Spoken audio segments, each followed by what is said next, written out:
mysterious pain. Can't you hear me?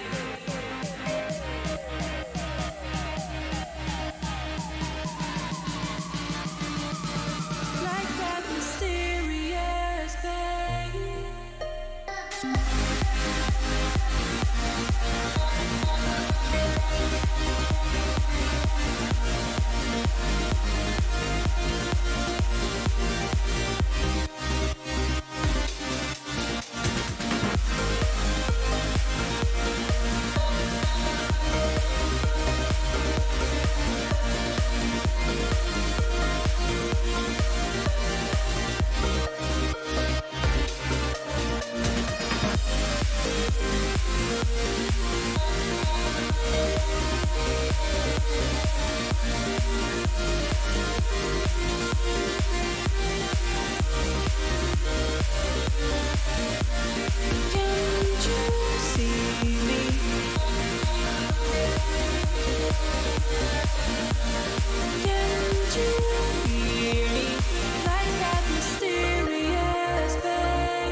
Cambridge to Boston, lives in a world she's lost in, victim of compromise.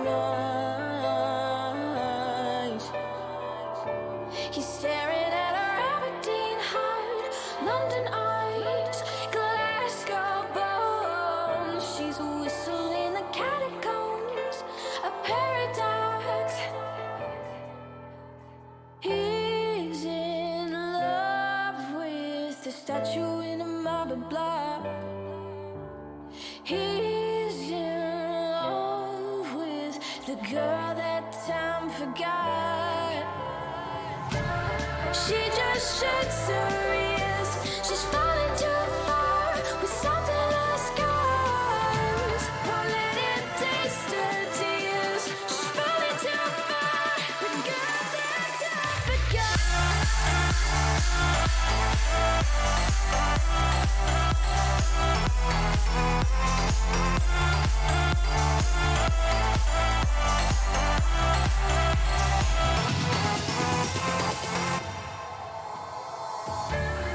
Wasted moments, full of potential atonement. An angel in disguise,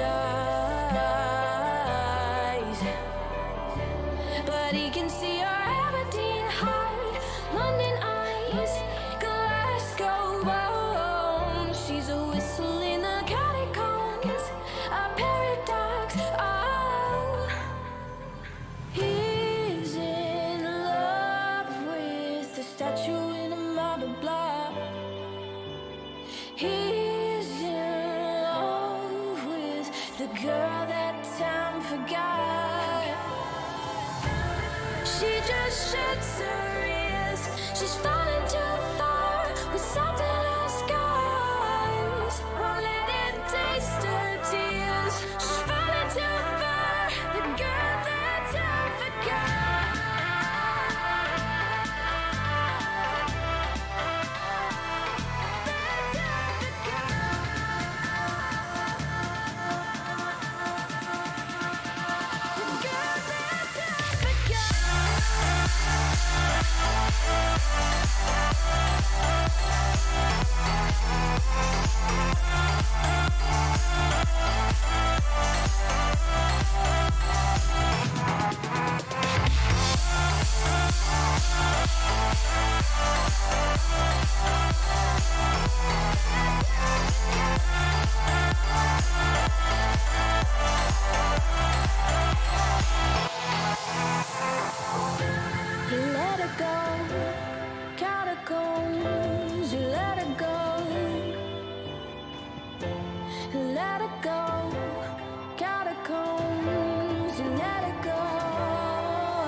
She just shakes her ears. She's falling too far with salt in her scars. Won't let him taste her tears. She's falling too far.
Turn me into believer.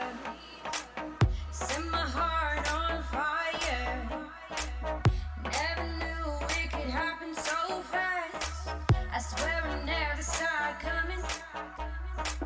I find it hard to let go. I'm so cold to the core. I never knew you could mean so much. Oh, you mean so much. Why you mean this much? I find it hard to believe it. I find it hard to believe it.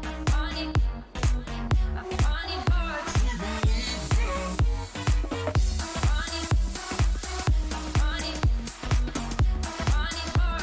believe. Welcome everyone to the grand final of the Rainbow Six ATK League. It is Omnius Gaming taking on Nibble Esports, and what an exciting game we have lined up for you. I am Trinok, and with me, as always, is Cloudburst. How are you feeling about this game today, Cloud? Well, this is the match that ends it all for the Rainbow Six ATK League, and I have to say, I am looking extremely forward to this. I mean, it has been an absolutely insane run leading up to this. But before we get into the match here, I want to bring on our very own tournament organizer and producer here in Noob Slice to give us a little bit of a catch up on the bracket that we've seen for this tournament. Let me just get this mic. Hello guys, how are you doing today? We're doing great. All the excitement's in the air, but you sound Yeah, little bit. you came in very nonplussed, very Can I under the Should we excitement. redo? can I Do you tell wanna you redo can I that? tell you why? Yeah, Cloud, reintroduce Noob Slice. Well, let's first hear why. He wants to let us know what's happening. Ladies and gentlemen, good afternoon. I am here. I am Noob Slice. I'm super excited to be here. I had the wrong microphone selected because I'm not used to actually presenting or doing anything on the production desk here. But thank you guys for having me, Cloud and Trin. Yeah, what an exciting time to be here, guys. We've come a long way. Hey, how are we feeling today, guys? Like, you guys feeling good? Yeah, I'm feeling great for one. I'm sure Tronak's feeling pretty good too. Maybe you want to show everyone the bracket here if you've got it up on your side. Yeah, so, ladies and gentlemen, this is the double elimination bracket as it stands. Obviously, we are sitting in the grand final with Omnius Gaming making their way through the winners bracket, with Nibble Esports, facing off against Omnius in the semifinals and being knocked down 2-1 into the losers bracket. But as you can see, an effortless journey by Nibble, 2-0ing their way all the way through the second losers round, losers semifinals and losers final to make it back to the grand final. It's important for you guys to note that Omnius Gaming does come in with a map advantage. So as we sit here, they are sitting at a 1-0 map advantage at this point. So Cloud, Trin, do you guys have any comments on what you guys have seen through this double elimination bracket and how it's turned out so far? We've definitely seen a strong showing from Omnius Gaming, only dropping a map to Nibble Esports, and I mean that's kind of been a theme of their entire league performance, not actually dropping that many maps in total. So Omnius Gaming are a powerhouse, they're a strong team, they're going to be scary. Nibble Esports probably has been prepping every game. It's every game that they've probably played in that losers round was mostly just with the mindset of we're going to be facing Omnius Gaming, and that's the powerhouse team we need to beat. Yeah, I'm gonna have to agree with you there. Is that Omnius Gaming is definitely the team to beat for this entire double elimination bracket here. But I just want to put a little bit of a spotlight over here. If we look at the run that we saw from what our top three teams were, of course, Untamed Cox taking that third place win there and walking away with the 1,500 round prize money for that third place. But if you have a look at what took place here, is Untamed Cox actually having a really rough time here, going up against Omnius Gaming in the winners bracket finals and being sent down to face against Nibble right after that. So if you just look at the run that Nibble took, in contrary to that, Nibble being knocked down from Omnius Gaming 2-1, as you said, that's the only time that we really saw a map go down to going down from Omnius Gaming side, and being knocked down, going up against Ladin, and then up against Frantic 6, and then 2-0ing once again to end up the losers bracket against Untamed Cox. And if we're going to talk about Omnius Gaming 2-0ing throughout the winners bracket, we have to point it out for Nibble Esports doing the same in the losers bracket to lead up to the ultimate grand final here that we're going to be seeing today. Yeah, for sure. I mean, Nibble also didn't drop a map in the losers bracket, so you can say that the only map that they've dropped throughout this league has also been against Omnius Gaming when they lost the 2-1 in the semifinals. So, Nibble's also strong, definitely up there. Had a really hard fight against Untamed Cox, especially in that first map of Villa, and going back to Villa again against Omnius Gaming. So I think there's going to be some nervousness there about how well they can perform on Villa. But they also riding high. They have the momentum of working their way through the losers bracket and not being disputed much by the other teams. So, hopefully, or on Noble side, they probably can use that momentum, just push themselves and just bash straight into Omnius Gaming. While Omnius Gaming hasn't really been playing for the past week, probably been screwing, probably been doing a lot more practice, but not so much in playing high competitive games. So they might be just a little less prepared in the sense of they're not match fit on the same level as Noble. But Omnius Gaming might not need to have that because they probably have just been practicing their asses off the whole week. Completely. I think that we're going to be seeing both teams coming up pretty much fully prepared, but in different aspects. I mean, Nibble having a very strong taste of competition last night up against Untamed Cox. Of course, we did see them going into overtime on their first map over on Villa. So it's going to be quite a tough one for these two teams having to fight up against each other for the grand final. Just something that I want to obviously look at here just to end things off of these two teams obviously fighting up against each other, but looking at the maps that they are probably going to be going into now, I think this is where things are really going to be getting interesting here for the grand finals. And by all means, just in case there's anything that Noob Slice would like to say before we say cheers to him and move through to the maps. Yeah, what I do want to say is that it's been an amazing experience for me to connect with so many of the teams in a way more personal capacity than I ever have been able to in the past. As an outsider, being able to run this league and, chat to the captains and the teams and just see the personalities behind the teams, it's been amazing to, see the resolve in the teams and to see also the passion in each of these teams to grow the South African scene. So I'm extremely thankful to see that. I'm very thankful to ATK Arena for believing in this and for sponsoring, the prize money and giving us the platform to do this. So yeah, big ups to the South African scene. Big ups to the viewers in chat, guys. Thank you for your support thus far, because you guys have been the reason that this has been possible outside of the players and the tournament organizing. So before I do send this over to Cloudburst and Cloudburst and Trinog, excuse me, by all means, I would just like to hear from the chat. I want you guys to spam. Who is going to take it? Nibble or OG? I want to see this chat running faster than Sonic the Hedgehog. I want to see who you guys think is going to take this best of 5. So, guys, thank you so much for everything so far. To the players, to the supporters, and to my fellow production team, thank you for everything. I'm going to hand over now, and you guys won't have to hear my voice until the next one, guys. Thanks very much, Noob Slice, for those kind words and just expressing your gratitude to an amazing community who has backed this tournament. But yeah, let's go into it, Cloud. Let's talk about what's happening in our first map. We are going to be going to Coastline. That's Nibble's pick, and they're going to be on the attack.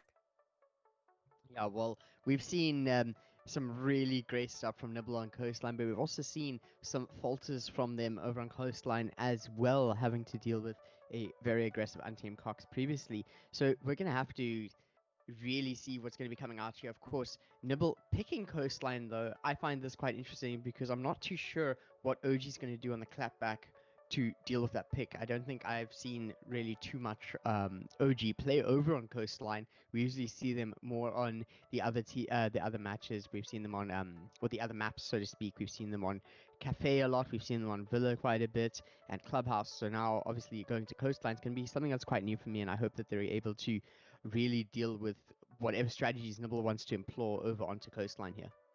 Yeah, well, I mean, Nibble definitely obviously confident with that Coastline pick, and like I said, they did have a fight on them taking on Untamed Cox, but there also seems to be a trend of Untamed Cox. That first map is the map that they really give it their all and actually come out firing. So it could also be that Nibble just happened to be facing Untamed Cox on that power map for them. And in terms of what we've seen on OG hasn't had issue playing Coastline much either. So I think it's going to be a fierce battle. Then obviously Consulate is going to be OG's choice of map win to take them one up. Then let's talk about the other map, and Villa. I think that's an interesting choice for Nibble, considering that they almost lost that to UC last night. So that's a map that they're not still entirely comfortable with. And in the last time these two teams faced in the semifinals, Nibble actually lost to OG by not so much a large margin. It was 7-5 to OG, but still in a place where they weren't entirely comfortable defending off Omnius Gaming. So like interesting choices from Nibble. I understand the cafe ban from Nibble. It's even though like they decimated UC on cafe last night, it was a map that OG really just knew the angles, how to position those Yokai drones, especially last time Nibble and OG played. So, you know, maybe not a place they really want to go against OG again. Then Clubhouse Border, strong map for OG is Border. They haven't really lost a round on Border much. I think the biggest round deficit they've had during the league, during the group phases, was a 7-3 win. Otherwise, they've 7-2 or 7-0. So Border, super strong map for OG. And I think if we get to Border, if we get to that third map, and Nibble is sitting at 2-0 down, if they don't win Coastline in this upcoming map, they're going to be in trouble on Border against OG, and they could possibly lose 3-0. So just talking about that, losing 3-0, just so everyone is on the same page here, this is a best of 5 for the grand finals, and Omnius Gaming are setting up one map win due to them winning out the winners bracket, not dropping down to losers or really getting close through their dominant run. Of course, this does mean that they only need 2 map wins to take this entire league win, which by all means, if you're Nibble, you're going to have to be getting 3 map wins. That can be quite daunting due to the rule set, but we'll have to see how it pans out for these two teams. I must say, Trinok, very nice comments there over on the maps. I'm interested to see, and by all means, I hope that we go the distance. I hope we see all the maps being played here, and by all means, if we Nibble definitely, sorry to cut you off there, Nibble definitely want to go to Clubhouse. And the reason being, last time we did see OG play Clubhouse was in the winners bracket final against Untamed Cox, where Untamed Cox almost took Clubhouse away from OG. So again, it's kind of like that whole thing of there are maps in this map pool that both teams aren't entirely comfortable on, that both teams almost did lose to the third place holders now, Untamed Cox.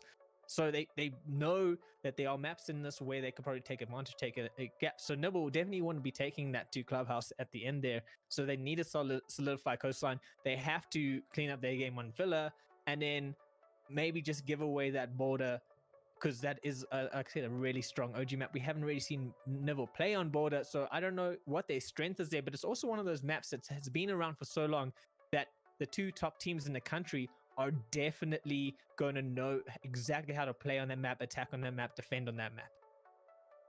Yeah, it's really going to be a case of 2 Titans playing against each other, and I think the map bans, map selections here, the order that they've picked here definitely reflects that, especially the fact that if we look at the bans as well, I think Trinok, Nibble banning Cafe here, we have to keep talking about it. I'm not ever going to stop talking about it. Is James over on OG pulling out a fantastic last minute stop on the defuse for when they were up against Nibble over on Cafe with that Echo Yokai drone, using Echo's gadget to great effect to just turn the tide not once but twice. I think that that's Not definitely something that not they're even fearful of. in the same space, and one was upstairs on a cocktail defense, one was downstairs on kitchen defense.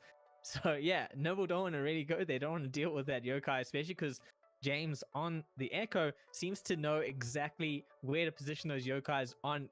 No matter where you're attacking, no matter what side they're defending, OG seems to have that locked down. So I mean, we didn't really see the Echo play on Reading Room or a Train Museum. I mean, not the main teams go to Train Museum in any case, but we didn't see it on Reading Room Fireplace. So, that could be the one site where the Echo wasn't viable for OG, but everywhere else they knew exactly where that yokai drone needed to be just to cause maximum impact and chaos to Nibble. That's just a really, really important operator pick. Something I'm interested though is if you know that Echo is so powerful over on Cafe and you ban Cafe out, wouldn't you rather just ban the operator? So I think it's there's even more depth in this choice here. Banning Cafe out for Nibble's ban pick is that they know that even if the Echo is taken away, there's still more strategies that OG is able to employ and hinder any chance of Nibble taking that. So I think that's a very important one. And then, of course, OG's ban on theme park. We just see theme park bans across the board. Nobody wants to play a newly reworked map, and a lot of teams just uncomfortable really entering in on that one. Yeah, Theme Park's chaos right now, like it's the newest map to the rotation. Not many teams are that familiar with it. It's a lot more fight heavy because the strats haven't been exactly established as solid as a map like Border, for example. So, it just becomes more of like where you're taking fights and who's going to win those fights rather than strategy based.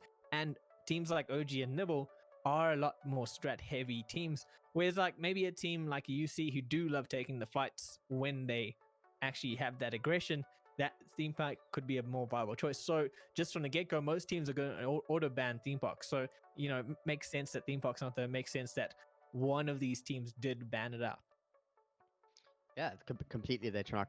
But of course, we're just going to be seeing what's happening over on the production side with the lobby here. Of course, just for those who are not acquainted with the happenings of last night for Nibble, Pancake sadly was having some connectivity issues with his electricity of all things. So he was actually not able to play last night and they had to bring a sub in who actually played to great effect against the Untamed Cox. But Pancake is currently in the lobby for this match. So any Pancake fans, please make some noise for your boy who's going to be making it.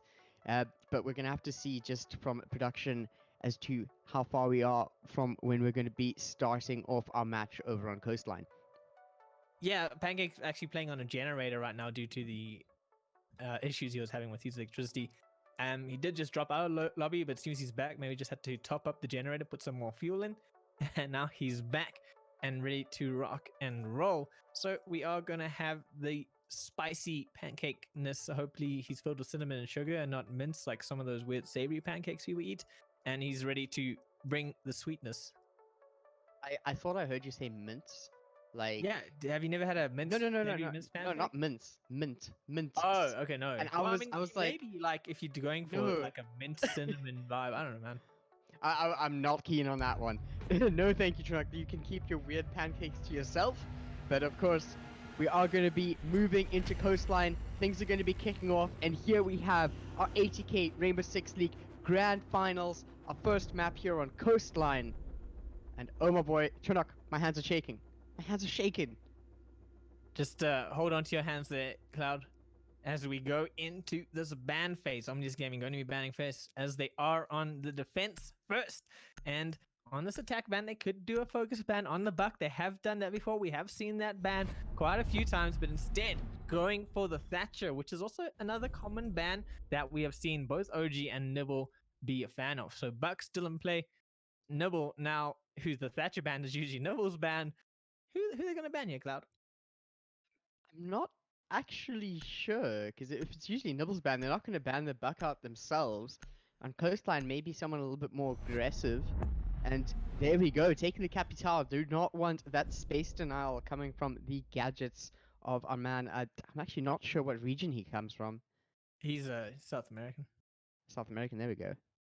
South American crossbow. But let's see, over on defense, we do see the... Oh, there we go, there's the Echo ban. That's expected. If James in chat right now that focus ban onto James, they don't want to deal with that echo at all. As the response comes in from Omnius Gaming, a mirror ban on Coastline makes a lot of sense. You can have a lot of value, especially in playing in Penthouse. There's some great mirror spots to lock down space, lock down entrance from window into master bedroom. So yeah, mirror ban definitely quite a nice choice from OG, and one of the more usual ones. Echo mirror no longer there, so two really good hard anchors just out of the situation as we go into the operator pick, getting ready to hit down into Coastline. James is on that Clash, but that's probably going to be a debate. We haven't seen him play Cash at all, so I doubt he's going to actually stick on that one. Probably going to six pick opener. If he doesn't, I would be surprised. So I'm actually quite surprised right now. Yeah, I did not expect the clash. Maybe this is just a bit of a call out because of the echo ban, but Cause over here taking the opportunity he has to play the buck, and he's going to be coming out with it guns blazing. Yeah, he's definitely going to be happy to have his buck back. So, you know, it's exciting times. Let's see what Causer can do with that old faithful skeleton key back in his hands. We're going to the upstairs area, a penthouse defense, you know, very common first defense site. Like I said, the mirror could have a lot of value here, but OG do love to ban her out. I think that the mirror ban is just such a safe ban to take for most points on a lot of maps, and Coastline is no difference out there.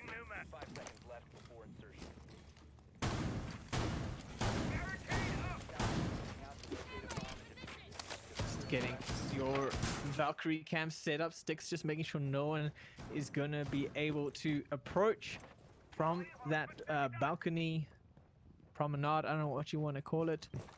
That area, you know, gets some value here, but looks like Nibble going to be looking to go into Hookah Lounge instead. Get some control, then push towards VIP, probably push through VIP into Penthouse, get some bottom floor control as well. Just watching for a run out is Leventus from that main entrance. Scaling the wall here, wanting to go for the roof so that they can get some vertical priority over on the attack here.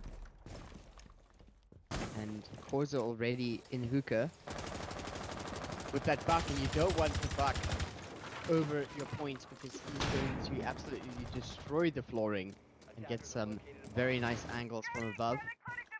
Yeah, well, interesting. Ronan is actually upstairs, so he's not going to really have too much value. He's actually just going to focus on stop destruction right now. ADS just stops that grenade from taking out the castle barricade. A little bit unfortunate. Canis moving down the stairs into main lobby, maybe just hoping to pick off a entrance by one of Nibble members. It looks like James looking for that castle barricade to be opened up by Nibble here on site, sitting in theater. Oh, a little bit of Leventus managed to get rid of Van, and he does see the clash of James. He's going to call it out. He's going to just shoot the lifeline, trying to get some disorientation, push James backwards. Gorza has now made his way downstairs, realizing it's not as dangerous as he thought. Going to be opening up that floor below Penthouse. Maybe get some shots up. Does manage to find Elec in the interim, and this is Nibble finally finding some footing against OG. Clash of James just hiding around the corner in the hallway. Pancake finds James from behind, getting a nice crossfire while James was probably distracted on where Causal was coming from. This is huge. Untouched to set for some damage on Leventus, and Nibble looking to just push right onto main bed Penthouse area. Oh my word, already knocked down to 1 versus 5. Down goes the smoke gadget, and Nibble starting it off with a flawless round. They're setting the pace for this game. And as soon as you saw one player fall from OG, they looked like they were a little bit unhinged on their defense.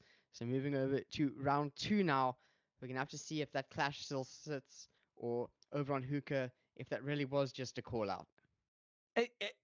I'm gonna say that James didn't look all that confident in his clash play. His team didn't look all that confident in playing around the clash, and just getting caught out like that, being taken from behind while focusing elsewhere, isn't exactly what you would have wanted to see. So James now switching on to the Maestro, which I think is a much better operator choice for OG in general. we don't see them play a lot with shields. We don't see them play with maestros or blitzers. So the clash also just, working around that clash and figuring out where to position the clash is such a huge part of playing that operator. And it just didn't look like OG was all that comfortable on doing that. So I'm actually quite glad to see James opting for the Maestro here, specifically for those reasons. No changes for the side of Nibble here. I once again happy with their composition of operators, especially with Corza on that back, and I can't wait till we see what he's able to do with that skeleton key.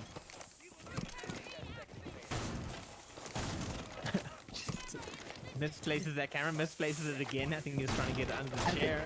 I think we can probably get like a montage of all of these misplaced belt cams, just making sure you get it proper. Yeah, I mean, it's a little bit exposed in aquarium, so it could get shot out quite nice and early on Nibble interest if they decide to go that route. But, setting up in kitchen, Alex setting up in Sunrise Bar, sorry, Pancake, not Pancake, Van setting up in kitchen, so definitely looking to shut down any ability to really get bottom floor control as Nibble start making their way in. Alec setting up that peek onto Cool Vibe stairs. Oh, but I say that, and he's actually just setting up Sunrise Bar, so probably just setting up moving out of that area, rotating to a different area.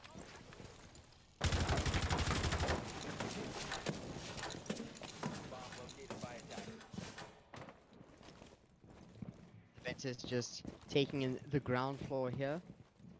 Over in Blue Bar. Does take a few shots in his direction. Oh no, actually falls down to Alec, who at least there is a frag. Now 44. Is just scouting things out from Nibble's side. They want to first make sure they have some more information before they start pushing in here. They can be a lot more aggressive with the drones, not having that Mozzie anymore. I mean, the pace could still be around, it just you wouldn't have to worry about the Mozzie then utilizing that drone to his advantage. So yeah, definitely can get a little bit more aggressive, but they have lost an entry in the Zofia, so they have lost a bit of gadget removal with Leventus going down. Lulu just throwing out those track stingers, trying to get clear some space onto Billiards. Has got the Maestro Evil Eye to deal with if they're looking to plant on default position there in Billiards. Sticks just watching out for window, looking for a sneaky peek. It's Pancake looking down, and he's going to try to support Lulu. Let Lulu get into Billiards and actually get into a plant position. Now we're going to be seeing some of that destruction from Skeleton Key that causes access to with the buck, opening up the A side point that other players in Nibble are also managing to get some angles on. And Lulu utilizing Gridlock's gadget as well to try and remove some of the space that OG has access to. Although Gridlock does fall with the diffuser, trying to defuse the bomb. Canis picking up the kill, throwing out a smoke as well. Korza gets a kill on Divan. Now it's 3v3. Korza's a little bit hurt though, as Jason does have a bit of an angle, but we might even see a walkout from OG.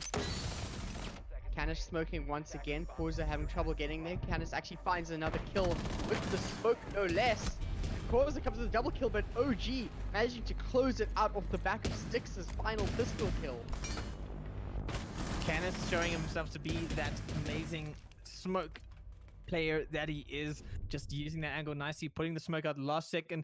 Nibble having some issue dealing with the last two players left on OG's defense on Hookah and Billiards, and just not able to really push in.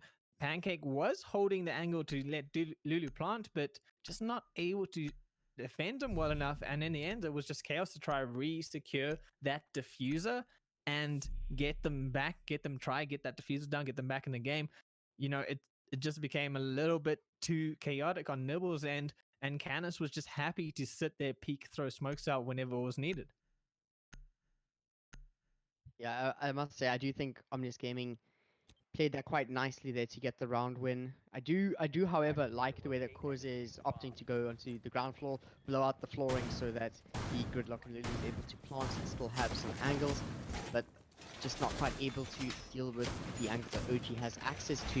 Of course, now moving over into kitchen, we'll have to see what OG employs as their strategy going into this one. Of course, Canis over there opening up that hallway, so he's able to get a few angles to work with there.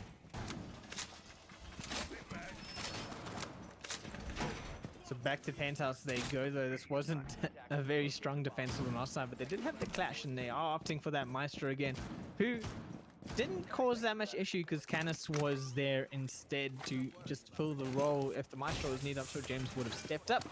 So, you know, let's see what he can do here. Some interesting fortification placements, securing that choke between Theater and Penthouse, rather than opening up as rotation holes or areas that you can actually utilize to your advantage. So just different ways of securing site coming out from OG, as they're probably looking to make sure that there is no real threat coming from Penthouse into Theater or vice versa. The Nets is once again opting to push in through blue bar. And right now there is actually there's a peek out and he gets the kill onto Sticks. Being a little bit too aggressive, not really prepared for a player of Nibble to already be at blue bar. Yeah, I don't think he expected that to happen. He thought he was going to get pushed through Sunrise, or maybe through Sunrise or Blue Bar Wall. Rather, there was an angle being held, and Sticks just got taken on the road sake. So Lulu has managed to spot out Elec in main lobby, but I don't know if they've realized there actually are still 3 roamers downstairs on first floor for OG. Of course, kitchen highly secured. This could be a good opportunity for Nibble to actually push into sight. Oh, it's not a Penthouse defense. I'm completely wrong about that. It's kitchen defense. Yeah, never mind. Ignore everything I just said. But now moving to VIP, and we've seen some amazing things happen in VIP from OG. We'll have to see if they're going to be holding that once again. These later on in this map. As Causa utilizing VIP instead and actually getting a little bit of the flooring taken down due to the skeletons. He's looking to find some of Nibble's players. Going to be walking into bedroom. There is actually another player of OG in the next room across. Whoever does find some body underneath. Yeah, you see, now that makes a lot more sense how they set up Penthouse and Theater with those fortifications and the barrier between, because it really falls. it allows that roam a little bit more space. But with the floorboards open and the fuser down, Causa is able to just protect it from above. Causa, does he actually see it? Going to be pushed by, and now it's actually pushed by Devan, who didn't realize that Causa was actually hanging out in VIP. So, Devan just managing to get out of a very difficult situation, moving downstairs, wanting to get some eyes on that diffuser and get it going down. But the post-plant base for Nibble was a little bit too strong. They have these angles crossed, and there we go. Causa once again from above comes out victorious, and Devan falling to Leventus as he enters into kitchen is just going to seal the fate of OG in this round. I must say, Nibble definitely had all of the advantages there because of their positioning. Being able to take that VIP is absolutely fantastic for kitchen. So of course that's now putting them up 2 rounds to 1. Moving over to round 4 though, we're going to be seeing another defense in Penthouse. Okay, yeah, now we're back at Penthouse. So I would just, I always forget to look at this screen for where they're defending. I do as well. It's terrible. The information is right here, but I really struggle to actually pay attention to it a lot of the time. But look at this. Causa swapping for the Ash here instead of the Buck, and we do see a move from James off of the Maestro back onto the Clash. So the Clash is definitely a strategy that they want to employ over on Penthouse specifically. We're going to have to see if it works out for them the second time around. Of course, also utilizing the swap off. So hopefully Nibble aren't too aware of this going into this attack. Well, I mean, it didn't really work out too well for them with the James on that clash. But again, like you said, there was the information that the clash was in place, and Nibble might have been a bit more prepared for it. They're not bringing the Buck this time around, Causa switching onto the Ash. So he's not going to have any real destruction downstairs and possibly get under the feet of the clash of James. And, maybe that could change it up. Maybe this is the round that Omnius Gaming actually utilized the clash to great effect and come out winning that one. As you see, the Valkyrie just setting up on those DJ booth areas, that balcony, whatever you want to call it, just putting cams on, making sure that no one's going to be coming through VIP. Let's see how Nibble choose to approach it. Leventis, of course, taking the flank here from where the rest of the team is going to be entering from, which Leventis has been doing quite a bit here to some great effect, finding players such as Elik and Devon out early in the round. We'll have to see if this is going to be able to be kept up. And Nibble taking it slowly, droning out, getting as much gadget information as possible with Jason. He is going to see that Valcam that has been placed on the balcony. So probably just going to go clear that out quickly and make sure that not too much information going to be gained by Sticks over there. As they open up VIP, getting ready to move on through. Master bedroom people just making sure no one's popping the head up and waiting for a call that VIP is clear before they move on through. Looks like Cupboard has been opened up as well, but Devon gets rid of Causa, and then Leventis moving down that hatch does manage to pick up a nice kill on the clash from behind. I'll say having to make that 3 players of OG going down so early here, it seems like Nibble are definitely pacing themselves for a win on round 4 for Coastline. But of course, the smoke that Canis is playing is actually delaying quite a bit over on one point, but Lulu's on the other, managing to actually plant the diffuser. Devon gets knocked down, and now Canis has to struggle to take down his own castle's wall, and he just gets shot out by Jason, closing out the round. Nibble now on 3 rounds for round 4. They are looking pretty good here with OG only 1 round on the scoreboard here. Yeah, that was a really unfortunate castle barricade placement for a rotate by Canis. He could have probably come through theater instead, but making so much noise in VIP when so much of Nibble had positioned around VIP just was not exactly going to work out too well for him as he opened that one up. Back to Hookah we go.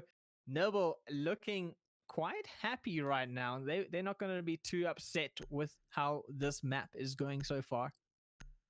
Yeah, I think that Nibble are definitely showing that they've practiced a bit more on Coastline here.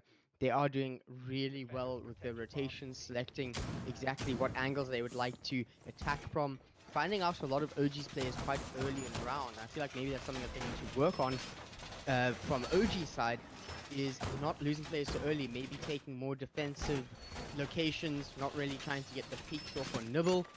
And we might see some changes here as James back on the Maestro as we move to a hookah lounge defense. Activating camera. And interestingly enough, I don't know, Yeah. you go for it. No, you had something interesting to say.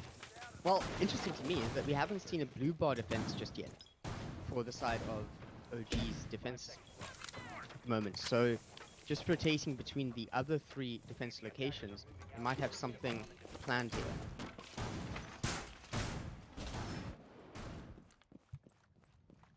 It's possible. I mean, I like I said, we haven't seen much of OG on Coastline, and they have definitely shown strength on this map. I don't know if they did do too many blue bar defenses in their match against UC though. We'll actually have to go have a look back on our stats there. But definitely a strategy thing here. We might be able to even see a blindside from OG where they swap to blue bar before the swap over.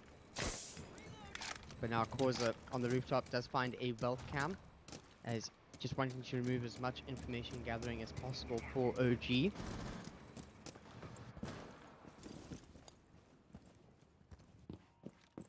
It just seems like OG's movement is almost always in the sights of Nibble. But Devon hoping for a cheeky bullet hole peek. It's all about that pixel peak as Elik gets rid of Leventis on entry, and blue bar's being challenged by Elik again as well, and he gets rid of Jason. So Elik doing some wonderful work down here on blue bar. Sees the third! They managed to get rid of Pancake, but gets taken out and rotate into Sunrise. But Elik has done the job they needed to do. Lulu and Causa, the last 2 alive. Causa managing just to clear out the Sunrise before Elik could have any more damage. But it's going to be a difficult fight now between the 2 of them to try push up onto Hookah themselves, especially with these bullet hole peaks that OG seems to be willing to just throw all over the place. Causa downstairs in Sunrise, probably going to wait for Lulu to do something, but he does manage to catch Devan, who is probably rotating through to Cool Vibe stairs. So patience on Nibble's sides, definitely working out in their favor. Lulu waiting for an entrance onto Billiards, probably just going to wait for Causa to move his way up and get into Hookah. Start clearing that out. Takes rid of James, who's that hard anchor. No more Maestro to have to worry about. And this could be a moment for Lulu to push on out. As Causa makes his way around to Lulu's end. Probably going to push Aquarium and just give him the support that he needs.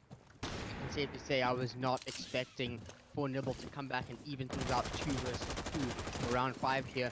40 seconds left on the clock and they need to start rushing through. Of course, Canis on the smoke here has been able to do some amazing things with his gadget here. Of course, taking Lulu out, actually getting a smoke kill on a few players. ADS removing a lot of the utility that they want to throw in here.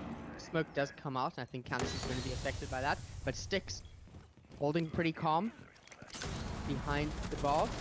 Styx manages to get the kill on Lulu and with the C4, and then closes it out with a double kill.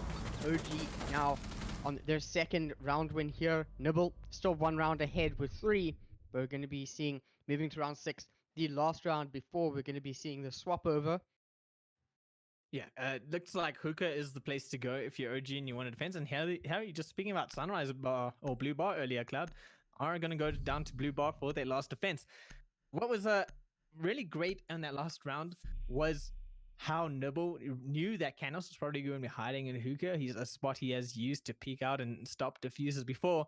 So smoke him off and then push. And just unfortunate, Lulu having some, or not Lulu, Styx having some insane game sense there to get rid of Lulu with the C4. Causa then, of course, tries to push just to get rid of that threat of Styx, and maybe he can get rid of Canis with Styx. Too good on that MPX as well, managing to win that one out. So down to Blue Bar we go though now, Cloud, and this is a site you seem to be anticipating. You wanted them to see them here. Well, what I assumed was that they would be going to Blue Bar as almost their final stand. They probably have a stronger strategy on Blue Bar, leaving it last, of course, selecting everything else twice, just so that they're locked on that as their last one. It's either their strongest or their weakest.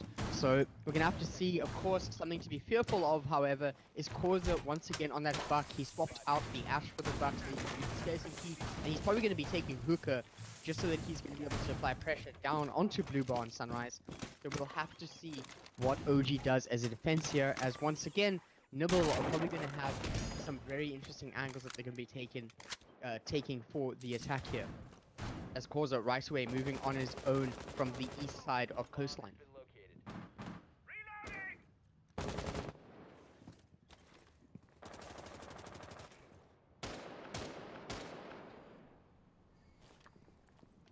Nibble taking their time here outside Aquarium.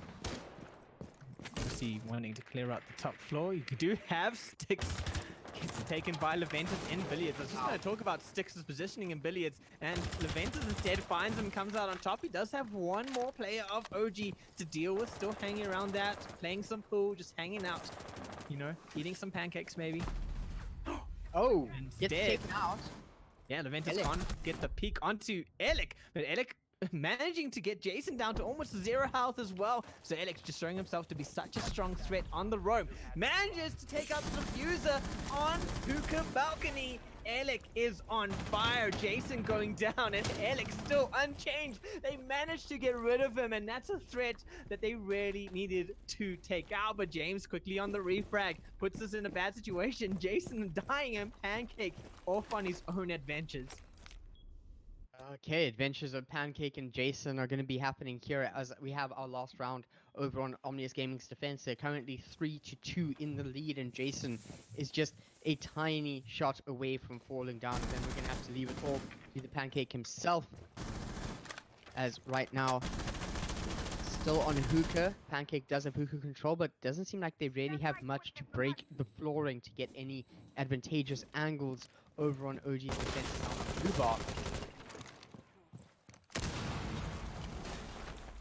And here we go. Here's some of the utility. Jason definitely needs to make something happen. If he's on barely any health like this, he needs to at least be able to provide some angles for Pancake to start pushing in. It doesn't seem like either player has been able to pick up the diffuser either. So Omnius Gaming sitting happy at 40 seconds left on the clock now. Yeah, they're definitely not going to be too scared right now, and Jason can't really take a fight. It's all going to be on Pancake really to make his way into the bar and start getting the heads as James takes out Jason. So now it's Pancake alone. And oh, what a fight he has to go through here. As Canis just throwing out the smokes to keep him back. He makes his way into Sunrise, but there's the evil eye. Just gonna spam him down. That's gonna be information through to Canis as he's looking the wrong direction. Canis gonna come from behind and take care of Pancake. And what an even match we're seeing here right now. Omnius Gaming managing to tie it 3-3 rounds as we're going to be seeing the swap over for round 7. And the defense there from Omnius Gaming looking a lot better, a lot more solid as they move over to Blue Bar now. But we're going to be seeing Nibble start out their defense over on Hookah and a possibility of Divan bringing out a buck himself.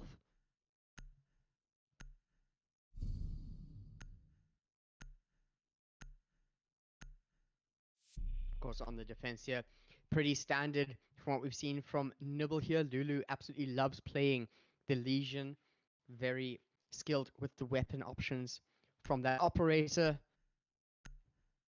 And Sledge for Canis. I don't think we've seen too much Sledge from Canis before, actually, over on the attack, but he's definitely going to be able to open up a lot of verticality, or at least vertical options for some sightlines. Nibble is on the second floor here, so he can't really swing the hammer up towards the ceiling, which is something we have discussed. And in this situation, Divan is there on the buck.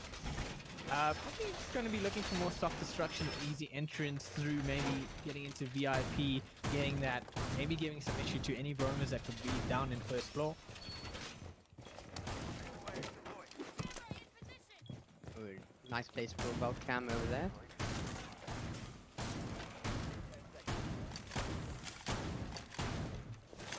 Just opening up the wall of billiards right now, so that's a nice little interesting setup. Getting vision down into courtyard, maybe looking onto roof, possibly if there is going to be a 6-pick onto her Nirvana, make sure that she can't open up any more space on that wall. And also like drop down roams, we have seen Leventus use a drop down from roof early on in their attack against OG, as Canis picks off Pancake, who's probably going for a little bit of a late spawn peek on him. So Pancake going down, not going to be great, especially not having the strong roam presence that Jaeger can often bring. This is that is just so unfortunate for the defensive Nibble right here, losing your Jaeger so early, frying up the Pancake before they're really able to take a bite. They didn't even go to the kitchen to do that. didn't even get the mix ready. Divan is actually in the kitchen right now, so if he wanted to, there's pans on the wall there. Oh, finds a lovely on peek. Jason on Cool Vibe stairs. Oh my word. That is heartbreaking if you're Jason right now. Oh no, but then he almost frags himself out. What are you doing, Divan? Oh no. Just a brief moment of greatness that was almost taken away from his own misfiring of a grenade. Lulu's looking extremely low there, holding Cool Vibe stairs as well. Leventus really the only one that's going to be able to anchor on point for Nibble. And right now, dare I say that this looks like it's going to be Omnius's win. Their first round attacking. Yeah, this is a nice Omnius Gaming attack. Lulu just hanging out on Hookah Bar, doesn't have much health, but the peak hole is there. But OG definitely seems aware of that as the lifeline probably just going to spam in. Oh, Canis. Oh, not Canis on the smoke. I'm so used to him being on the smoke. Leventus on the smoke, almost managing to do some damage to Sticks, but does come out firing and gets Sticks out in the end with the use of just distracting him with smoke, but can't hold all the angles at once. And peeking from the stairs is James, managing just to finish that up for a good OG first attacking round. I must say, OG coming out guns blazing, especially with a very cheeky first shot and a potential cheeky play that Nibble was trying to execute over on the assault from OG's side. So now, of course, moving over to Hookah Lounge once again. They want to try again. They want to rerun. They're going to see if they can pull this back from the defeat that they just witnessed over in round 7.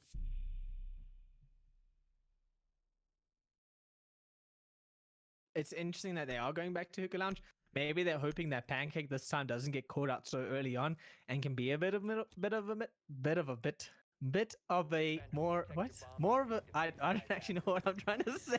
You're okay there, anymore. Tronock. Are you fine? A bit more of a threat down There we below. go. This is what We I got was it. trying to say.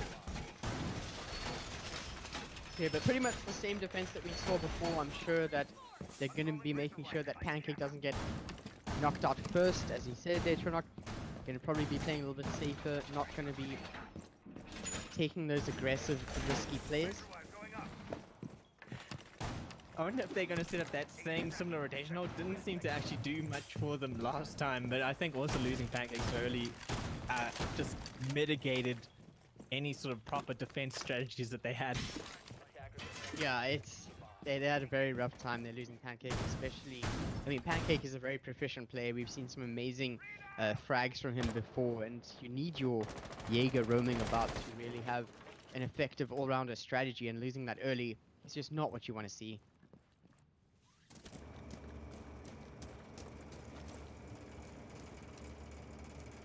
All right, let's see what OG Ooh. can do this time around. Eric now on the roof is going to be able to just peek down through that hole that the defense has made. Devan has made his way into kitchen, but doesn't look like he has too much to contest with downstairs. We do have the Valkyrie of Jason hanging out on Cool Vibe stairs, but last time that didn't work out too well for him when Devan did an amazing pre-fire peek right onto his head. OG just cleaning out the bottom floor for the time being, taking it nice and slow. This is what you want to see from an attacker round. You want to do some patience, and oh my word, patience out the window. Divan comes in with a fantastic peek over on entrance, finding the head of Korza. Korza Now just opening up. unfortunately caught out in a really bad spot. As Divan's going to try the grenade again, Cloud. Yeah, it's unfortunately ADS does take it out, and Lulu is aware of his location there and that he wants to contest. It's actually Jason up there on the Valkyrie, which this peak could be very deadly. You can see already Devon is going to be firing the stairs. Although Alec pointing out the location of some of OG's players and actually going to be pushing up a little bit. Potentially wanting to get some frags here as they move over to the bomb site. Styx is there as well. And just the patience that we're seeing from Nibble right now. Because of course James actually gets knocked down and taken out. Pancake finds another. Pancake and Leventus coming out for their team, and then Pancake gets another as you see Devan's peeking the top of that window. Great little vision from him. He only has to contest with Alec and Canis, who are sitting in Aquarium right now. Alec, of course, going to want to be getting onto site. He knows that that Pico is a danger. So just going to be looking for the peak again as Leventus goes down to a great grenade from Canis. That could open up site. He does see the head in Hookah, but unfortunately gets knocked down. He is a Zofia, so he can help himself back up if he needs. But Jason gets goes taken in out. to finish him off. And now Canis, all alone, has to fight this one and get into that diffuser site. But hoping that hold is huge for Nibble as he goes around the what corner. a- But a nice little prone move from Jason finishes it off. What a and they prone. bring it back to 4-4. Now tying things up once again. And we're getting to the later rounds of Coastline here between these two teams. Moving over to round 9 and things tied up still. You can see both these teams neck and neck with each other. And this sort of ends the run that OG had with quite a few rounds in a row. Well, that's 3 rounds in a row to be exact. Nibble back on the scoreboard. We're going to be moving to Kitchen as the next point of defense for the squad of Nibble. Lulu on the pulse, which is an operator that Nibble do love playing around and playing with. It's either Lulu or Corsa on that.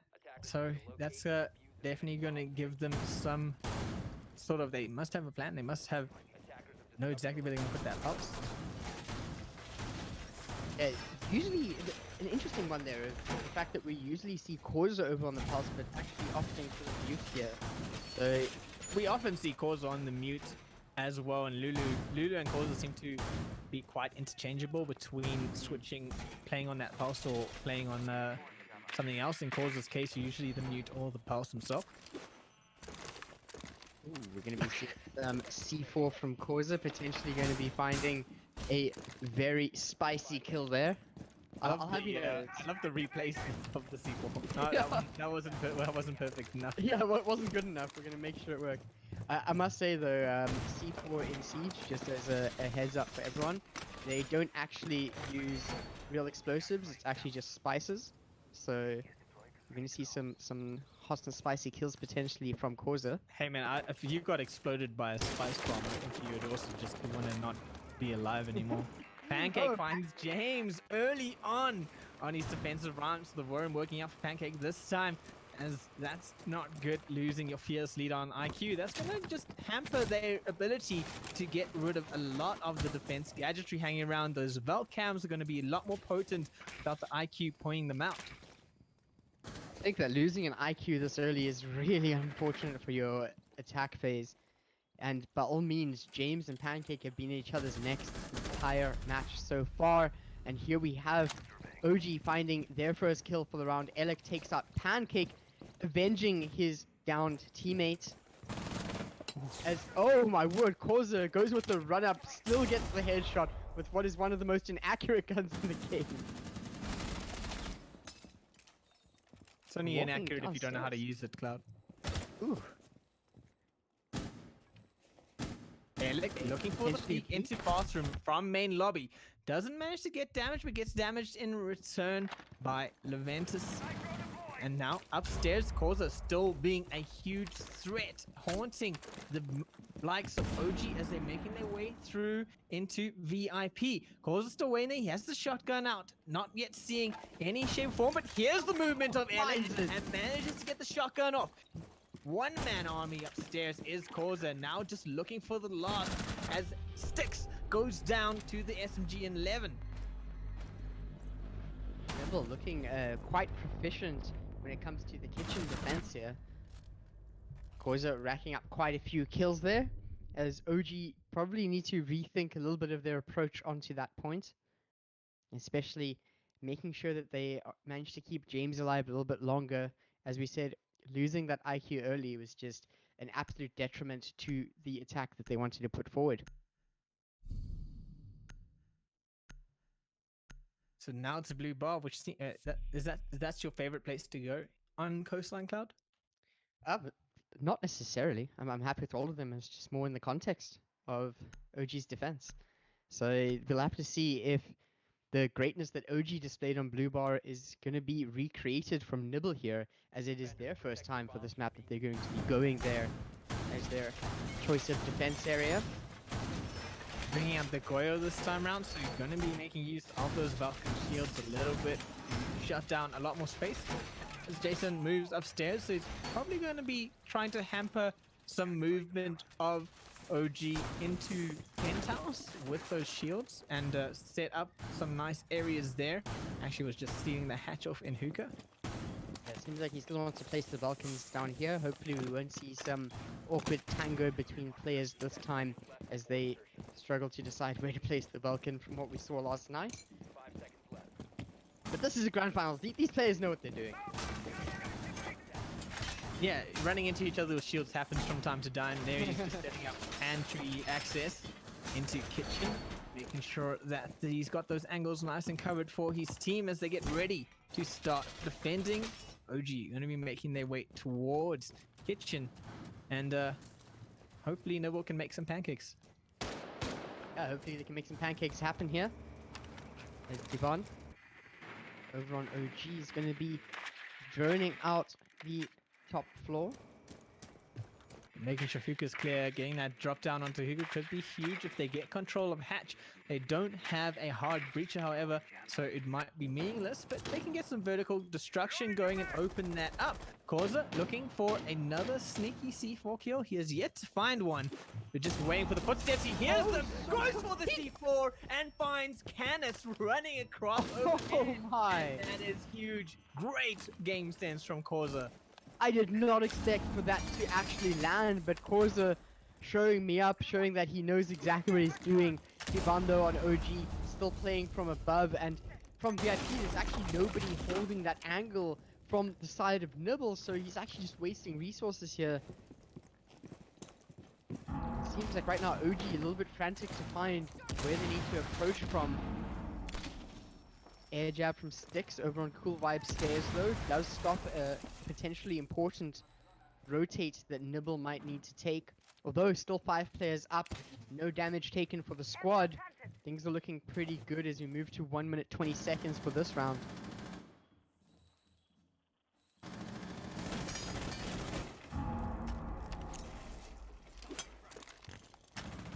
Grenade comes out, bounces a little bit awkwardly. Devon is still spending a lot of his time in this location. Oh, he does not notice the prone! And then there's also a run out as well from Jason. Alec goes down due to that. Now there's only 3 players of Omnius Gaming left alive for round 10. And if Nibble manages to take this, this does put them onto match point. Oh, he does finally, Devon! His efforts are answered and he manages to find the kill over on to Jason. Okay, Jason was causing quite a lot of issue downstairs, just making sure that pantry and kitchen was locked down as Sticks tries to make his way through main lobby. Gets a little taken out. Devan able to flank around the back, however, and just push Causa out. So Leventus, Lulu, and Causa have not too much of a hard task here. It's all going to fall on Devan Oh, no. as he puts himself on top of the counter and just can't place down the shotgun of Causa. Now Nibble moving over to a match point situation here on Coastline with quite a dominating win over for round 10. And it looks like we're going to be seeing them move back over to Hookah. This is going to be their 3rd time choosing Hookah over on their defense of Coastline. This is putting Nibble in quite a good position. If they close out this round, they're going to be able to go into border a little bit more confidently, not too worried about what OG can bring. Yeah, As Causa onto that pulse, and you know, with that C4 kill last round, he doesn't really need the pulse to come alive with those C4s, but that just gives him that little bit of extra information. Right now, OG have to do something spectacular. It can't just be riding the back of Devon the entire game. I mean, if you look at Devon, sorry, he's actually not the top fragger in the situation. He's only sitting there with 5 kills. If we want to look at someone that they want to ride the back off of, it's going to be Alec with his 10 kills here. I think And Alec was definitely their defensive hero, but I think Devon right now is truly pulling them through the attack. It's actually a very good point there, Trinok. So right now, Nibble just finishing off their defenses here. We're seeing some rotates already. Causa now on the pulse, putting Lulu over onto the Legion, not actually playing with the mute this time around. And Causa could come out with a lot of frags from this round here. Let's just hope that OG have an appropriate response. Alec, once again, on the rooftop, seems to be one of his more favored positions on the attack. Canis on this Ash, going to be looking probably for a nice quick entry into Aquarium, get that secured down, and start making movements. Causa sitting on 1st floor, just going to see if he can spot the hearts of OG and silence them, as one would say. That got mighty real very quickly there, Trinok. I mean, that's what he does. Yeah, no, by all means. So Alec actually going over onto Balcony here. Does notice shots coming out of Lucas. There's definitely some information that Nibble has as to his whereabouts. Seems like he might be wanting to enter through from the ground floor here. Canis on the Ash has managed to get in. They need to start finding exactly where they want to enter onto the bomb site from. Yeah, right now they're just hoping to mitigate the effect of Causa downstairs, get rid of some of those roamers, make sure that they can start getting vertical pressure onto Hookah and onto Billiards. But Nibble still hasn't yet to really engage in any real firefights, nor is OG, as Alec making his way down this passageway towards bathroom is going to run into Leventus. Shots from main lobby, just going to give away the position there. And so now Leventus is aware of that location. Patience from Leventus right now, just holding onto an angle, not really dealing with the provocations that Alec is trying to apply. I mean, they have an opportunity to get behind him, as Oh instead my. Corza, with the information, comes out and takes out Alec, goes for the second behind, but unfortunately James does manage to bring it back, getting rid of Corza. That's huge. OG doing well now. They actually move their way onto site. This could be OG's time to win the map. Floors being opened up underneath. They're going to be able to just push Corza, oh, not Corza, Nibble, and Nibble off the. I just can't wait today.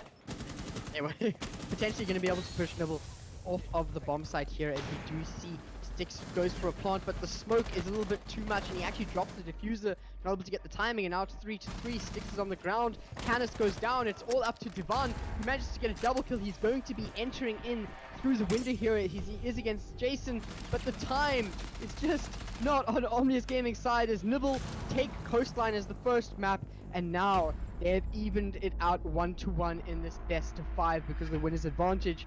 Now we are going to be experiencing what is essentially a best of 3 here. Whichever team gets to 2 maps first manages to take the grand final here. I must say, Nibble did actually look pretty damn good here today, Tronock.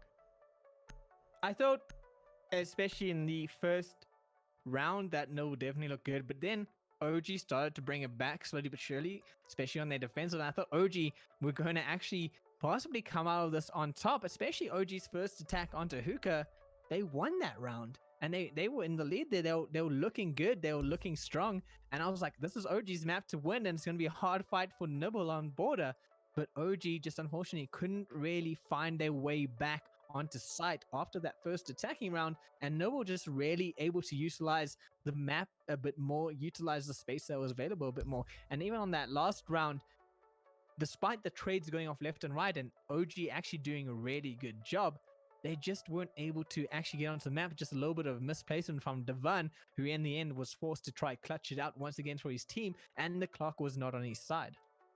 I mean, just looking at the scores that we have here for the rounds, that was actually 4 straight round wins for Nibble there after their first defeat on Hookah once they were put onto the defense.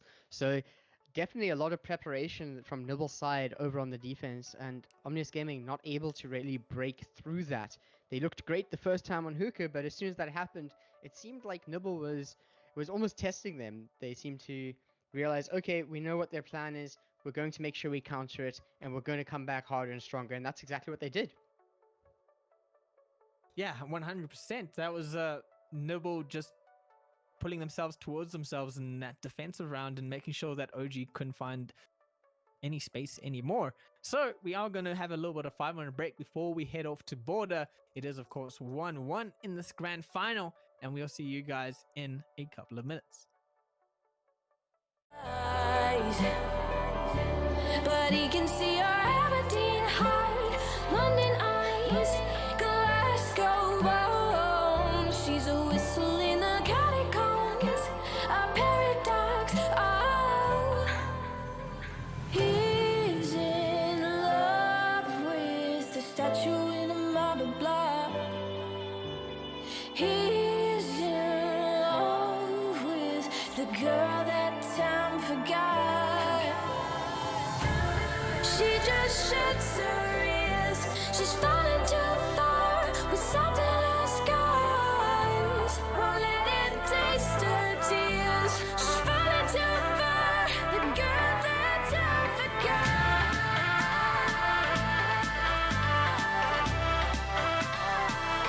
That time forgot.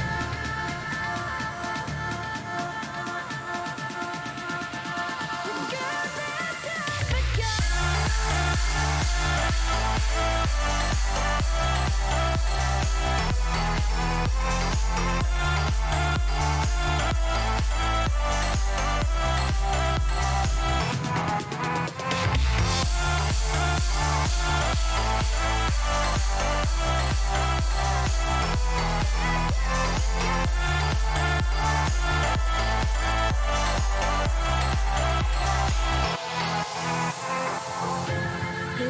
go. Catacombs, you let it go. Let it go. Catacombs, you let it go.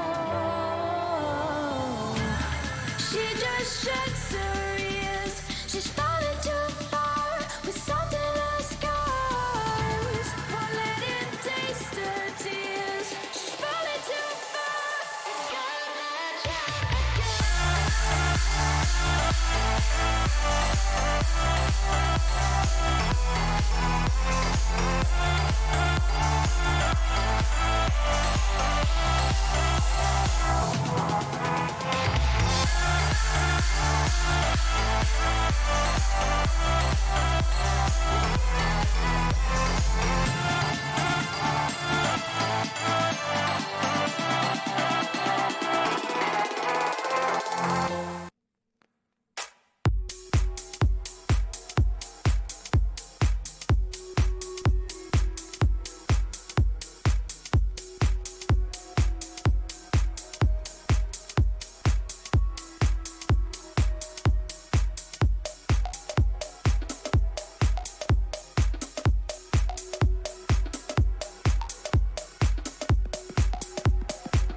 Turn me into believer. Set my heart on fire. Never knew it could happen so fast. I swear I never saw it coming. I find it hard to let go. I'm so cold to the core. I never knew you could mean so much. Oh, you mean so much. Why you mean this much? I find it hard to believe her. I find it hard to believe her.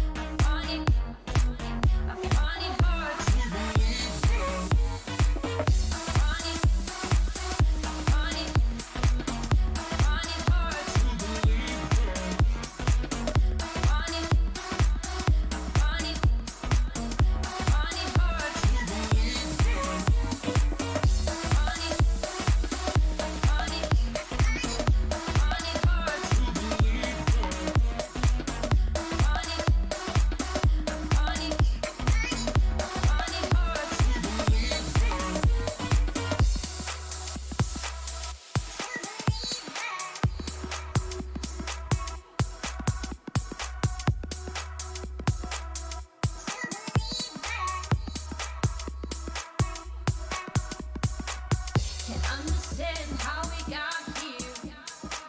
I just wanna disappear. Welcome back, everyone, to the grand final of the Rainbow Six ATK Rainbow Six League. It is Nibble taking on Omnius Gaming, and we are going through to the second map of the final, which is going to be Border, a map that Omnius Gaming is super confident in and has shown the fact that they know this map really well throughout the league. So hard fight for Nibble here, Cloud. I can definitely agree with you there, Trinok. By all means, we're going to have to see if Nibble is going to be able to recreate the greatness that we saw over on Coastline here, where they managed to take it 7 rounds to 4 up against OG, tying up the scores for the grand final 1-1. Now, of course, as you say, going to Border, it being OG's map, there might just be a little bit of something ticking in Nibble's mind right now where they really need to get something going.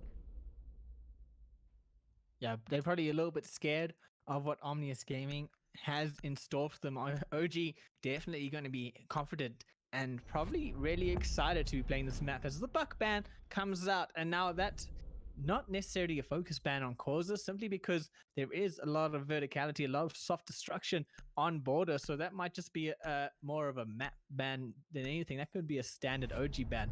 But another standard OG ban is also the Thatcher ban that Nibble already took away from them. So it might just be in response to that mirror standard for Omnius Gaming as well. And Nibble might even bring out the Maestro ban this time around, actually bring out the Echo. So Nibble still wanting to focus James and his use of the Echo.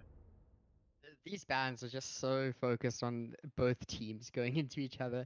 I think that definitely all of those operators are extremely powerful operators in what they bring to the table for your team, but I just feel like it's targeting. The teams are targeting each other so hard with those, and now they have to play around that.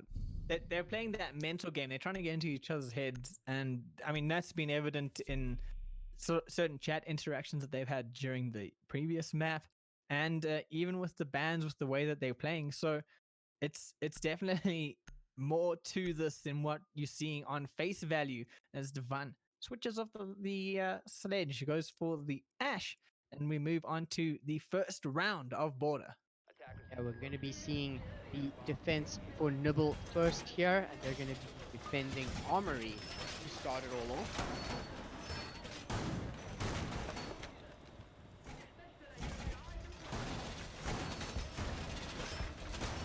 Of course, just to make sure everyone's on the same page, this is currently 1-1 in the grand finals, the best of 5, which means that in order to win this, whichever team needs to get to 3 map wins, so 2 map wins for either team away from winning it all. Yes, they're just setting up that armory defense, making it nice and neat, nice and tidy. Wanting to just probably stop any sort of breaches through CCTV, as Jason was just setting up some patching downstairs.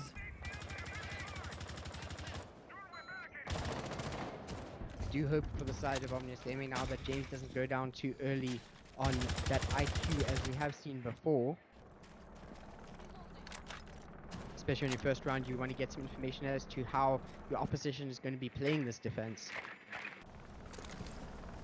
But OG definitely aren't going to be too worried about that right now, as Alec just looking in onto CCTV, trying to see if any roamers can be caught out there. Just a slow attack for OG, making their way sort of methodically through the area. Now, walls are going to be open, just going to start denying some roaming space from Nibble. Patience played from Omnius Gaming's attack. Of course, going straight onto the attack now after losing it out 4 rounds on a row versus Nibble over on the previous map being Coastline. And oh no, Divan gets knocked down on his rotate. 4 versus 5. Forza closes it out. We're on Divan with the shotgun, and there we go. The barricade gets taken down. Lulu on the Wamai has to back off, and hopefully Omnius Gaming are going to be able to get an entrance here. Hopefully an early pick, and that's the pick they needed. Alec finds Jason. Nice little move through officers. Almost manages to get a second by spanning through that soft wall. And OG still have diffuser in hand. Sticks and Ellis going to start making their way towards site. And let's see, wall's going to be open now. Jason not available to Kai trick that one and keep it down. Alec gets Lulu on the rotation. Wall has been open. Stick's going to be in a post-palm position shortly. And OG looking good, looking strong. They know that there's a man downstairs, so just going to be watching the flank is Sticks for the time being. Smoke goes out from Leventus. That's just going to stall it out a little bit longer, but Sticks going to be able to move in here, get that plant behind the desk, throws a flash out, but my magnet stops it in its tracks and makes sure that it doesn't have as great effect as it could have. But Sticks still in a great position to move on through. James trying to clear out the roamer downstairs, is going to find some contact in bathroom, knows he's hiding behind that short wall, is looking for it, but instead actually decides that he's not behind the wall and goes for a little bit of free fire on a different angle. Still He going to be knows watching now. that short wall though, just hoping that he is right this time. Sees the Oh, peak, of right course. on the head. It's a beautiful headshot, and there we go. Diffuser goes down shortly after that. It's a 2-man retake for Nibble, but Omnius Gaming have it in their hands as James goes down to Ventus, but Pancake is on the floor and Leventus doesn't have the health to do much about this. He could get Pancake back up, but he's going to have to pass through the sides of the man Alec. He sees the pickup and Pancake and Leventus fall. Alec definitely having the angle and barely seeing the enemy there, but actually on the walk back there, just the nail in the coffin. And right now, Omnius Gaming ends Nibble's streak of 4 round wins here, getting the round win of their own over on the attack of Border. And that was only round 1. Yeah, that was a long round one. It felt like that round went on forever, but OG just so methodical in taking their positions, moving through the map, setting up site, making their way into archives to open up that wall. So OG confident, looking good, looking strong, beautiful attack, beautiful way of forcing Nibble into off angles that they don't actually need to or can't already play, not because they're not good enough, but because it just puts the angle advantage in OG, especially James calls it downstairs in bathrooms. The angles that was being held by Alec upstairs through archive wall just really made it hard for Nibble to defend.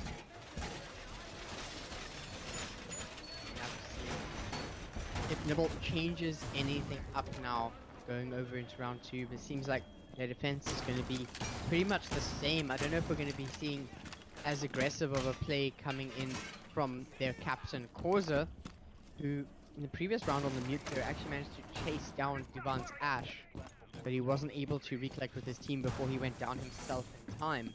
So we might see a little bit of a safer play coming in from that player specifically.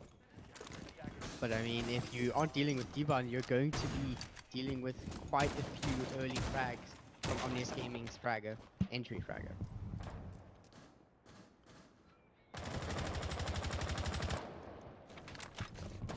Nibble not opting for much of a early run out presence right now, as Divan actually makes his way into CCTV relatively unchallenged. Now he's going to know that corridor outside Armory is open for the taking. Or just going to call that out. Get perhaps sticks upstairs, open up that wall, start exerting pressure through Armory side to make ready for that archive attack. As Alec also through CCTV just going to open up the wall, start really denying as much space as possible from defenders for any rotation that Nibble defense wants to make. Korza hanging out downstairs with the mute, going to be looking for a cheeky flank, but I believe that Canis has been setting up track stingers to try shut that down side a bit, so Korza could have a hard time making rotations or moving around. Something I'm actually worried about, I was just speaking about how maybe the slowing down rotations is a good thing for Nibble, but I'm actually worried about that now, just with the multiple angles that Omnius Gaming are trying to create here over onto the points. Although Pancake is actually the one that gets the first kill of the round onto James, removing the IQ from the equation. And this could give free roam for Nibble to start rotating.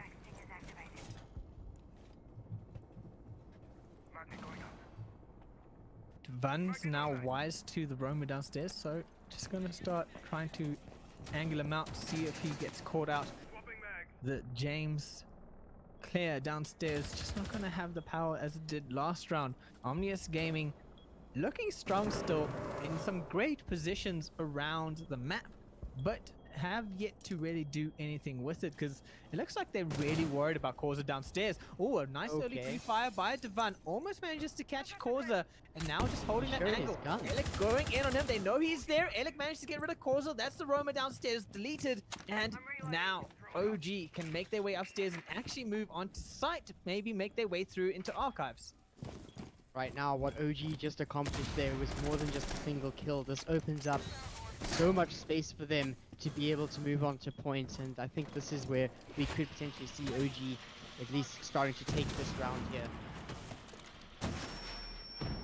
Losing the protective shield and getting taken down because he pushed out a little bit too soon. At least Jason able to get a refrag onto Canis, and right now Omnius Gaming are just coming out on top with the amount of kills they have. It's just Leventus and Jason left on the point and make it just Leventus here as he's on his own. Does find Divan, but he's up against Styx and Alec, and Styx right now is busy placing the diffuser. Smoke not able to do too much right now on his own. It is a post-plant situation. We already have one of Omnius Gaming on the lower floor here, as Leventus actually could potentially just book. Yes, he's playing this so careful, but he could actually just start disarming this. I mean, he could. As right now they push back. Yeah, like you said, he could start disarming that, but OG was so ready in really great position to just run in and stop that DPS. There was two of them and only one of Nibble, so the advantage was in their favor, and they did in fact come on top as a result. So nice play, well done to OG, once again showing dominance here. as Nibble deciding going back up to Armory round 3, as they say, third time's the charm, and hopefully it works out for them. And as I say that, they switch down to ventilation, to realizing that possibly Armory isn't a place that you want to be taking OG on right now. So of course, Border is OG's map pick here, and as you're saying, Chernok, not really wanting to take them on an armory anymore, but I worry that maybe ventilation, it might just be the same situation that they're going to be going through, because OG's map choice here, and currently 2-0 up, it's looking pretty good for them. Although round 3 starting, a different point to defend, Nibble might be able to keep this one alive.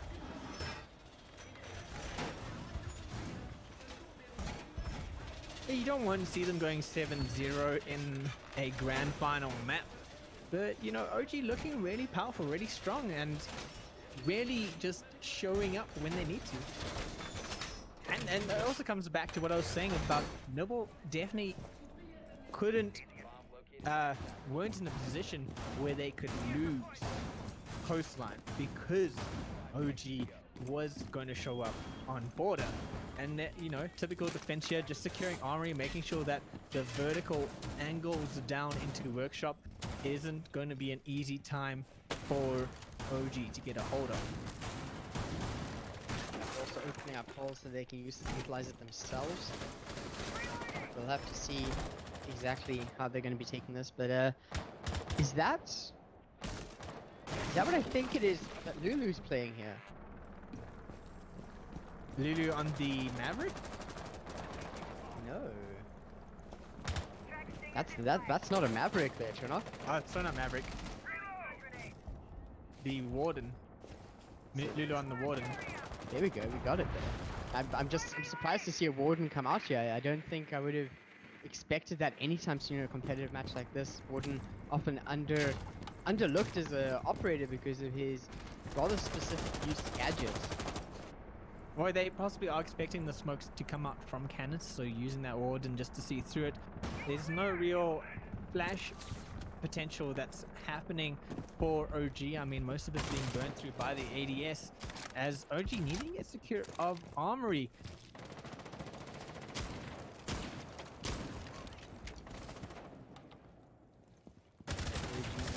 Push in here, potentially finding the kill on the first anchor over here. Does manage to take out Jason's Kaid, and now they can start potentially taking over control of this verticality. Sticks pulling off his gadget here, but actually gets taken down.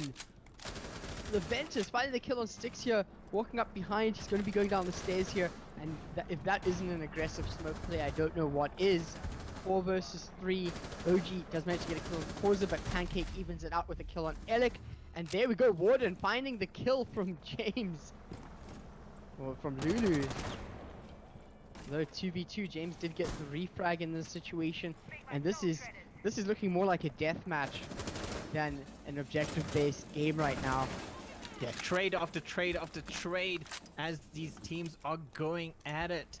As they know they still have a threat in armory that needs to be cleared out. Leventus just happy to sit downstairs on site in server room and wait for them to drop on down.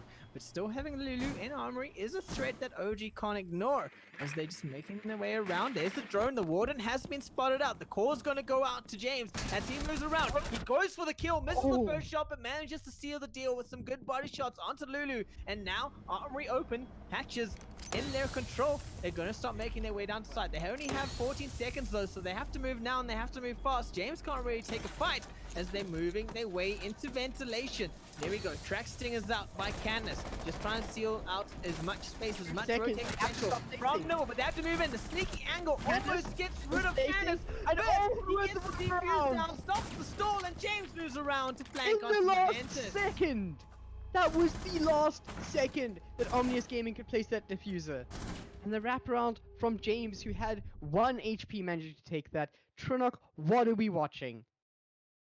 What do you mean? What are you watching? Watching Rainbow Six Siege right now, Cloud.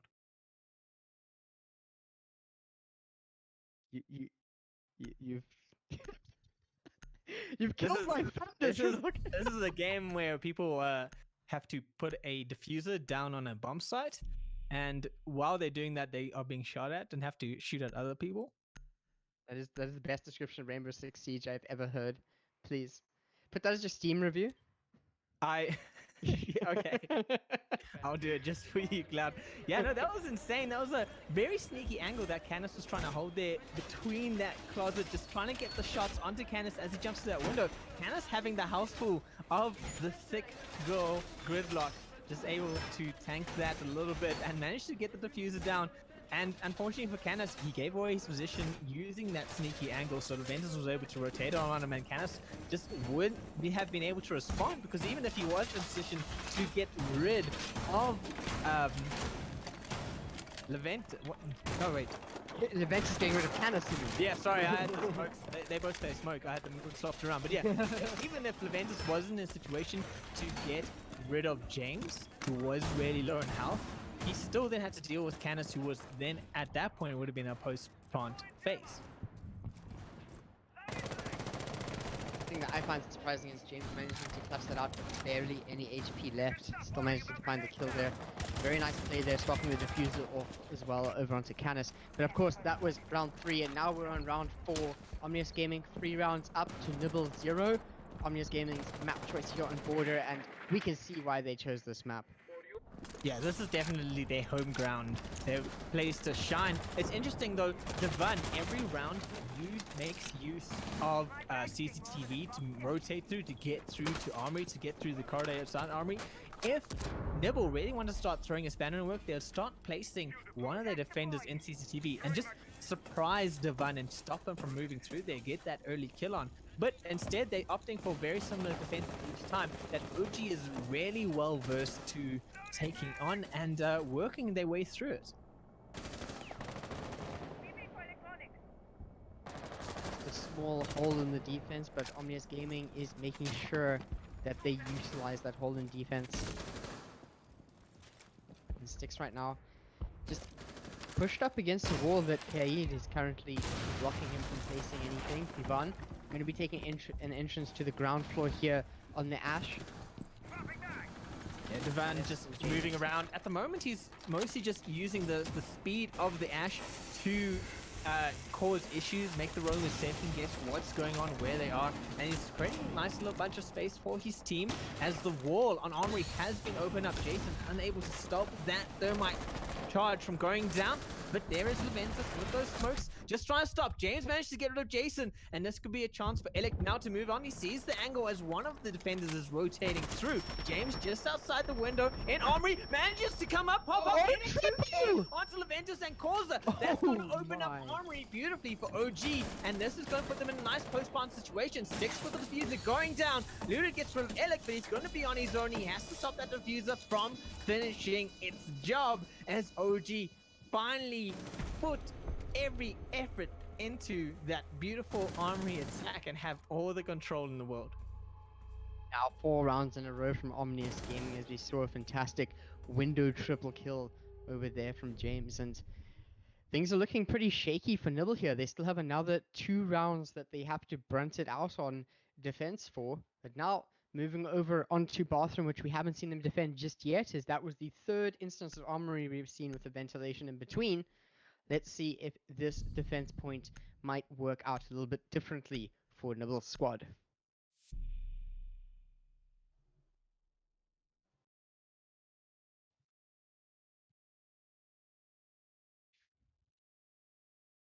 And once again, Divan sitting on that Ash, still happy with the 3-speed operator. As you said, utilizing it to great effects, throwing off the roamers of Nibble, but it seems like they're just not able to really sit on a comfortable defense just yet. Yeah, switching up now, not going to Bentley this time, but going down to Taylor's. It's definitely seems to be very unsettling, or Nibble seems to be very unsettled by OG's attack. They just can't really find the site that's working out for them as they are setting up in Archives and in Office. Just going to secure those hatches. Once again, the best defense you can have on Border is not sitting directly on the site, but trying to make sure that upstairs is as unviable as possible. But the problem with this is that OG just seems really good at taking control of the 2nd floor. think that's actually a good point there, Trinok, with the fact that OG is able to just always grab that second floor, and now that the point is once again underneath them, they could potentially be getting some vertical damage placed down over onto Nibble's defense. Although, look at the peaks coming in from Omnius Gaming here, already just firing from such a far distance and spawn. Nibble Devon have to be a going little bit once scared. Once again, Devon going through CCTV, really unchallenged by OG. I mean, he was a little bit worried by an angle coming out of officers, but in the end, that angle was covered nicely by Alec. So, really, Nibble need to start tightening up that second floor defense. As Armory door has been opened up, two of Nibble's defenders hanging out in there, hoping that they don't just get completely squashed by the might of OG in this attacking phase. Pancake holding that door, waiting for Devon to peek his head out, but not able to peek just in time. Devon not having his head in that moment. CCTV in the control, going to get some hatches down into the first floor, and OG looking really strong to attack Tellers and get the diffuser down. No kills just yet in this one, but it still feels like Omnius Gaming could potentially have a small lead on what we are seeing on this attack here. Almost finding the head of Pancake as he ran past for the rotate from Alec. And Alec still playing it careful as he starts pushing in. Armory was open, which is boding a bad news bears for the lads in Armory. They've fallen right back into officers. OG now have Armory control, just going to push their way up, but Causa manages to get a sneaky C4 from downstairs. That could cause issues, but Edith has managed to get down into service, unable to make a hit on to the Jaeger of Pancake. Canis does get the refrag, but Adventus comes up in return. So it's a 2v4, and this could be the first round that OG do not manage to win. As Pancake just moving around the site, looking for the hatch. So I'm just gaming out 2-3. James evening out just a little bit, not quite there yet. I must say, this is looking a little bit tough for Omnius Gaming now, over on round 5. Nibble have been struggling for the first 4, but it seems like this Teller defense might be what sets them up on the scoreboard here. James trying to find an angle alongside Sticks as they start walking down the stairs. A kill for James. He finds the second one of the round as he starts pushing in. Quite aggressive with only 20 seconds left on the clock. Sticks does still have the diffuser. And Pancake holding the B site, but it seems like they're going to want to try and plant it A potentially. Which is all up to Jason to defend. Oh, Jason does find it, but right now, B's flashed out! And he gets taken down. Nibble managed to win the round here. Pancake find the last kill on Sticks. Nibble finally finding a round in this map border. Unfortunately for OG, the flash went out right before the Kaid peaked and got the frag. So to get that refrag, you just had to look at his own flash. Gets flashed out and finished off. Well played by OG to get into that position. And, you know, just maybe taking it a little bit too slow. Could have gone a little bit more aggressive, a little faster. They allowed Nibble to rotate around them and get into positions that OG wasn't prepared for when they actually had the advantage. And Nibble managing to bring out from an almost unwinnable situation. We'll have to see if Nibble is able to keep up this defense here. Of course, that was a rather outlier situation over there that we saw to end that round out. But of course, as you say, if you're going too slowly, you're going to put yourself into those dangerous situations. So, in this gaming, definitely being caught with their pants down a little bit over there.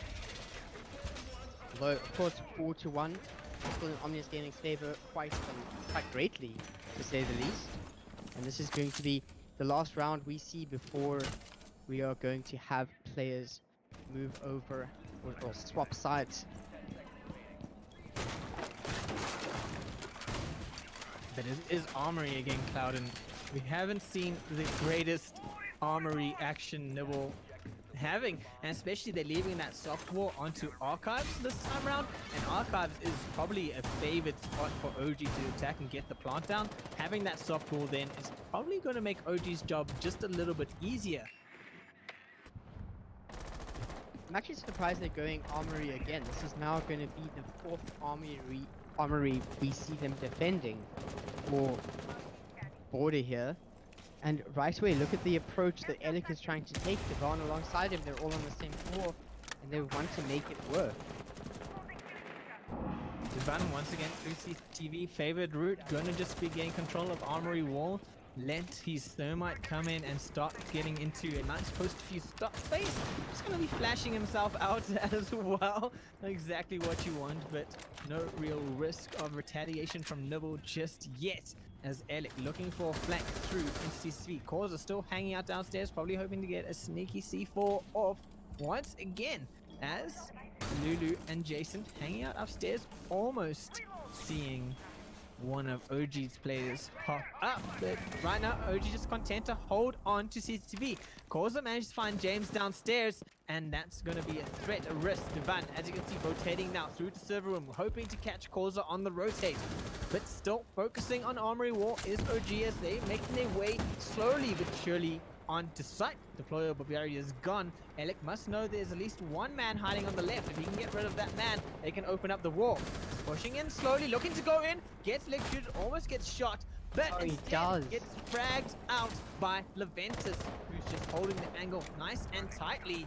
Devon still trying to make up for that, clearing out the smoke of Leventus, but the second one comes out. That's just going to stop them from pushing it even more. So Nibble actually doing really well here to stop any real threats coming from Armory side, as unfortunately Canis goes down in service. Causa finding his footing as the roamer that he needs to be. Sticks rotates around into corridor, almost taking or getting taken out himself. And now into Archives Armories. Looks like OG is going for a different kind of approach. Six and Devan, the last left alive. Devan just needs to come out for his team right now.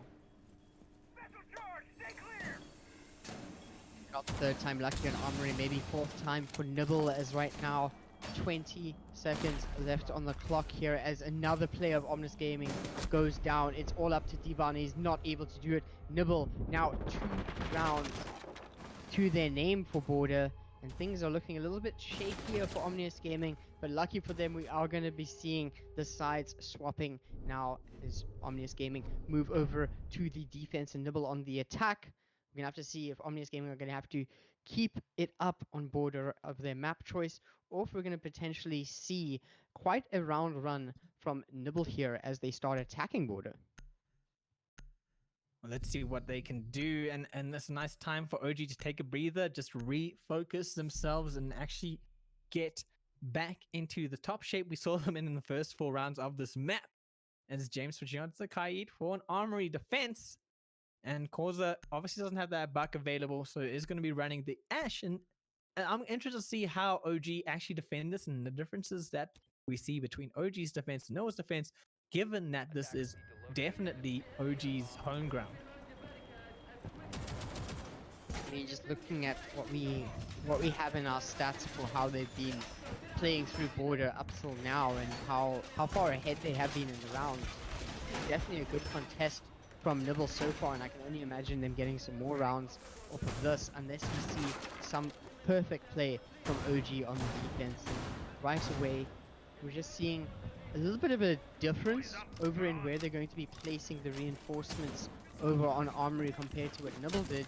We're going to have to see as to how much that really affects their defense and what their rotates are going to be in comparison to what we saw from Nibble.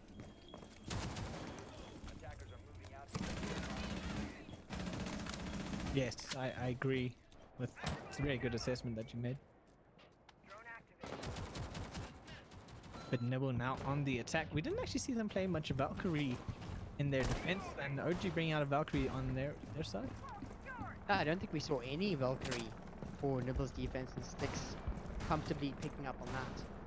Usually we saw something like a smoke in place of the composition that they're pulling out. But also over on the side of the attack for Nibble, they aren't coming in with the gridlock, which is something that we've seen plenty of. Okay, so they're going to be making their way through tellers, getting control of the bottom floor. There isn't too much threat of roamers. OG mostly just focusing on upstairs, securing Armory. They do have some peak holes downstairs, waiting for server room entries to get any soft destruction downstairs, they can open up the floorboards with Corza and with Leventus. So there is some vertical potential for Nibble. It's just opening up the wall. Lulu just finding a space to put that Thatcher reach charge, reaching around to go out from Corza, opening up the floor. Pancake and Lulu going to be aware that there is a threat downstairs. Lulu opens up the wall, going to give them some ability to move through into offices and possibly get themselves in a good place to plant onto archives. Leventus looking for that lifeline, just wants to open up some more space, ready to just lock down the angles that OG have available to them. No one has yet to really encounter another person, an enemy here, as Leventus looking to start stunning onto sight. Manages to stun Elegant, but pushing out forwards, gets caught on that move. Elec still sitting strong with a nice Tico.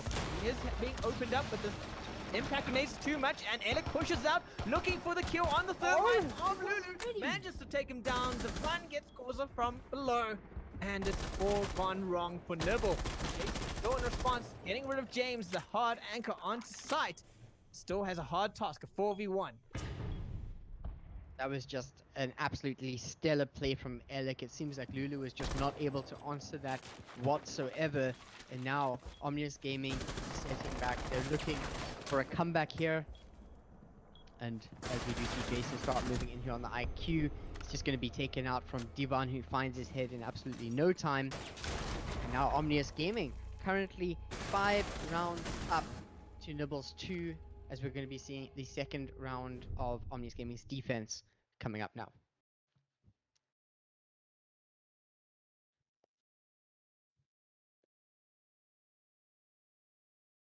And they're going to be opting to take it to ventilation for round 8, bring out a smoke this time as well as a maestro, which means we're not going to be having a mute. And there's going to be quite a lot of space of post-plant denial. Although Maestro swapping out for the Valkyrie here, which we did see played over on Omnius Gaming's defense just the previous round. Corza swapping out the Ash for the Sledge. Yeah, they realize that the site's downstairs, so the Sledge destroying the soft walls above site is going to have more of an impact this time round. Once again, OG are going to do a similar setup to Nibble by securing off Armory, by locking down archives as well, making sure that those hatches are not going to be a risk to them on this ventilation defense. Especially, I mean, if you get control of Armory right now, you have all that floor that's right above Workshop, right above ventilation, that you can just destroy with that sledgehammer. So OG have to do really well to defend this, and they seem to understand the angles and how to play around archives, how to play around Armory. So it looks like it could be another strong defense for Omnius Game. I don't think I can expect anything less of them, with Border being their map pick and them showing us a straight 4-round run at the start of the map here. But we'll have to see if Nibble is able to answer this, as we did see a 4-round run from them at the end of Coastline previously. So let's see if Nibble is going to be able to continue defying Omnius Gaming as they start to enter in through the stairs. Yeah, just making their way onto site, or onto upstairs area, I should say, wanting to get vision down onto site. Omnius Gaming still just hanging out, having a meat pie, not too much going on. Having a, dare I say, pancake. A meat pancake? Could be. You said that you get minced ones. You do. You get savory pancakes. They're weird, but you get them. Well, let's see if our pancake here on Nibble is spicy or savory here. As lots of gunfire being taken, Leventus trying to get some damage on OG, but neither team really dealing much damage to each other. Over here, of course, a glue mine in Pancake's leg here. It's not quite what he wants. Yeah, no, but you also can't afford to be taking that out, especially with the threat of Elec right there. Elec gonna have information needs there. Elec does come out on top and gets rid of Lulu, but Leventus goes down. So Nibble not having the best time. Leventus does have the self-revive available. Alex still in a bad situation, not having the house ready to take, but he's managed to defend off Archives so far. As Lulu back up, going to be seeing the head of Devon potentially as he peeks on through, and he does get find the it. headshot onto What a Devon. big But shot. a trading response. Six gets rid of Corza. finds Pancake it. comes in, finds Alec. It's a 3v3 now. As trading going left and right. They have Archive control. They're going to be able to use that hatch, but they do have to worry about the Oh, Kai. But a no. team kill isn't exactly what you want. As the Ventus goes down, but Jason redeems himself, getting rid of Six, hiding out in Armory office. Just James and Canis left for OG. Canis comes down, gets rid of Pancake on the upstairs, coming from CCTV. Is going to open up that rotated hole and go downstairs. Go back to site and just make sure that Jason can't get on there by getting a quick, easy frag. Jason moving through main lobby, has to deal with Canis and James, both on full house. Jason not exactly looking good. Gets shot Doesn't find the kill. through. Yeah, he hasn't found the kill yet, but he doesn't have the health much to do anything, as Canis and James just gonna lock down server room site. Surprised that wasn't a kill there, with the site being found first from the side of Canis. And now Jason really needs to start finding an angle here to make something work, but he does have the diffuser, 10 seconds to go. I don't think he's going to be able to make it unless something fantastic happens, as he's going to be giving away his position as well. He's got barely any health. He's going to be pushed on before he's going to be able to do anything. Omnius Gaming now putting himself to match point for Border. Jason just didn't have the time to do anything really, and OG, the defenders left, knew that they could just stay on site. James and Canis are more than happy to sit in cover and wait for Jason to push on. No reason to hunt them out. No reason to risk your life like that, especially after a very risky trade in waiting room. Now, we haven't seen this one just yet. Custom Inspection Supply Room is going to be potentially the final round if Omnius Gaming managed to take this. And I think this might be a similar case as to what we had for Blue Bar. Not selecting this point, bringing out a castle here so that you have an extra case of funneling that you're able to create with his gadget and the walls that he puts up. Maybe this is where we see OG take over the second map in the series here and put themselves in a lead for this best of 5.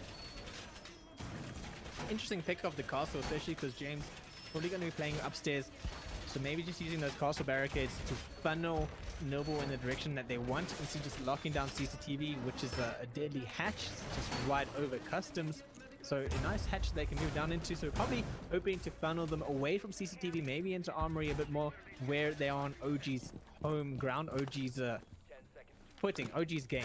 You know, just trying to funnel them into how OG wants them to move. So let's see how Nibble responds to that and what they can do here. It's customs is not an easy side to hold. It is also not a difficult side if you know the map really well, which OG do. So there's definitely quite a big battle of map knowledge is going to be coming out of this one. And right away, Nibble actually trying to go the far way around, taking the east side, possibly even wrapping around to the north, what they would like to enter into Border with.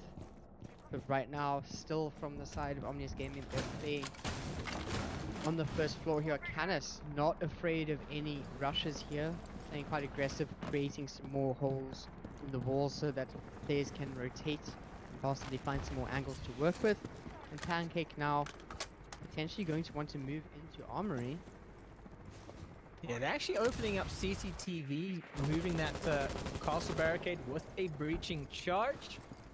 And now just burning through some utility is OG, but Jason manages to find Alec, and then a refrag quickly by Devon onto Corza. That's a huge pick, making sure that the Ash doesn't have any real room to move with is huge. So a good 4v4. OG still in a great position. Devon holding onto officers, going to make sure that no real movements can be made into CCTV. James locking down CCTV himself, watching that window, just window guarding, manages to get a second pick onto Leventus, and then unfortunately does go down, but the work he needed to do is done. It's just Lulu, but a run out takes care of that, and Stick's going to be happy with that one. He does get refragged, but it's 3v1. And it's just Jason left alive once again, and he has a mountain to climb. He has to recover the diffuser and then make his way back down to site while having to deal with the likes of Devon and Canis.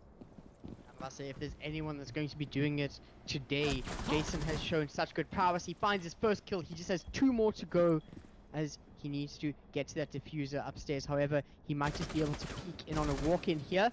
Doesn't manage to get the kill, but is aware of the location and gives away his one big time here as he tries to go for a cheeky flick. Devon holding the angle, and now hopefully we're going to be seeing potential movement. There we go, James falls down. It's a 1v1 now. Devon does find the kill. Omnius Gaming do manage to take Border as their second map win here.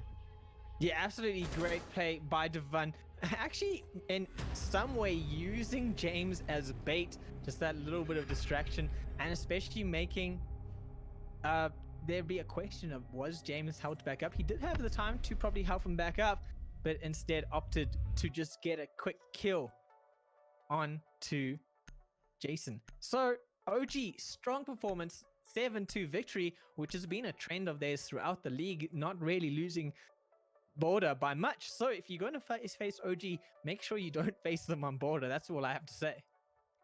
Avoid Border at all costs, of course.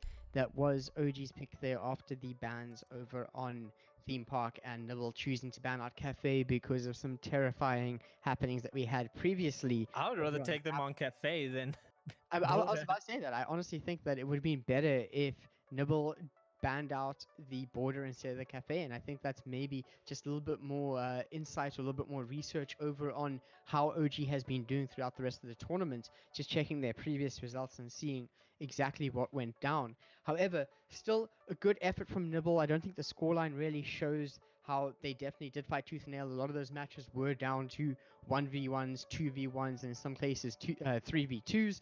So Nibble still put out quite a good fight. However, of course, the third map we'll be going to is now Nibble's choice, which is on Villa. And correct me if I'm wrong previously, but wasn't Villa actually the map that Nibble won last time against Omnius Gaming? No, last time they played, Nibble's map pick was Villa, and Omnius Gaming absolutely smashed them on it. So, Ooh, that well, is I wouldn't correct. say absolutely smashed them on it, but they took them 7-5. So this is a redemption time for Nibble.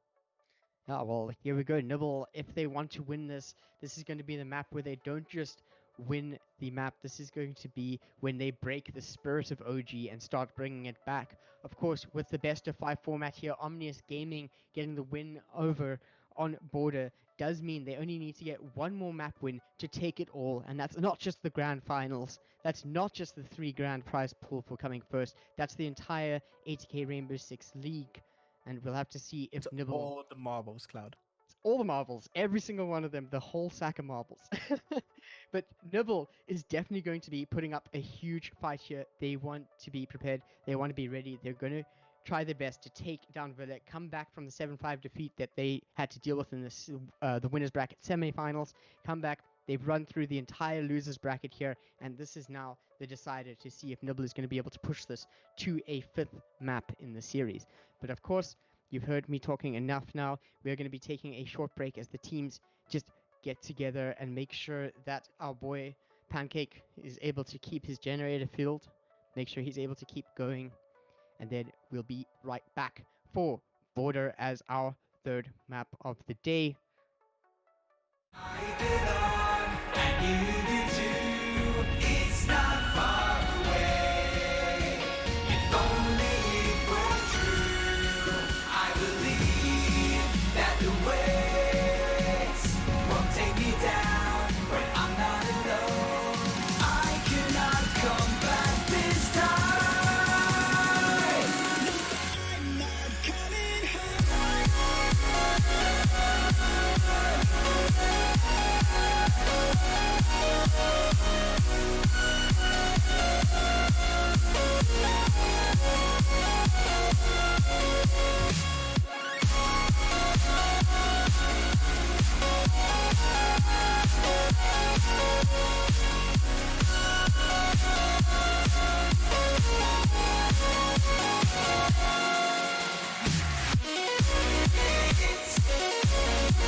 Welcome back, guys, to the ATK Rainbow Six League Grand Final. Nibble taking on Omnius Gaming, and it is 2-1 here, and we are going to Villa. Cloud, what can you tell me? What are you worried about? What should Nibble be worried about on this map? Well, this is just history replaying itself, and hopefully, the side of Nibble is going to be able to turn the tides of history here.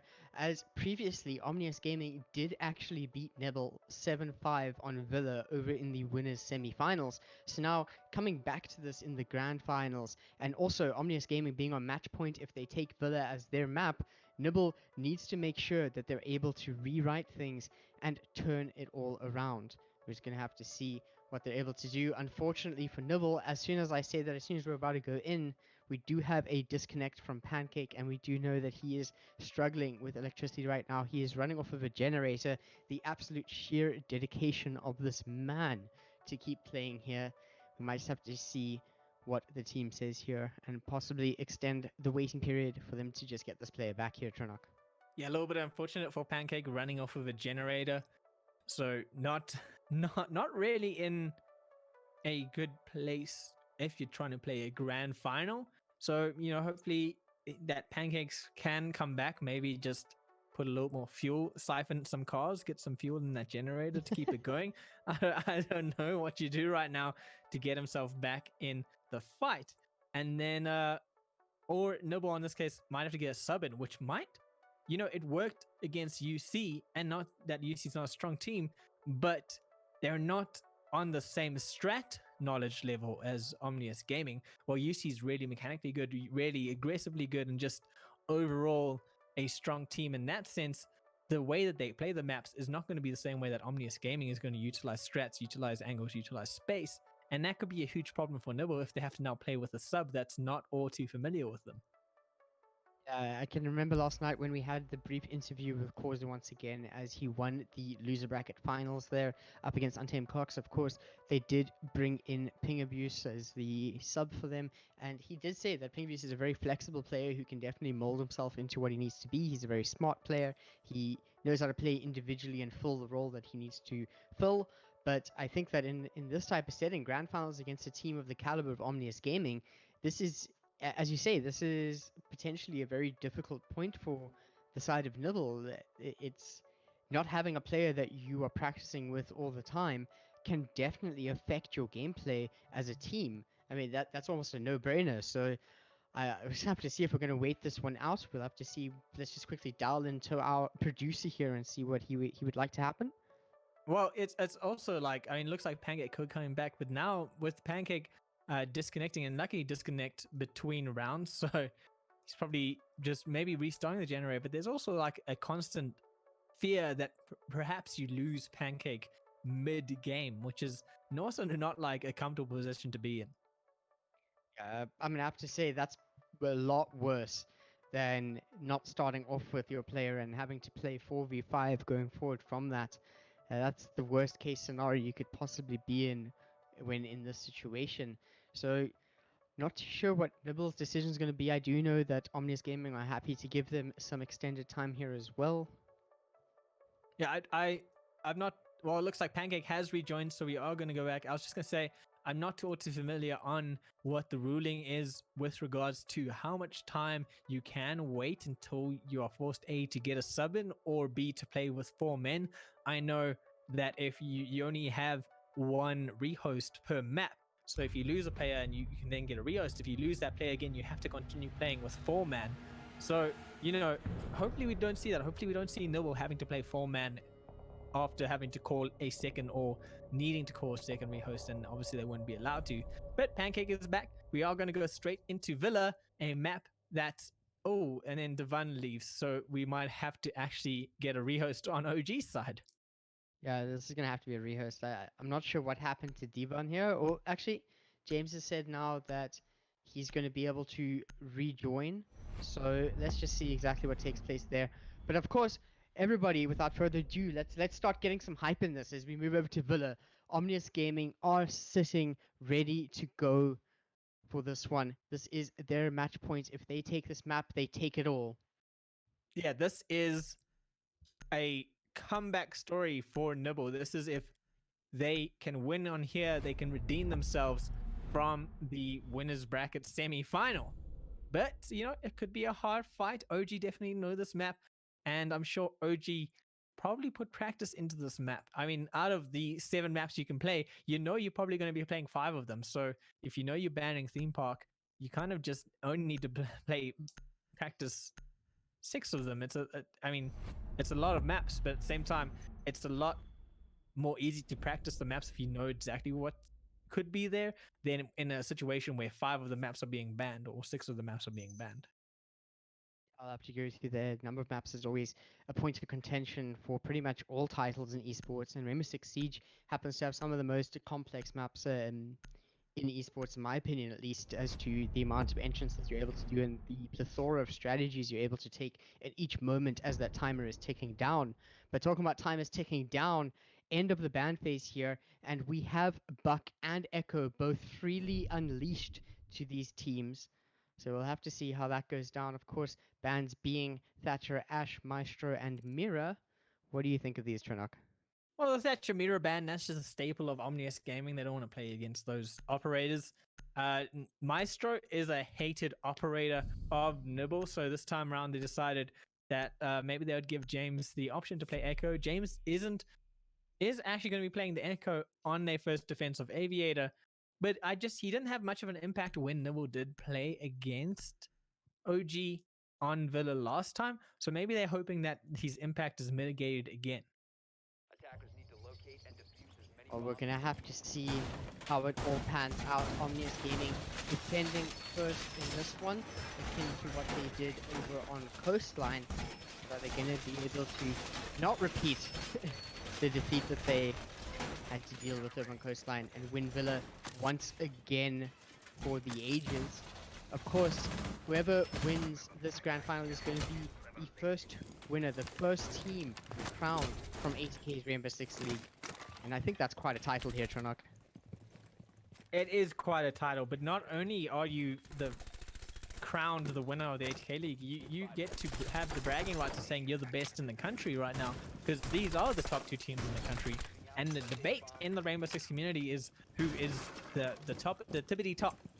And it's always, is it OG, is it Nibble? And they constantly have been trading back and forth between that one. So the winner of this gets to hold on to that top bragging right for until the next league or tournament is hosted. So there's a lot more on the line compared to the prize money, compared to your placing in this tournament. A lot of it is going to be on the title that you create because of this going forward within the community. And by all means, the South African Rainbow Six community is absolutely booming at the moment. Yeah, South African Rainbow Six Siege community is doing some great things, growing amazingly, and it's definitely going places, as Causa himself is going places, going for a trip into kitchen, just making his way through. He's got that friendly drone in support, just droning out for him, making sure that there's no roamers going to catch him off guard. Causa playing out of kitchen. He does have 1 or 2 of OG's roamers to deal with downstairs, but not yet at risk of running into him. Looks like Devan and possibly Canis are downstairs. And Jason and Nibble holding piano room. We see this time and time again. IQ here, making sure to get rid of a lot of gadgets. It can be a bit of a struggle sometimes. Once again, Jason having issue with that one, Cloud. Yeah. Issue with those metal girders that keep everything together on the map.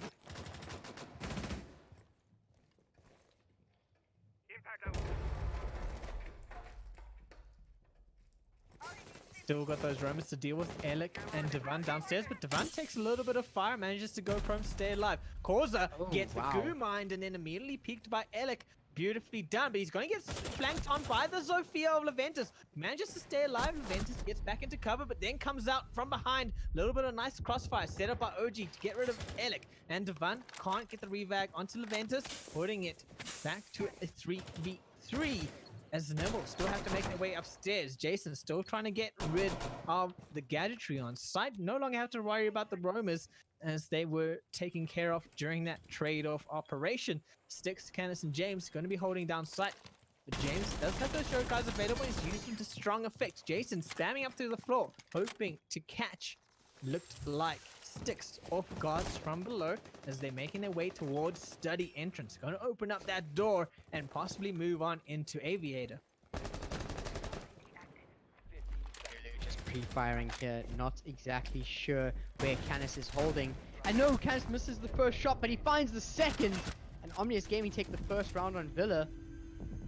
Who Canis almost let that one slip through his hands. He was actually going for a shot on Jason in the background, and the Thatcher just crossed in front of him and managed to get caught by it instead, and then just quickly managed to finish off Jason before he could respond. So a little bit of luck coming up for Canis. Finishes off the round, first round going towards OG.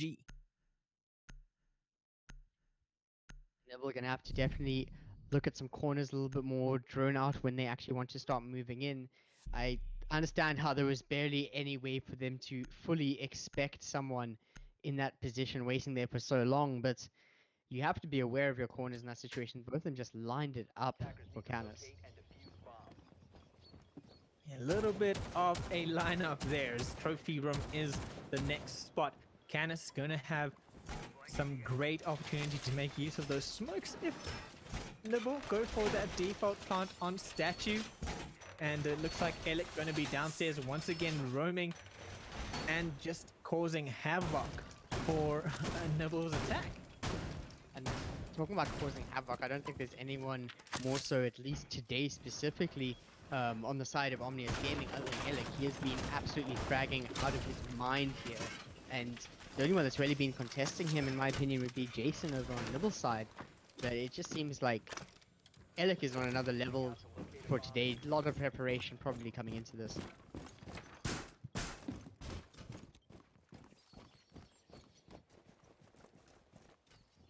Back on the offensive, Nibble gonna make their way up to master bedroom, and also once again the Ventus and probably Cause are gonna be clearing out downstairs. He almost manages to get a nice wall bang onto Alec through laundry stairs, but Alec just managing to get out of that risky situation. The ping goes out from the drone onto Canis, and that's a harsh loss to have early on in the round. Causa coming out on top.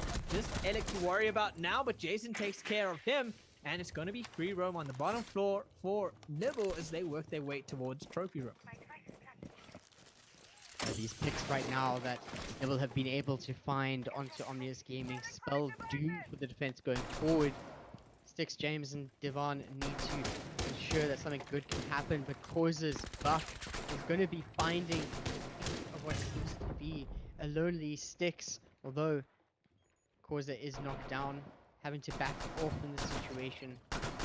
We still have the IQ and Jason trying to find some gadgetry. Having issue again, trying to get rid of those gadgets with the pistol. Not his most favored place to be. I could say that Jason and Villa gadget removal is just a combination that's not going hand in hand right now. I think you have to attest a lot of it to teams expecting for him to do that and just placing the gadgets nicely over the steel reinforcements of the flooring.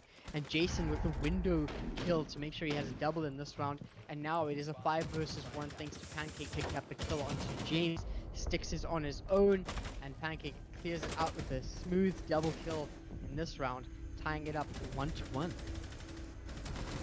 OG just not really able to set themselves this time around. Some great droning work by Nibble to get rid of those roamers downstairs, make sure that Alec and Canis weren't a threat anymore. And then just a simple move upstairs, moving that floor by Causa with the buck. Make sure that James couldn't even have a good safe position to use those yokai drones from.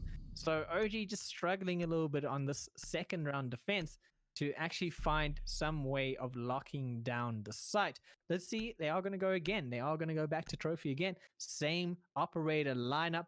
So let's see if they can figure out how or where they went wrong in the last round. I think it's just, once again, it's early picks from the attackers. Attackers being able to find a decent angle over onto OG's defenses, and I think OG, once again, they just need to make sure Nibble isn't finding these angles, or at least have some better cam usage to get information to where Nibble is going to be attacking from. I feel like James on the Echo is extremely important for post-plant situations, but if you want to try force that, you need to find a way to get them to plant something, which, I mean, at the end of the day, you just don't want anyway. Well, sometimes a post-plant situation can be better for you because you kind of know if they're planting for that location, chances are they're going to be holding these kinds of angles and can work off that information a lot better than if they are just having free roam downstairs. You never know where they're going to quite be.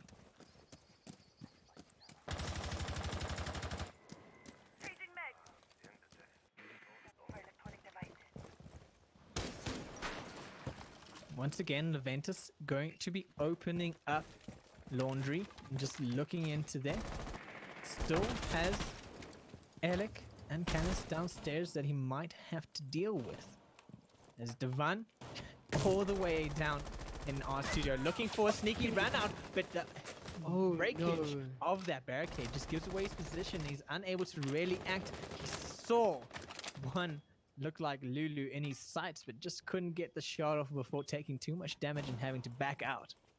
I feel like if he just waited down there a little bit longer, he would have been rewarded, but he lay down and he got right back up, so bit of a tough one. But Leventus finds Canis over here on the ground floor, and even though there's a boot mine in his ankle, it's not going to deter him from pushing up. OG needs to reorientate themselves. Their roam is just currently being called out on bad rotations, and Nibble taking advantage of it as Causa makes his way towards the main stairs. Going to be once again opening up that floor below statue, hoping to unsettle the likes of James and the rest of his team, as Pancake almost gets taken out by Alec, who is sitting on one set of stairs. Pancake gets a little bit damage to backs off, and there we go. Causa having the call out, reorientates himself, catches Alec on the rotation, well maneuvered by Nibble. Now they have an open first floor and the ability to move upstairs once again and take on OG's main defense. And once again, Nibble finding those early picks off on Omnius Gaming. I think that after the defeat that Nibble faced over on Villa previously in the winner semi-finals, they really started working on this one. They took it to the lab and they needed to practice it out here. Yeah, I definitely think this is a map that they have been workshopping, but again, UC did take them 8-6 onto this map, so it's not all a strong map for Nibble. But as I say that, Leventus and Pancake come out firing, getting the headshots onto the hard anchors of OG. And now they have a free side. Divine can't really take a gunfight. He's going to have to look for those sneaky angles as he moves out into corridor. Pancake is holding the door frame, so if Divine moves through there, it could spell his doom. He is making his way towards statue, hoping to at least get one kill before being taken out, but he only has 30 seconds to work with.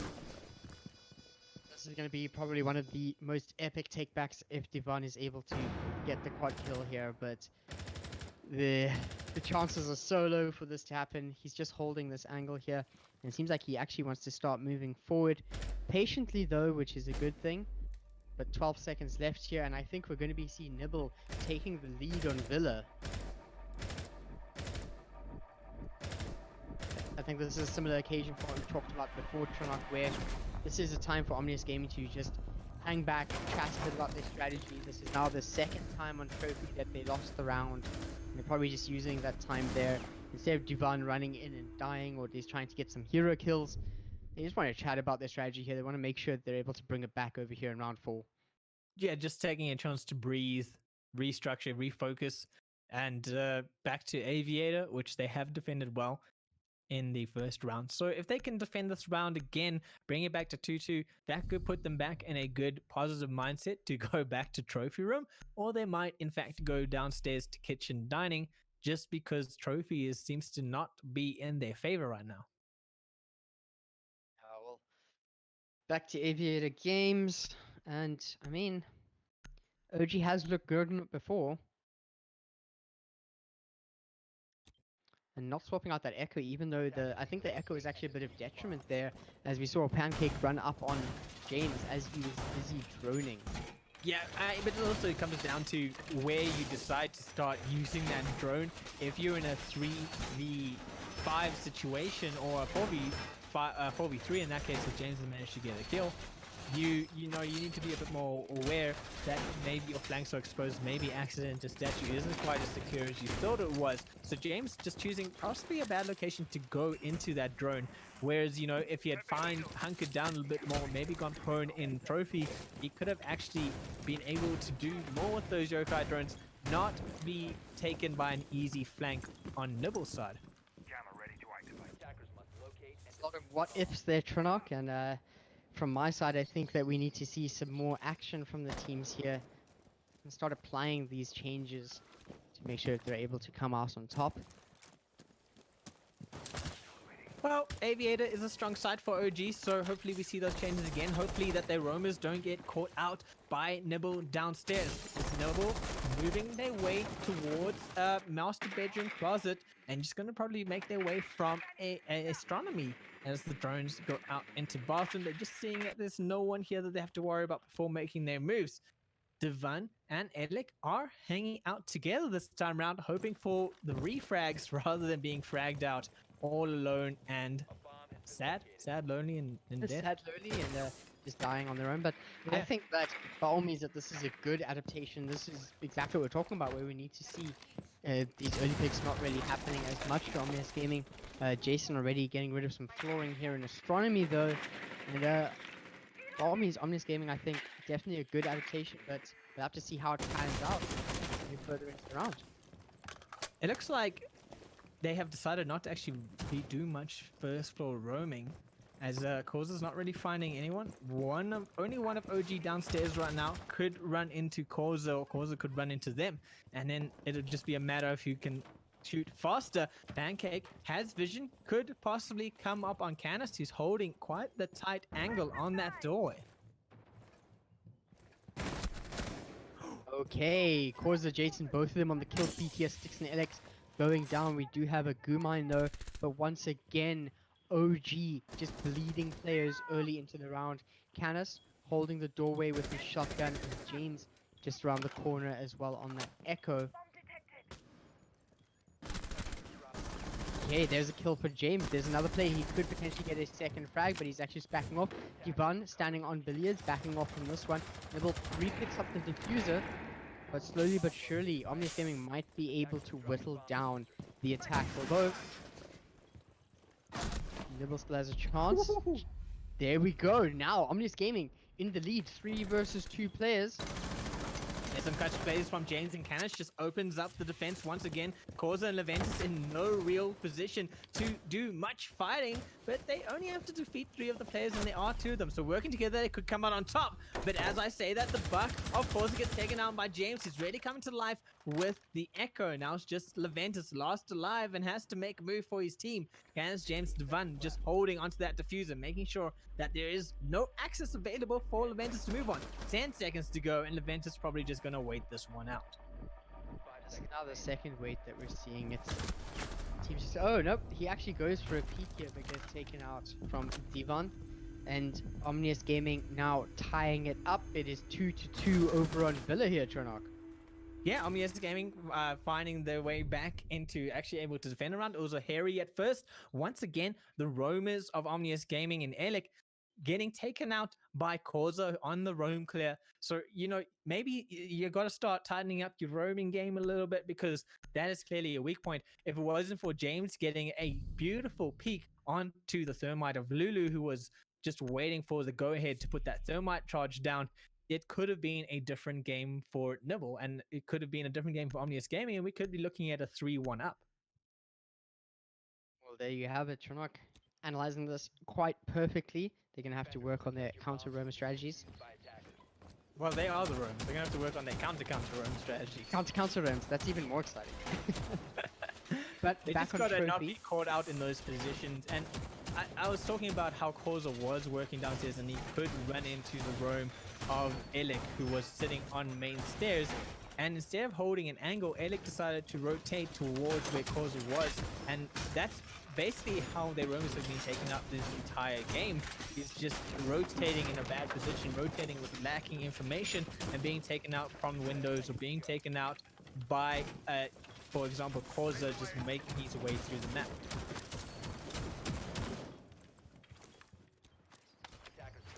So of course, back on trophy now. This is going to be the third time, and hopefully third time lucky for Omnius Gaming, as both of the previous rounds with trophy were actually Nibble wins here. So with the new enlightenment of what they should be doing with their roamers, hopefully they have half a mind of what you have here, Tronok.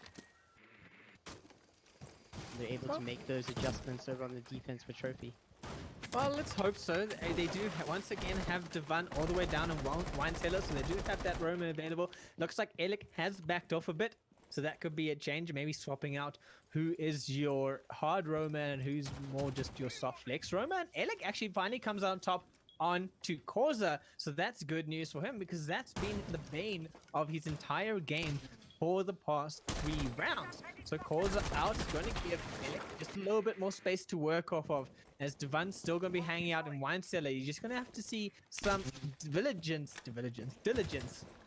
by Pancake as he's placing those air jabs. What is a vigilance?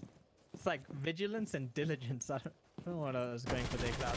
It's almost as good as my methodologically, so hey, we're You in the same changed boat that now. word. There was methodological, now it's methodological. It's constantly in flux, man. Much like the strategies at play here in Rainbow Six. And Yeah, Alec having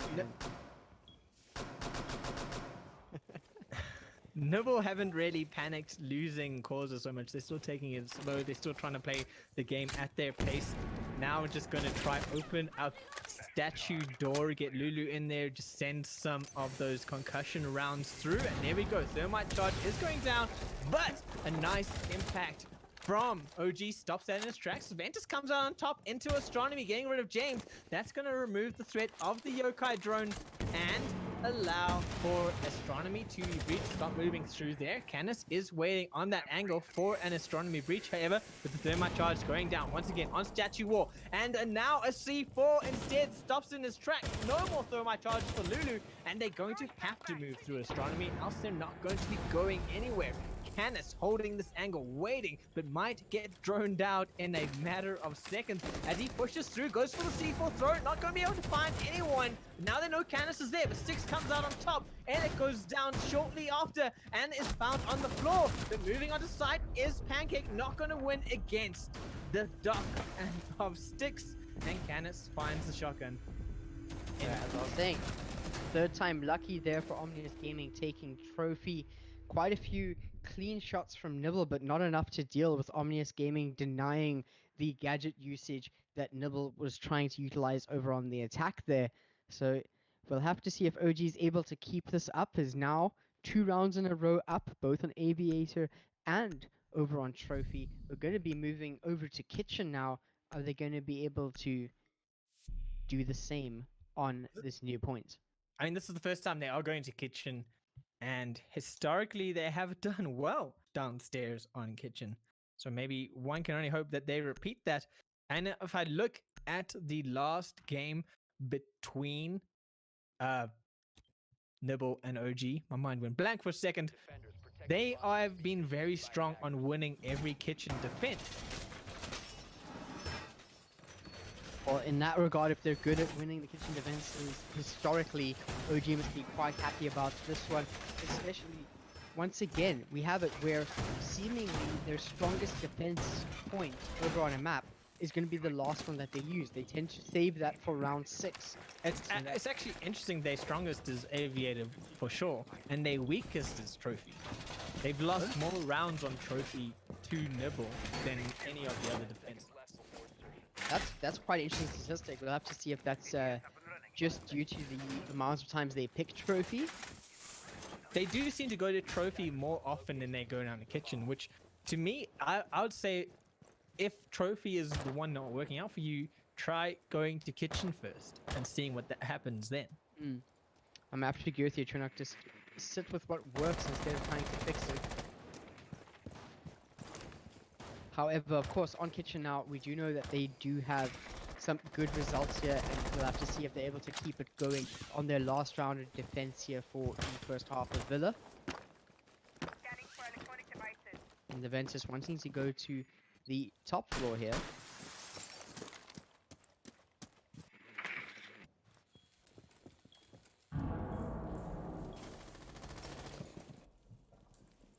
clear out top floor, not a standard approach going out into kitchen. Wine cellar Roma for OG and not really anyone on the second floor. Devan just looking for that window peak, but Leventus probably hoping to come out on top. He has done that before in fighting with Devan, and Jason able just to clear out some gadgetry from above.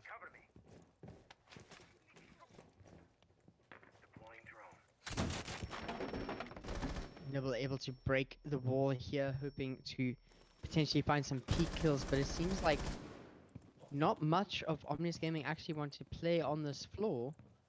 They might get some free entry down onto kitchen, or at least some vertical play from there.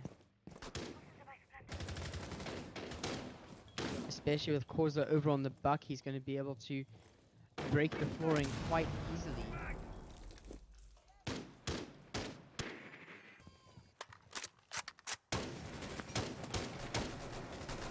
And here we go.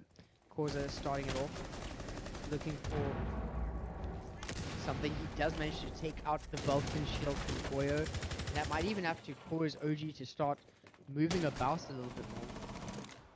Yes, great gadget removal right now from Nibble, just working their way down. This is what you would refer to as a typical of the 20-second meta. Just removing as much gadgetry as possible before moving down. Pancake does manage to get rid of Canis. Eric, in response, takes Leventus out. So just a little bit of a trade, keeping these teams even. Eric still holding quite a sneaky angle. His position might be compromised, and Devan has made his way up to second floor after that soft destruction by the Buck of Corza, holding a very nice angle on hallway, just hoping that Corza was going to peek, but Corza has in fact now backed off. Probably is going to go remove some more floorboards in master bedroom. Alec using that angle he had established earlier gets rid of Jason, and now the time and the clock is ticking down for Nibble as Lulu goes to open that hard wall, but he is alone. He does manage to get rid of Sticks, but still can't do much on his own.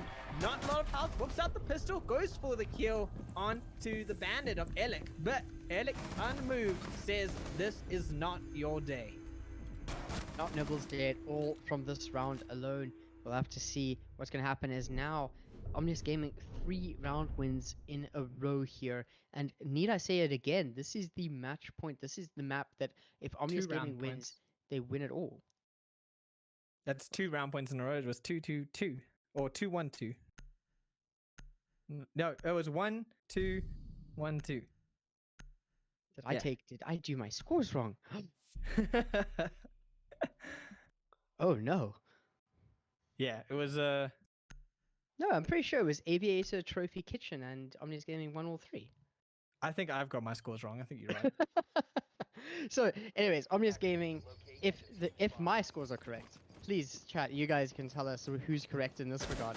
But with Omnius Gaming coming up with 3 round wins in a row now, if they keep this momentum going here, this is looking extremely good for them to take it all. Currently 4-2. Nibble has quite the mountain to climb as they have switched over to the defense now. I was wrong. I was writing down OG wins as Nibble wins. That was on me. Well, at least it's sorted out and we have our clean stats. But of course, the switch around here is the biggest thing, I think, as we do move over to Aviator with Nibble now on the defense. On Nibble's side, in terms of their ability to defend, Aviator, they actually do quite well on Aviator defense. To the extent that, or I should say that they do half well, because it's a 50-50 about whether they win Aviator defense or not, based on how they played OG in the last game. Well, I think a 50-50 is at least a good place to start, as they need to really begin advancing their lead here. Only 2 rounds is not really where you want to start it out. You'd like to get a bit more than just that at this point of the game. I mean, against their game against UC last night, they won 1 out of 3 Aviator defenses, so this could be a hard defense for them. Definitely could be, especially with OG almost actually finding a kill on Red Stairs, taking a bit of damage himself, and James might need to see something change, although James seems to be doing just fine on the IQ, getting rid of a few gadgets here. We're going to be seeing a few rotates. Devon hoping to find out, or at least find the peeking head of Aroma here.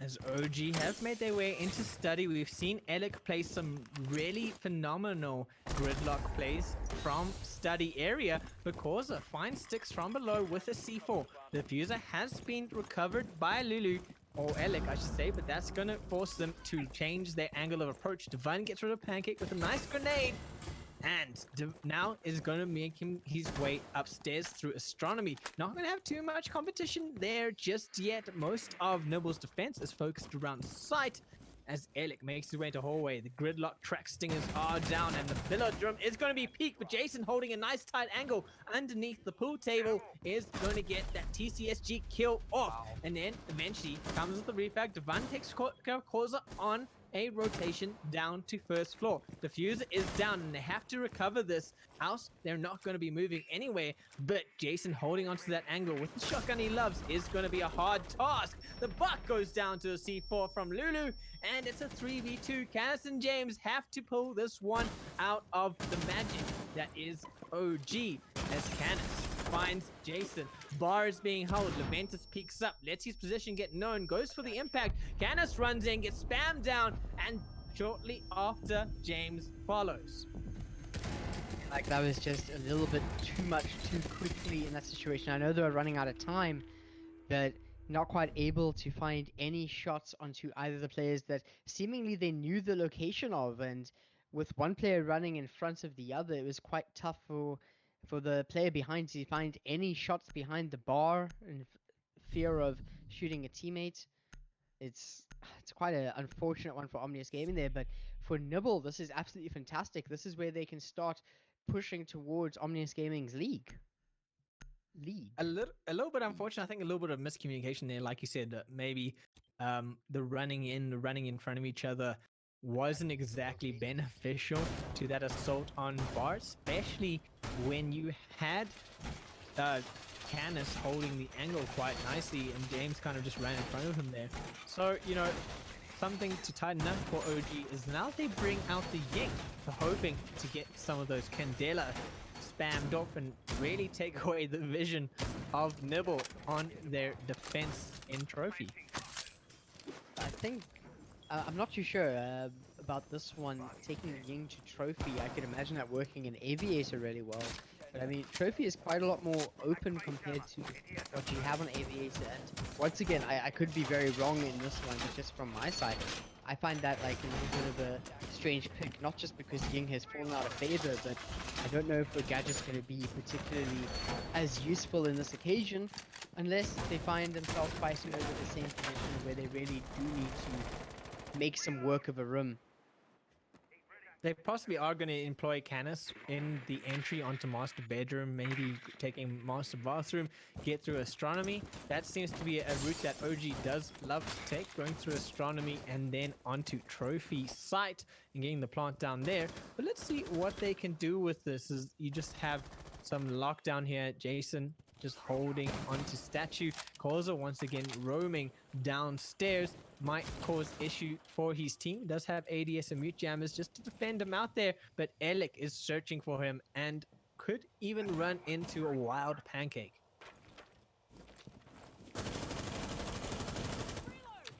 What flavor's a wild pancake? Berry flavored. Berry flavored. Wild berry. Exactly. Devon, I must say, Devon is just playing with such confidence. He's always running around and he's making as much noise as he wants, but oh, a shotgun kill. Make it 2, not just 1. Finding Canis as the double, and Pancake, oh, Wildberry manages to get the kill on James as well. And Nibble's defense is just looking absolutely fantastic here. They might even have a flawless round if they can find sticks before anything happens, and that's it. Flawless round for Nibble, tying it up 4-4 on Villa. And Chernock, it seems like Nibble's defense is just looking a little bit better than Omnius Gaming's attack. We saw it on Coastline and now on Villa as well. where after the swap out, they're just going to take round after round. Yeah, they've tightened up that defense entirely, especially since the last time I played OG. And I think playing against UC last night in such a highly tight, contested game as that match was, really has helped Nibble's understanding of how to play the angles and how to play this map. I mean, Trophy is definitely a strong defense for them and a strong attack for them, taking it away from OG. And probably OG's one of OG's weaker attacking sites and weaker defensive sites. But now down into Kitchen, it's that swing round because Nibble could swing it around and come out on top here. Well, seems like they're starting that swing round. If they can keep the momentum up, we are going to be seeing Nibble advance further forward along the rounds. And I always find that the fourth round win for a team is quite a contention going forward. I mean, if you put it to 5, you're really sitting in the lead with those final 2 rounds before a swap out as well. So if they keep this momentum up, I don't know if we're going to be seeing Omnius Gaming able to really bounce back from it. Well, hopefully they do. Hopefully they don't go down without a fight. And we did see this last time OG and Nibble played.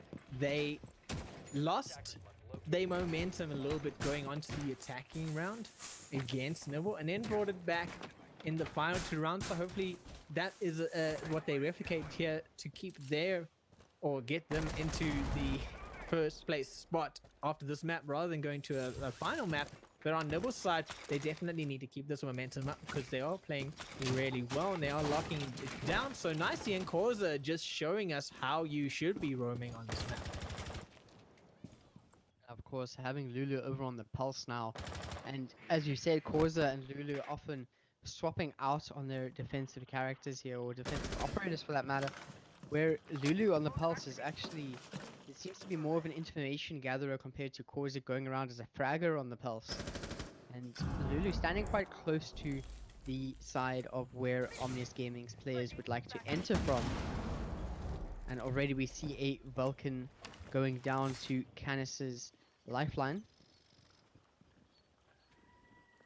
Yeah, some good gadget removal from OG in these early seconds. The faster you get rid of those gadgets, the faster you can actually start setting up and make moves onto site.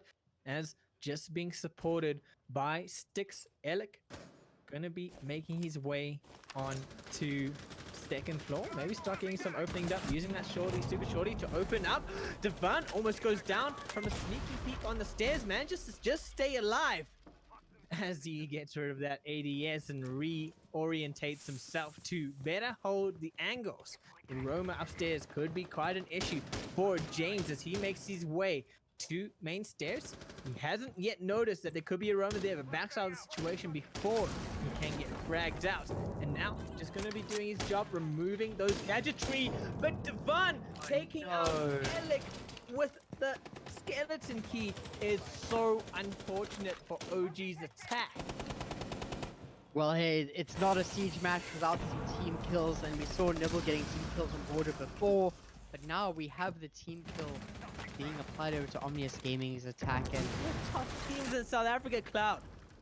I mean, it happens, but I mean, then OG comes back with a double kill, Lulu finds one, and now things are starting to even out a little, though Causa takes the evening away, Canis gets knocked down, and there we have the final kill, and now Nibble coming out ahead in the round. What can Canis do? So little health, not much in the way of clicking the heads right now. He gets flanked on by the Jaeger. Pancake just says this is not your round to win. So an unfortunate round for OG, losing Alex so early on like that just wasn't in their favor. Causa, of course, still being a strong roamer upstairs, flanking them out after that huge mishap and really turning the tides in favor of Nibble.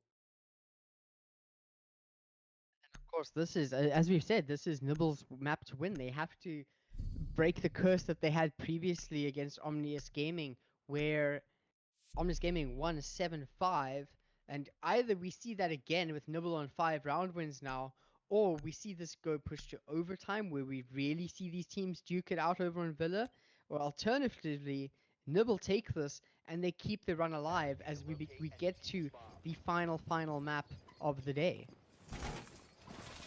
I would love to see us go to Clubhouse, given how both those teams have performed on that map. I think it's going to be one of the most spectacular final maps. But I don't think Omnius Gaming are going to give up that easily. And on this Aviator attack, hopefully, they're going to be hoping for the turnaround they need to not be putting Nibble on match point. I mean, if you're Omnius Gaming here, at least you have a little bit of a lifeline with the upcoming maps that you're available to play, or the upcoming map. If you lose this one, you do still have one more to go, but by all means, Omnius Gaming, with their competitiveness that they've shown us, they definitely want to win this one right now. And as we move into round 10, what is a better time to start making a little bit of a turnaround and taking away Nibble's lead to even it out?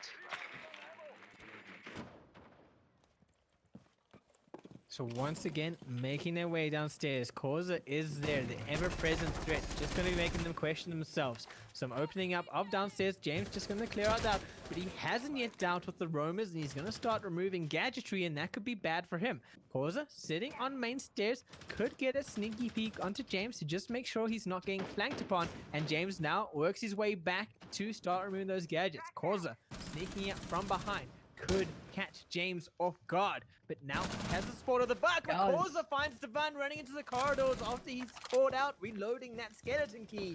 And Causa doing so well to find the right positions. C4 in hand, Ventus throws it out, could get a kill, but just misses the body of Styx. So one man down, but OG still very much in this fight, could come back. And they really need to start dealing with Causa. The peak, too good for Elik. And Lulu follows shortly after. Pancake just showing that face check mechanical skill to be the amazing player he is. It's just Canis and Styx left. They still have Diffuser in hand, so they can at least get to a post plant, but not if they can't even find a kill on to Nibble. Right now, Nibble playing out of their minds here. They know that this is really the last bastion for them to start fronting up a way to continue this, and we might just see a very strong peak, but we didn't see it come out just yet from Nibble's side. Only 2 players from Omnius Gaming left, Styx and Canis. Right now, potentially doubting themselves on what they're able to do. There we go, Styx does get taken out, and there we go, Nibble, another flawless round to add to their repertoire over on Villa. Very unfortunate for Omnius Gaming. Like you said, just hesitating a little bit, not really finding it in the roam game. Really strong on Nibble's side. Pancake and Causa getting great value from that. Just, you know, maybe slow it down, drone it out a bit. I haven't seen OG really playing much of a droning game, and sure, there is Lulu on the Mozzie that they had to worry about, but on that first floor, they really need to get the information they can do before they start sending James in to start removing gadgetry, before they send Devan in to start removing floorboards, because that flank is on, and Causa is such a good player, such a hyper-aware player. He could hear that there was... Oh, he could hear the shotgun going off. He could hear the pistol of James going off in that downstairs area, and just knew that if he moved up slowly, he could probably find at least 1 or 2 kills. And in the end, that's exactly what happened. Something away from just the individual player skill. I mean, looking at Nibble as a team now, this is 4 round wins in a row over on defense, and now being thrown to match point here for Villa, just to tie things up in the best of 5. It seems like this actually favors Nibble. They're still on the defense. This is the last round of defense that they're going to be playing, and just judging by them being undefeated on defense today on Villa, they could continue that and walk away with a flawless defense side. It's very possible right now that Nibble are looking at that flawless defense side, because they just seem so strong. And Trophy, like I said, is probably one of Nibble's strongest sites.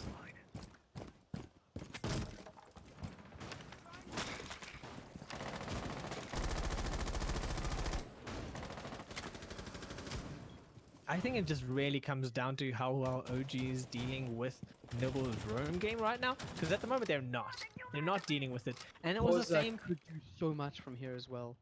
Yeah, exactly. And I mean, it was the same on OG's defense. They just really didn't have an answer to how Nibble was mitigating their roam game.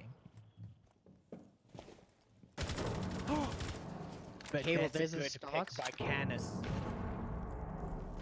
Okay, so OG definitely not wanting to let it out just yet. They aren't going to be giving this one away easy.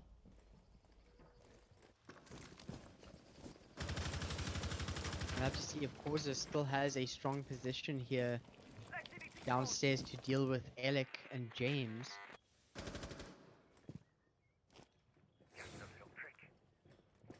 And he's close, but I don't think he has the right angles just yet. Pancake trying to peek over onto Omnis Gaming's attack. He does manage to find one from the side of Corza, who in the same position he's been standing, just waited for Pancake to give the call out. And actioned on that quite readily. James, however, has figured out where Pancake is playing from. Just going to wait for him to peek once again. Pancake goes for the peek, but James just can't find the headshot that he needs. OG got to tighten up that skill set if they are going to be able to take down Nibble on this map, because if you're not finding the hits, you're not getting kills. But Pancake eventually does go down and gets run up on by Devon in the butt. And now they can open at least some floorboards. They still have the threat of Corza to worry about as they start removing gadgets, start getting set up to at least get master bedroom wall open and get onto statue side. But there we go, Corza still playing from storage, just taking out Devon, and he's just gonna hold on to there with that shotgun. They haven't dealt with Corza, and this is a huge issue for OG's attack. Corza is really playing as the best roamer that I've seen in quite a while here. He is playing absolutely silent, he's playing stealthy, and he's getting the kills he needs to get. But OG now getting control of Astronomy, potentially pushing up, finds the kill. James takes out Lulu with the headshot, 3 versus 2, and Corza's going to have to regroup with his teammates, although Gumine's still causing trouble for the side of Omnius Gaming. We're going to be seeing Styx planting the diffuser. Both of his teammates are currently down, knocked down. He sees the head, and here we have it. Nibble managing to take Villa and pushing it to a final map for this best of 5 in the grand finals here.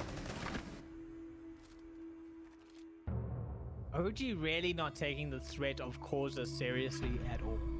Even in that final round, Corza was downstairs the entire time, made his way up Astronomy stairs, almost came from behind OG to take them out before Diffuser even went down.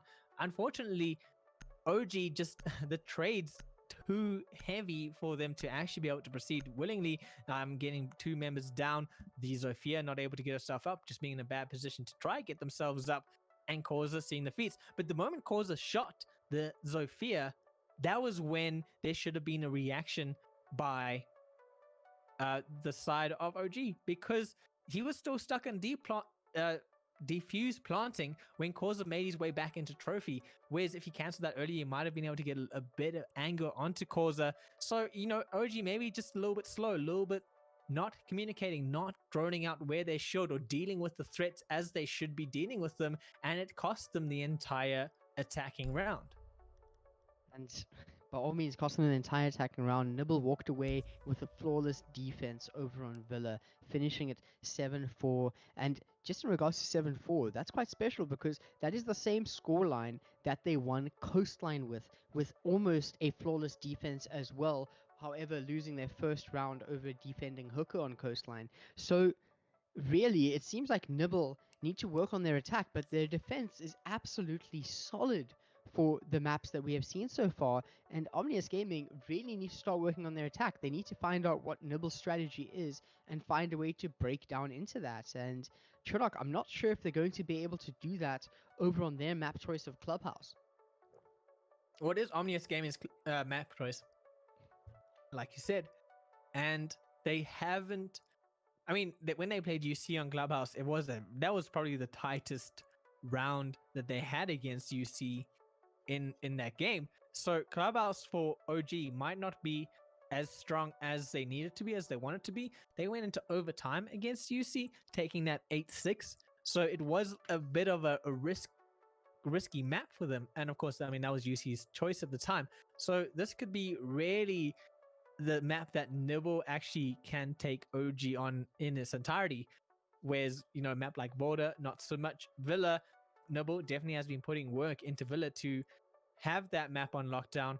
And also OG, if they are not adapting to Nibble, they're going to just constantly be getting hit by the likes of Corza, by the like of Pancake. Yeah, I think that there's just so many different angles where we could see things change around for either team, but I have to give it to Nibble here, playing absolutely out of their minds. I mean, if they managed to win it out in the semi-finals, that when they were up against Omnius Gaming lost, if they were able to take that final map where things were so close, they would actually be the grand finals winners right now, just from the map advantage that you start off with. So really, Nibble has showing up big time here today, and OG are gonna have to really, really crack back. They seem to be on a bit of a back foot here. Of course, we are essentially on a case where it was 1-1-1, where Nibble took the first one. Omnius Gaming came back with a 7-2 victory on Border, and then on Villa we do see 7-4 for Nibble. And if we stick by that order, Omnius Gaming Clubhouse could be theirs, but they're gonna have to make some really, really big changes over on their attack. Yeah, they're going to have to make some big changes on their attack, on their defense. They're going to have to start locking down the roamers, where the roamers come from. They're going to have to start locking down how their roamers work and where their roamers go. And on a map like Clubhouse, where there is so much opportunity to get a flank around, that is something that OG has to watch out for, whether they're attacking or defending. Of course, Nibble is going to be attacking this one first. So let's see what Omnius Gaming is going to be attacking this one. So let's see what they can do on their first attack round and how they respond to Nibble's defense. For the time being, we are going to go to a little bit of a 5-minute break while the teams just reorientate themselves, take a breath.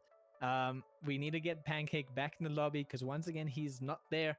So just stand by, stay with us, and we'll see you guys in a few minutes.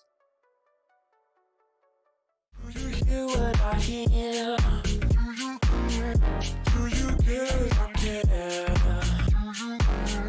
Do you know what I know? Do you know what we share? Do you don't you?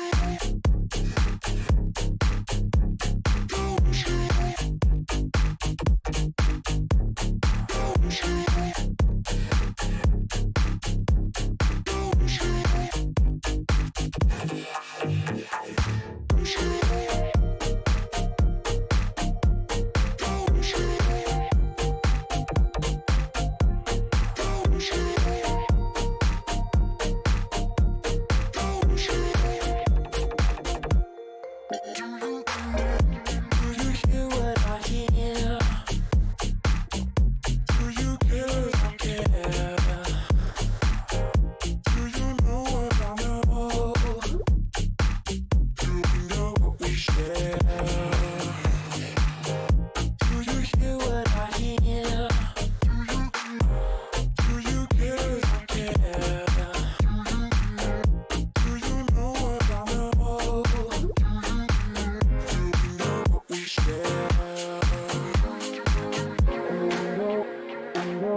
don't care.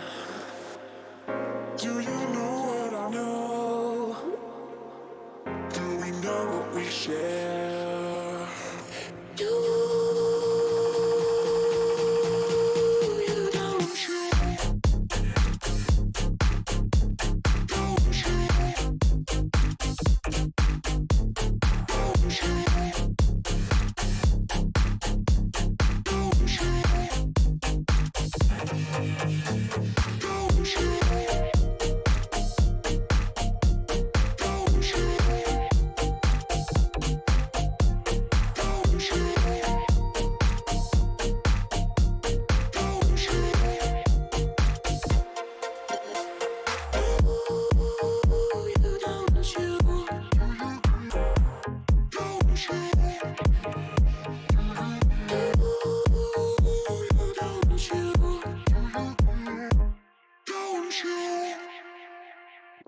horizon lights up in the palm of my hands. I reach out to grab the edge.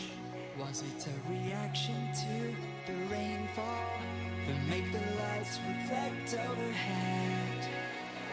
Whisper something sweet over the city to counter the bitter air. I will be listening for you. The chains were too hard to bear. I believe there's a place where I belong, and you do too. It's not far away. If only it were true. I believe that the waves won't take me down when I'm not alone. I cannot come back this time. No, I'm not coming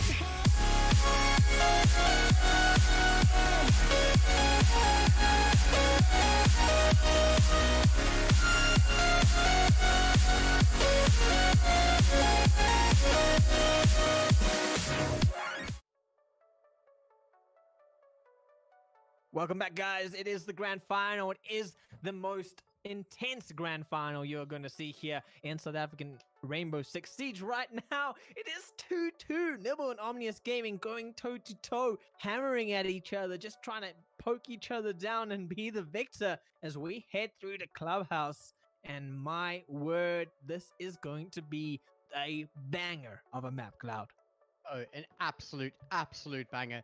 I mean, we have seen both these teams neck and neck all the way through, and that's not just on the scoreline you're seeing on your screens now. This is on the maps as well. I mean, if we just look back at what took place in the previous maps here, on our first map, Coastline, we did see Nibble take the win there at 7-4. Then our second one, Border, Omnius Gaming, quite a thrashing actually, 7-2. But then Nibble bounces back again over on Villa with a 7-4. So that is some really close games there, especially considering that both of the maps that Nibble won, they came back absolutely gunning it, taking 4 round wins in a row for the win over on Coastline, and a 5 straight win, a flawless defense round for Nibble over on Villa. So going into our final map now on Clubhouse, can Omnius Gaming properly attack the stalwart defenses that Nibble has created? Or are we going to be seeing Nibble, the absolute titan of Siege? They've been around forever and they're still doing absolutely great over in this grand finals. Are they going to take it all? Well, let's see what you guys think. Yeah, it's kind of like the new kids taking on the old guard, really. OG being the new lads in this fight. As Noble going on the defensive first here on Clubhouse, banning out the Ash. Probably going to see a Thatcher ban coming for Omnius Gaming, as that seems to be a staple of theirs. Thatcher Mira, I can see that happening again. Both those operators have huge potential to be a bane to the attack and defense on either side. So, you know, it makes sense for them just to stick with the bans that they are happy with doing. And clearly these are operators that they might not be all too comfortable with using themselves, so they just ban them out as well, getting rid of the risk of having to play against them, and also the fact that you're not going to use them that much. Oh, and there's the targeted ban for the Echo. Nibble does not want the recreation of Cafe here, and it seems like it's really been sticking with them. can actually say I wasn't expecting an Echo ban again. I mean, Echo didn't really work out for the side of Omnius Gaming all too much following that, what we I mean, saw on Villa. James hasn't really had that much of an opportunity to use those yokais. There hasn't been a chance where they've really pushed Nibble to a last few seconds defensive diffusal plant where the yokai is going to be most effective. So, you know, from that end, the reason that James hasn't been that effective with the yokais, he just hasn't had to really be effective with yokais. We see him do some great frags with the Echo on the previous map, now Villa. So that must be the reason. There's also a lot of sneaky spots where yokai drones can actually go down on Clubhouse. That I'm sure Nibble don't want to have to deal with, as well as they go to their first defense of Cash Room. That Cash Room is quite a solid first defense. I think we've seen this time and time again here at Tronock over on Clubhouse. And really, we're just going to have to see which team comes out more impactful over here. Omnius Gaming, of course, defending first. And I don't think I've actually seen Kaid place his gadgets in these locations just yet. And I do think that Jason knows exactly what he's doing there. Very nice position. It's going to be quite difficult for OG to take those down. Of course, without a Thatcher especially. Yeah, no Thatcher, no real vertical soft floor destruction to actually deal with that. So this is just going to lock them out of CCTV. But they are going to be opening up Garage nice and early. Canis just with those Surma charges. And the window into CCTV has actually been opened by Nibble. So making a lot more risky to move on through. The Maverick in play, however, could find himself to see where that Electro Claw is. I do like the Maverick here. Making sure that they're still able to peek through the reinforced wall, even with the Kaid in place. And Sticks. Gonna be He's getting got quite a the- bit of work done. Yeah, he's got the protection here of Divan as he's opening up that bottom. They do actually manage to open up the entire wall. So, well played to OG, as that's going to allow them access to CCTV and just give a lot more threat, a lot more pressure to Nibble on that CCTV defense. And now Elec from the other side just going to get hampered by the ADS. Burns through it rather quickly to remove that deployable shield. The smoke from... No. Unfortunate there. Look Yeah, at the where smoke- Koza's sitting. Yeah, unexpected, especially after Causa didn't really make much movements. The grenade goes out. Canis does manage to get rid of Causa in the end, and the grenade wasn't very necessary from Divan. Do you manage to join them out? They do know there's an ADS there as well. And okay, Divan's the one that takes Pancake down. And this allows OG a little bit of an entrance over onto the point on Cash and CCTV. And they've created the crossfire that I would say Nibble is so well known for. Just waiting with those smokes is Leventus, just trying to store them out as much as possible. And Lulu throws that goo mine, trying to just hamper any sort of ingress into CCTV from that eastern access point as the fuser is going down by 6. This is a response that Nibble needs to respond to, but they're not going to get there in time. But oh, a nice C4 from my Jason. word. Just manages to close the fate of Sticks before that diffuser can be finished. Divan is now down. It's going to be helped up by James. And still trying to cover those angles is James before he helps him up. He has to get this through, but Canis gets rid of Jason. So it is possible that Divan could be helped up, but instead he gets goo mined and Canis moves around to take him out. Only 6 seconds to go. The frag has to happen here, but Leventus has the angle onto Canis and finishes it for Nibble. A little bit of a panic move from OG, and I think that in that position James really should have helped Divan up and just gotten a second player, third player involved in that fight. I have to say that Leventus managing to clutch that out from the clasps of defeat. I think that part of what happened, they were trying to get their teammate up for the side of OG. Was there not a player underneath them that they had to deal with? So I think there was a bit of trouble of them trying to bait out taking that before both of them got shut down. I mean, the threat from below wasn't there because it was being covered by Canis, and Canvas even got that kill and came out or came on top of that kill. And the moment that kill came out from Canis, that was perfect time for James to help up Divan and get him back in the fight. Instead, he decided to move around where Leventus was just holding the angle perfectly. So quite unfortunate for the side of OG there. Decision making that could have been done a little bit better. Nibble up one round. Of course, everybody who's watching, this map is the decider of the grand finals. Whoever wins this walks away with everything.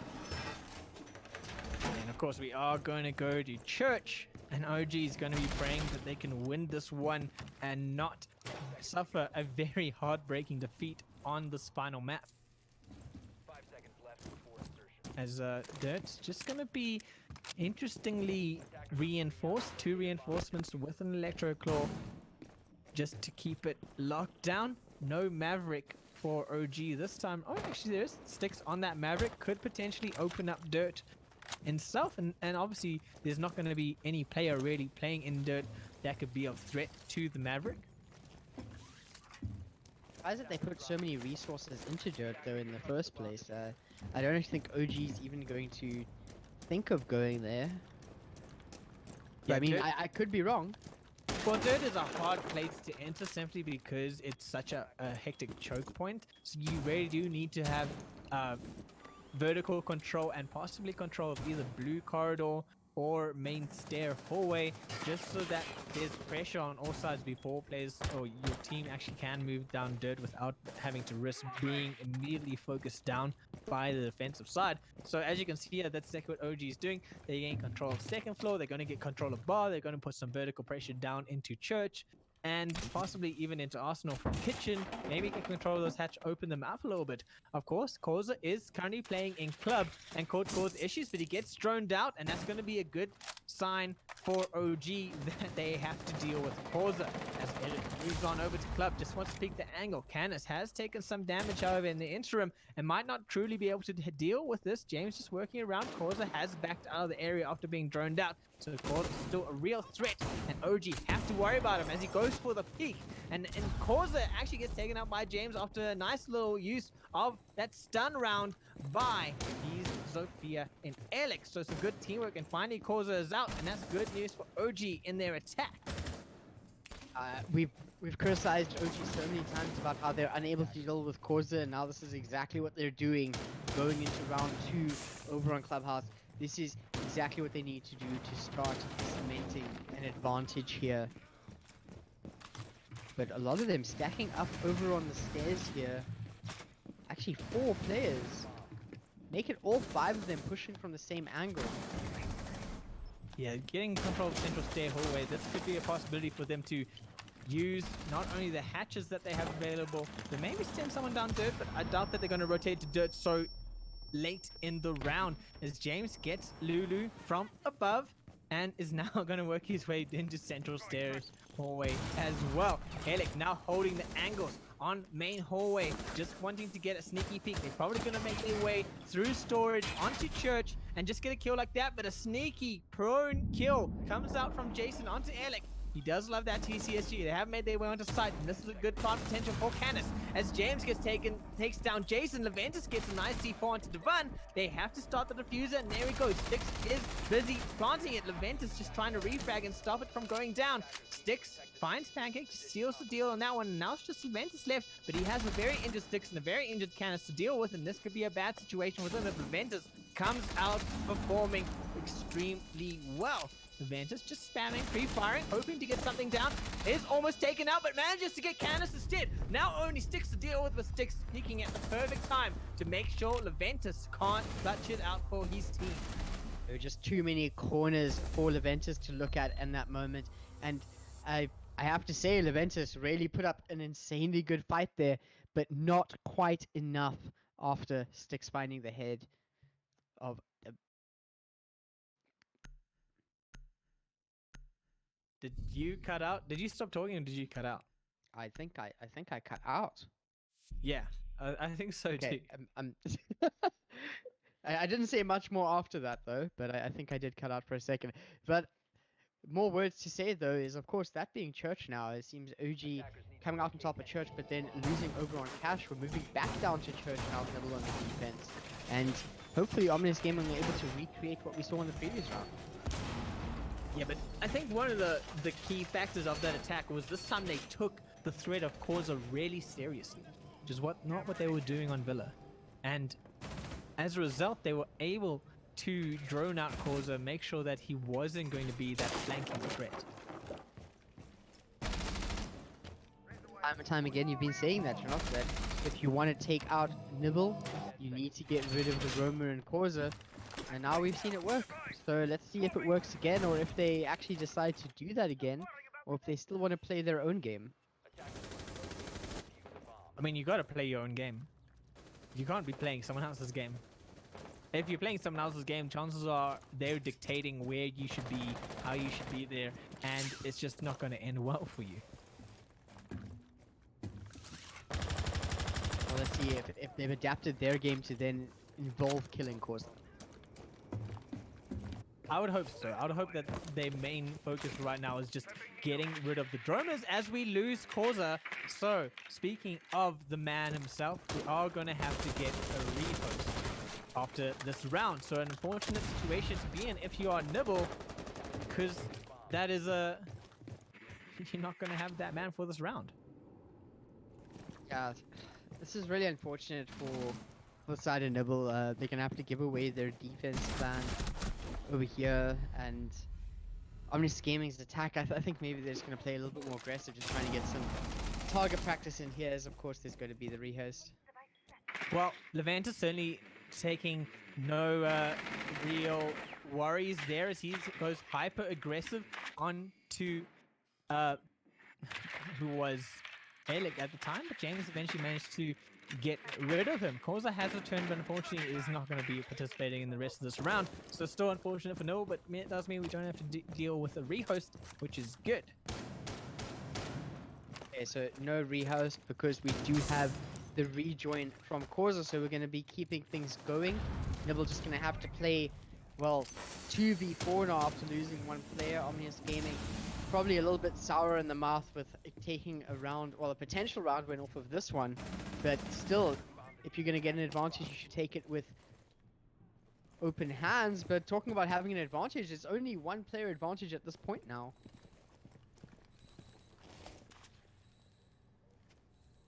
Yeah, just maybe playing a bit too aggressively once they saw that Causa wasn't there has put them in a bad position, as James in Dirt has shown exactly why Dirt can be such a hard area to attack. It's a one corridor and you don't have much space to work with, and Lulu hyper aggressive pushes onto James, and now 2v2, but Lulu is low on health. Canis and Devan can do something, but not if Devan just falls so easily to Pancake.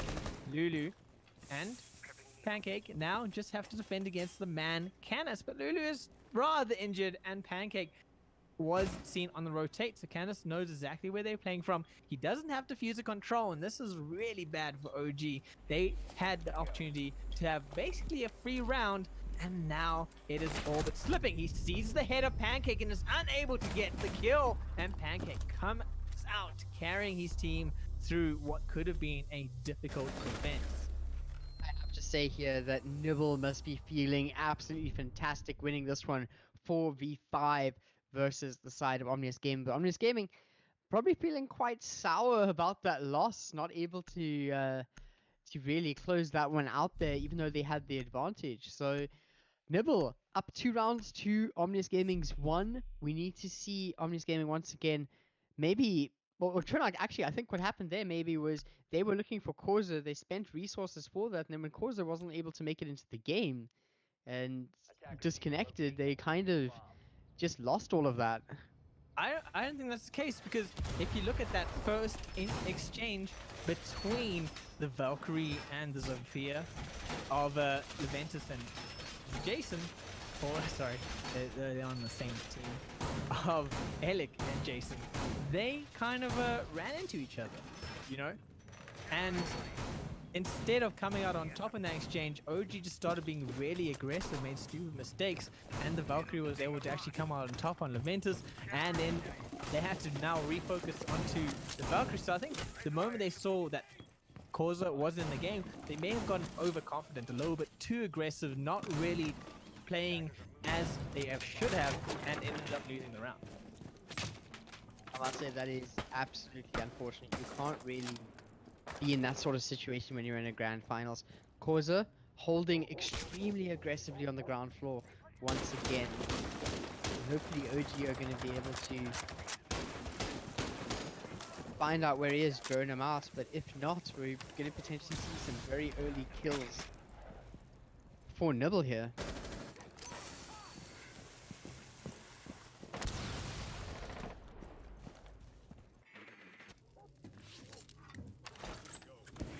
Once again, the Maverick tricks on Cash Room is going to be the play from OG. It worked out well for them last time, but a little bit of electrocution just got too close to the wall there, did Sticks. Struggling with this one little part of the wall here that's not quite breaking. Managed to get the break, and Sticks is still going at it. He definitely wants to break open this wall here.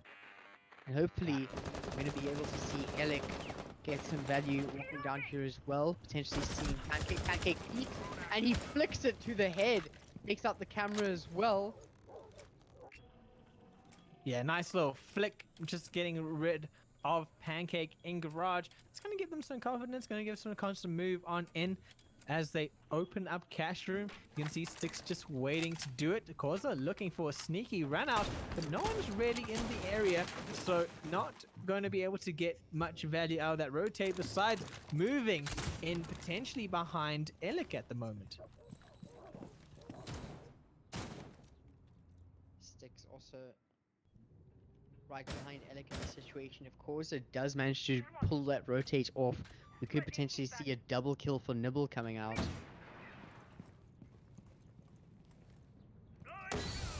Once again, you have to deal with Corza if you want to do it. And the gun of Corza has been seen by Canis. He now knows that Corza is playing in storage room. And that is a huge sight as Corza goes for the rotate, gets called out by Canis.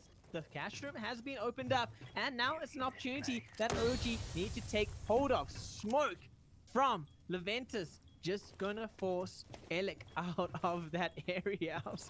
He could have gone down. Sticks and Alex just trying to open up more of Cash Room so they can have more space to work with.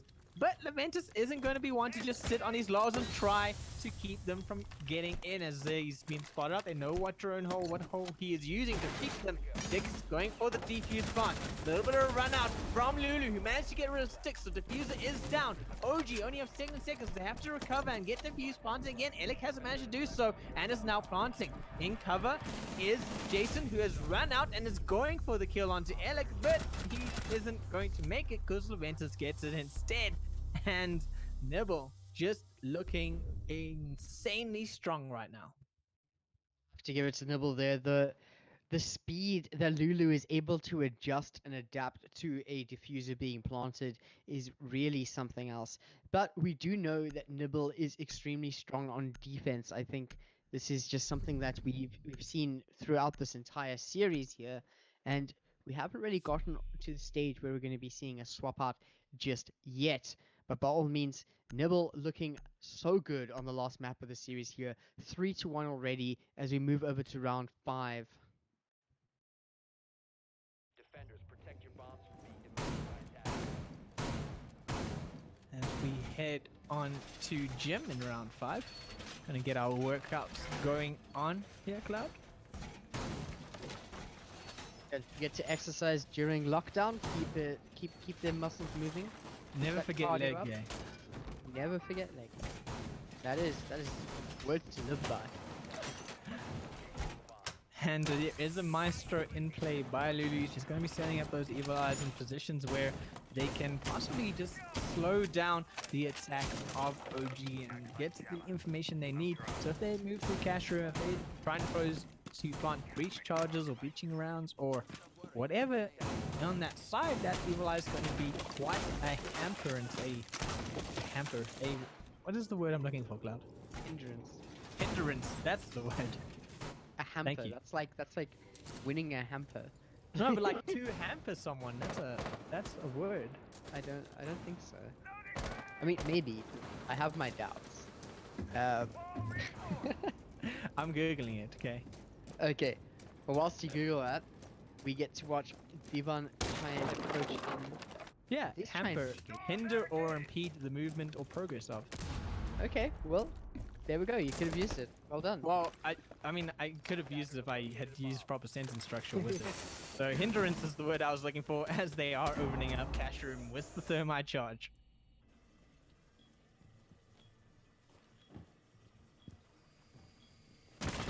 Just gonna get droned out. Leventus on site. They starting to get some idea of the setup. Devan gets rid of Leventus on that drone call out. So OG finally starting to seem to get some synergy going and some call outs actually coming out in their favors. James gets rid of Jason as well. It's a 3v5. They're not too concerned about the roamers downstairs. They're setting up those air jabs for such an occurrence as they're making their way to master bedroom. Sticks going for the defuse plant is looking good, and he has indeed gotten them into a post-plant situation. Nibble have to respond, and they only have 40 seconds to do so as OG just continue removing the information gathering on the side of Nibble. And now it's just Lulu and Causa left. Causa, making his way upstairs, does manage to get rid of Sticks and has a hard task on his flavor. He's got James on his left.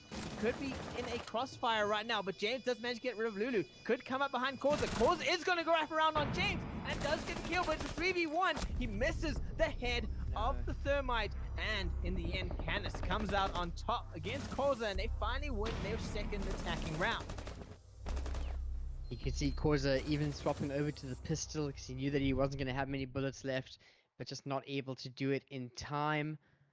And Omnius Gamer there, I think that Gym, they definitely know how to enter, but moving back over to Church, which they haven't really had much success in. Well, it's 50-50 at this point, but just from what we saw in the previous round, Church is where Nibble won 4v5, so a little bit of a sore thought in their mind right now that they need to kind of breach through. Hopefully they're going to be able to get rid of that bad I mean- juju. I mean, they have one church. They've won church and they've lost church in this game. So it's kind of like a 50-50 shot now. And I think, like I said, I think the reason why OG didn't win that church round wasn't Nibble's action, although there was some great plays from Nibble. It was more OG's carelessness after seeing Causa drop out like that.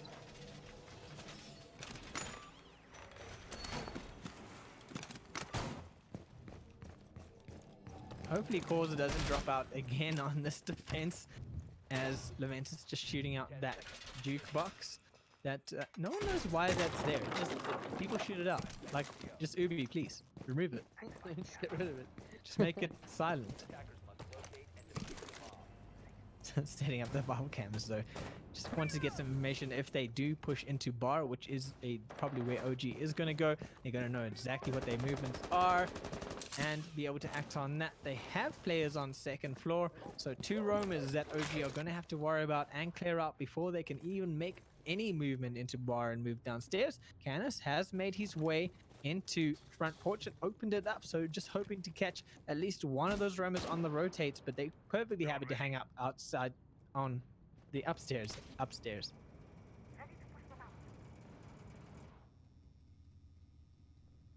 Was sitting cheeky with some bullet holes, yeah?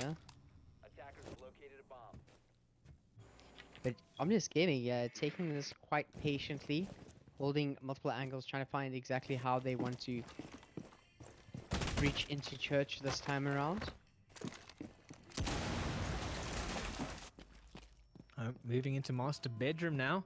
Just wanting to get rid of those 2 really hard roamers that have caused a lot of issue for OG Games. Watching the drop down, looking for the rotate down once the pressure comes in from Devan and Illik.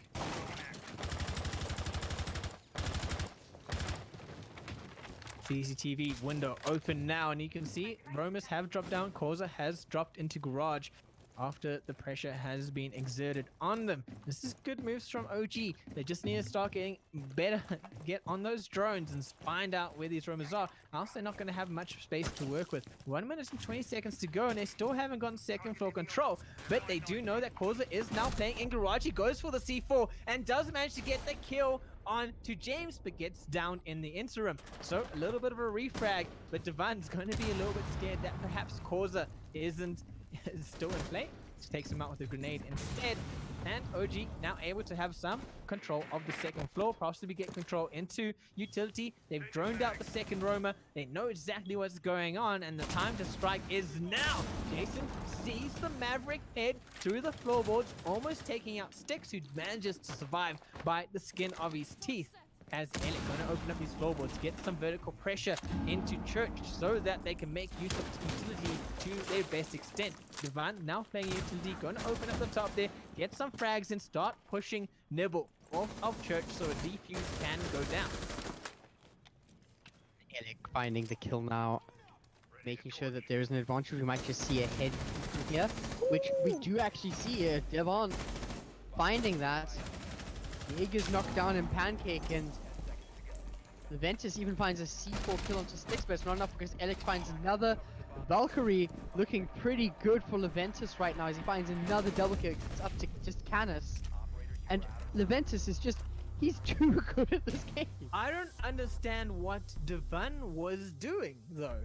I mean, Leventus, sure, is playing phenomenally, but Devan saw exactly where Leventus was re-rotated out of blue corridor and just ran up on him, expecting what? Leventus just to not turn around because he heard the buck running towards him, rather than backing off, going back to the diffuser, helping his teammate get that diffuser back in control, applying the diffuser and holding angles. He decided to run up and just get killed. And then, of course, Lulu just scrambling to get that diffuser down with only 5 seconds left to go. It's once again OG's decision making just not what it should be. As we switch on now to OG's defense, hopefully they can make better decisions. Well, we have seen OG doing a little bit better on the defense here. I guess both teams just finding defense much more preferred. If you look at their score lines. But we definitely need to see OG stepping up there. As you said, Devon is not quite there when he needs to be. I think if OG just fixed their mindset, their decision-making processes, they could probably not just be a defensive winning team. They could actually win a lot more attacking rounds. But, you know, these are the things that you learn with time, that you have to kind of workshop, especially if you're a new team, you know, figuring out how you guys should be playing and where the decisions come from and what decisions you should be making. So hopefully in time, as they evolve as a team, these kind of ridiculously nonsensical decisions that they're making won't be as bad anymore. But, you know, that's a lesson that you have to learn. I point out, Causa taking a book out of Untamed Cox, picking up the Blackbeard, and Leventus taking a book out of Untamed Cox, picking up the Montaigne, and this really sets the precedent for an attack over a clubhouse. I'm not sure what their plan is, but I really want to see it.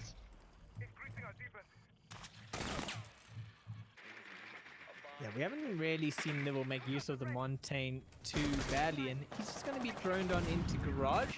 Devan gets droned out, decides to switch to cams to see what in fact is going on as the Monty has been moved in. Stick's going to call that out to his team. They're going to hope to get some goo mines on him, as Lulu just preparing those goo mines to catch the Monty off guard. He is, of course, alone, so no real support from his team. Causa is playing outside garage door though, hoping for the sneaky head to pop up, especially if Elec decides to take on that Monty head on. Causa's going to be waiting for it.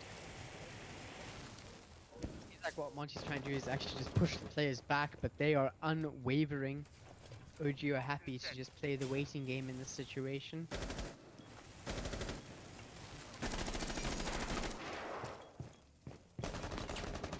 Maverick has to be quite careful.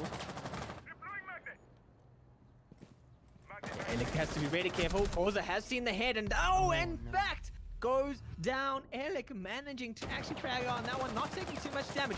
Styx does manage to get rid of Lulu, and Leventus with that shield is not in a great position to have much effect. Pancake has opened up some nice holes here on Cash Wall and gets rid of Devant sitting on those catwalks, but they're still in a great position, and OG looking to actually defend their first round on defense, but not if yeah, that's Leventus gone down, so now it's a 2v4. And Pancake and Jason don't have the shield to work around. They don't have much really that they can do here without exposing themselves to the defense of OG.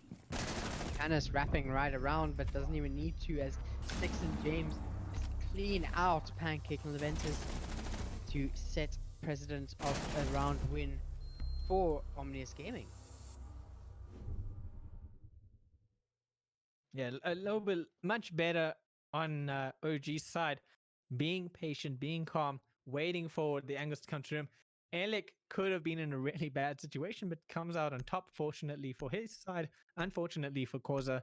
And Leventus just really didn't have the support of his team when moving into Garage with that shield, especially given the fact that they most left him around and were mostly hoping that Causa could come out on top by peeking Garage door angle. There seems like we're going to see Nibble stick to the Montaigne Blackbeard composition here, but an interesting thing to think about is that now there's no lesion over on the side of Omnius Gaming, so you're not going to have those goo mines that tend to deter Montaigne from really pushing up onto your defense.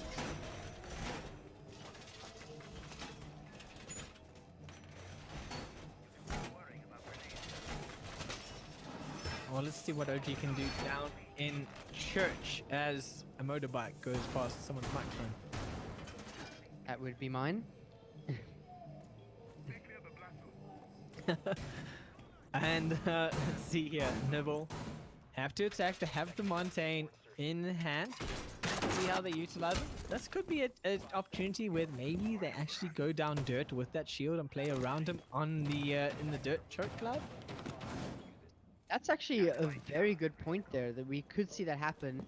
I just worry that we're going to be seeing some more of those peaks that are just out the corner of a Montaigne shield. Players are not really standing behind it properly, and they get just absolutely caught out. But Causa over on the roof here, either going to be wanting to traverse to the other side of the map, or okay, it's just going to be traversing. And it looks like it might just be. Yeah, We it might looks actually see a dirt push. that seems to be what they're setting up for Pancake, just opening up some holes, making sure that there is no one in dirt that he has to worry about. Going to open this up. I don't know if it is Leventus who is behind him currently in support, but we will find out in due time as a nice human-sized hole has been opened up on dirt end. And I think one of the big things is having a look at how many of OG want to take that. Oh my word! Devon, that was so dirty! Oh my word! Devan must have got a call out from one of his hard anchors sitting on site that something is happening in dirt for him just to go for a sneaky but really horrible peek down onto the Nibble lads, and that's going to be Pancake and Causa gone. The Maverick out, not really going to be able to open up much more of dirt. They can't vault through because of the Electro Claw, and the kitchen is what they're going to be looking to take. But the Roma of Canis finally gets his own.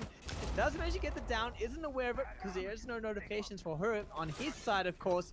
It goes for the C4 kill for the style in the end. And now Leventus going to try the same approach, going through kitchen, but he is going to have the shield, so Canis not going to have as much success with that. He does have the smokes. Oh, he's a mute. He's not a smoke, so he doesn't even have the smokes available to deal with that. 2v5, Nibble are staring down defeat in round 8, and of course if Omnius Gaming win this, they're going to be tying it up 4-4. It's really up to Lulu and Leventus. They just barely have any time to them right now. I really don't think they're going to be able to do this. Yeah, the clock's ticking down. They at least have the diffuser in hand, so that's one good thing they can use Leventus as a blocker while Lulu plants that diffuser down. But OG really have a lot of the angles covered. Canis sitting on stairs, waiting for them to move through second floor. James is watching storage entrance. Canis again on stairs. Divan watching garage. There's so many angles that OG have cancelled that two members of Nibble just ain't going to really be able to do much on. And right now it looks like they're mostly just hoping to get one or two sneaky picks and not actually approach the point. Probably again just having a team chat, reorganizing themselves as OG bring it to 4-4. Yeah, I think that this is Nibble going, okay, we've practiced the Montaigne strat, we've practiced the Blackbeard strat. We're gonna have to ditch it. What's your call, boys? Like, do you want to go with it again? Or are we gonna leave it behind? What's the story? And from my side, I hope they ditch it. And it seems like that's exactly what they're gonna be doing. They're going back to a more standard composition, similar to what we would see on things such as Villa. And I think that this is just where they excel at. Yeah, interesting. Causa playing on that IQ, not on the buck right now. So letting Jason take control of the Habana, and so they have got the IQ back in play, especially for this gym defense where they can get some of that soft floor below and spam out, get rid of the gadgetry. So a nice choice bringing the IQ. It could be situational. You could find that they have the Montaigne strat specifically for church and for CCTV attack, and for gym attack it's a different strategy.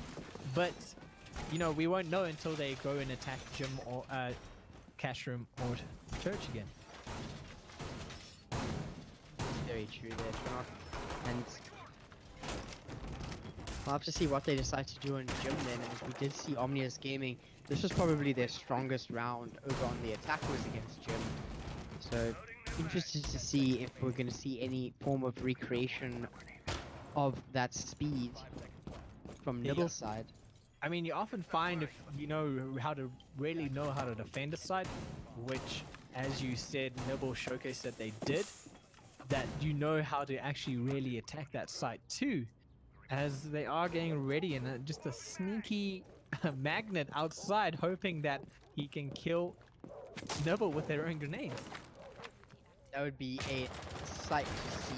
I would absolutely love it.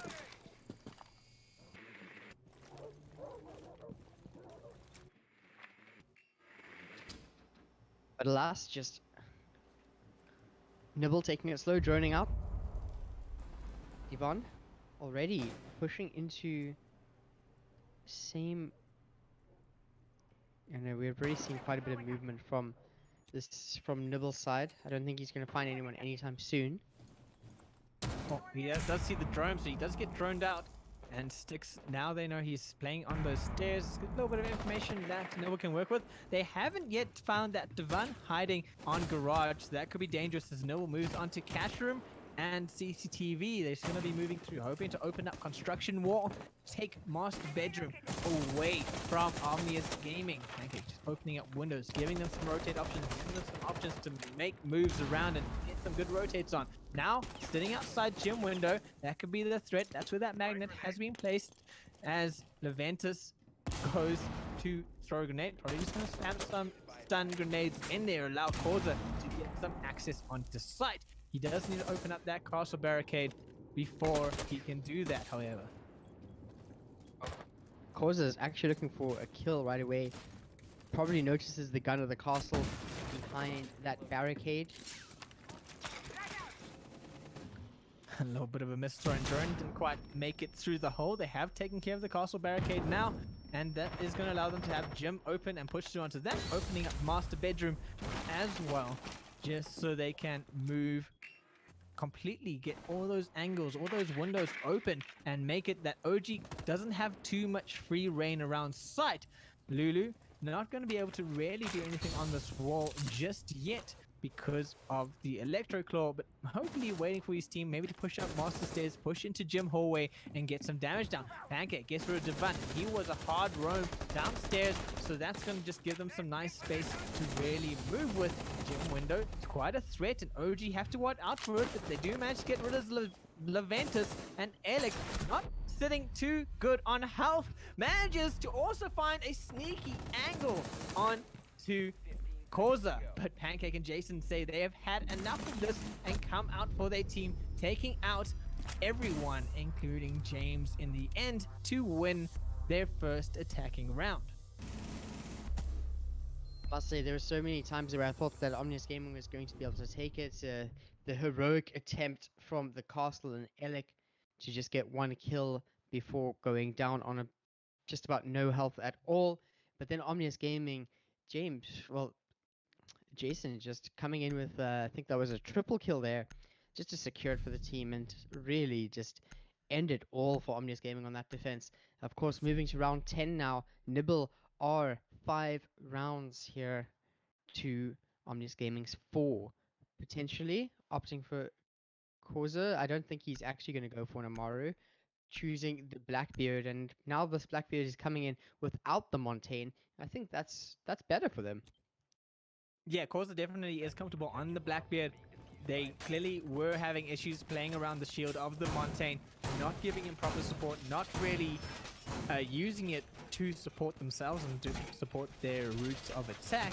So, you know, get into that Montaigne and rather just getting Leventus back on the Zofia. Leventus is an amazing fragger. The moment you put him on that Blackbeard, you're taking away fragging potential away from him. You're taking away the ability to remove gadgetry, to remove soft defenses with the lifeline that Zofia has with those grenades. You're taking away the ability to stun on entrance. So, you know, I think they lost a lot more than they gained by putting Leventus on the Montaigne.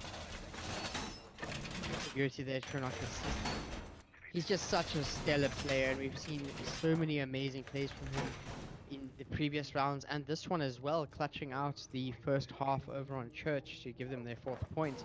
So I definitely disagree with the strategy that they have for the Montaigne, but there must be something spicy that they try to work with. Just didn't quite work out against Omnius Gaming this time. Well, it is cash room, and this is a area that OG have defended. They have managed to hold it out, but Pancake also has given some really sneaky angles on this cash room wall, and they're once again opening it up. He has the support of Corsa on the Blackbeard for when he goes for those floor, the bottom removal with that blowtorch. So let's see what they can do. Let's see if they can get that open and actually make movements. There we go. Pancake opening up the bottom. Corsa looking for the feet of OG. NCTV actually sees a peek onto Styx, but unable to find the head. So Styx just getting a little bit of a warning shot. Has to back off from that area. And there we go. The Ventus comes out and opens up Catchroom with a CCTV wall, so that Nibble can make use of it as Corsa moving around with that face shield, just hoping that he gets peeked. Devan hiding out on catwalk, not yet seen. Corsa takes some damage from his right and is just going to back off completely away from that access. Right now, Corsa and Pancake both low on health, although we are going to be seeing a little bit of a rotate from Jason over on the Cabana. Right now, it seems OG just has a small advantage if you take a look at the player health, but Lulu finding the kill on Divan now spells doom for that advantage as Nibble are looking real good over on the attack. Pancake already over on 2 point CCTV. And Pancake taking the opposite side of attack. Devan being very static, getting droned out, not making moves, putting himself in a really bad position. And here Jason has the feet of Alec in his sight. But instead, Canis actually comes out and gets taken out by Jason instead. And now Alec does try to come through to refrag that, manages to actually get rid of Jason. So some good work by Alec to rotate around, not be too concerned by his feet being shot out and getting the frag. But Nibble is on site. They have made their way onto CCTV. Leventus has take control. Gets rid of Jason, moves in on Styx, and looks for the final kill onto Alec. Lulu is planting that defuser, and Alec's not going to be able to do much if that goes down, as the lifeline just trying to get some stun onto Alec. Alec has to make a move. He has to do something for his team, but he's stunned. He can't see, and Leventus, not even Leventus, Lulu comes out on top with a sneaky flank around into Cash Room. Just like that, it's as if it just flashed before our eyes. Nibble now on match point for Clubhouse. And with this match point, if Nibble managed to take this final round, which is going to be on Church, Nibble back on the defense, Omnius Gaming back on the defense, Nibble on the attack, and this is it. If Nibble manages to win this round, they take it all. They are the winners of the ATK Rainbow Six League Grand Finals.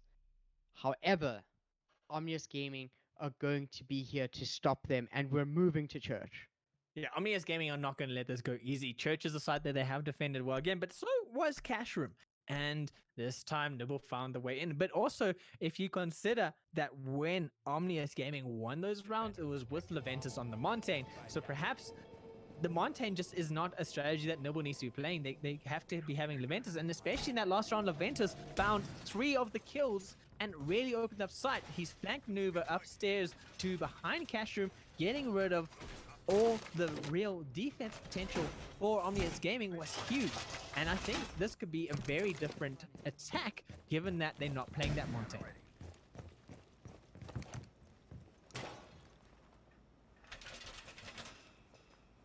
That Nibble are working with a composition that has proven to work for them the most. And not giving any rounds away, especially in the final round that really matters the most to them right now. But Omnius Gaming, they have sticks over on the Valkyrie to try and get some more vision, to try and scout out exactly what Nibble intends to do. The attacker's bomb diffuser has been dropped. Yeah, OG's just let their roam game slide just a little bit. I mean, Alec definitely was doing work for his teammate Canis as well, but just not really posing too much of a threat. Letting Leventus walk through that map so easily, not exactly what you want to be. And now, not really having much of a threat on second floor, so it's going to enable Nibble to just move their way down to bar, probably open up kitchen. James is in dirt, going to be hearing that Maverick opening up dirt. Will call that out to his team. If Devon is aware of this, he might be able to get another sneaky window peek as James pre-fires that hole, not finding anyone. Pancake taking it slow. Could be a bit of a distraction for the rest of the team though, as he is the only player at dirt. His team is making their way to dirt slowly but surely, and especially he's opening up some good peak holes. He's opening up that main hole. They just have to get rid of that electric claw, and then dirt is a viable option. But they have managed to open up storage hatch as well. Causa just going to throw a grenade down into blue, probably hoping to get rid of Devon, who's hiding behind the generators, and see if he can be removed. As they burn through the ADSs of Devon, Devon moves out of that situation, realizing that grenade is probably going to go through. Causa just going to send a drone out, see what's happening downstairs before they drop down hatch. And this is bad for OG right now because they have all the information not in their favor. Causa and his team really have come out firing in this final round and just taking complete control of upstairs, taking control of blue corridor, and now are about to enter the site and have control of that. But Alex says no as Causa gets taken on the drop down into blue. Ventus watching the stairs here. If Omnius Gaming managed to make something work off of that first kill, there's still multiple angles that Nibble are able to work from as they enter towards the A bomb site here. Nibble leaving the diffuser behind, and oh my word, there down goes Maverick. Jason gets the refrag onto Canis, Styx finds Lulu, and we're in an absolute bloodbath right now as it is currently 4 versus 1. Leventus has been doing some amazing work, but I'm not quite sure if he's going to be able to clutch this quad out. Yeah, Leventus has a hard fight ahead of him. Some really nice angles held by OG on their defense, especially by Canis. And, you know, just unfortunately, Nibble had all the information, just weren't able to use it to their advantage. Leventus probably just going to sit this one out, wait for the time to count down. He doesn't really need to make a move. Why sacrifice yourself for a losing battle? He does actually manage to pick up the diffuser, but with only 1 second to go, it's fairly meaningless. Now we have it. Omnius Gaming 1 round away from kicking this in to overtime. Nibble could win all of this and not give Omnius Gaming a chance, but this is probably the closest it's going to get before overtime in this next round, and we're going to be seeing Omnius Gaming defending CCTV cache.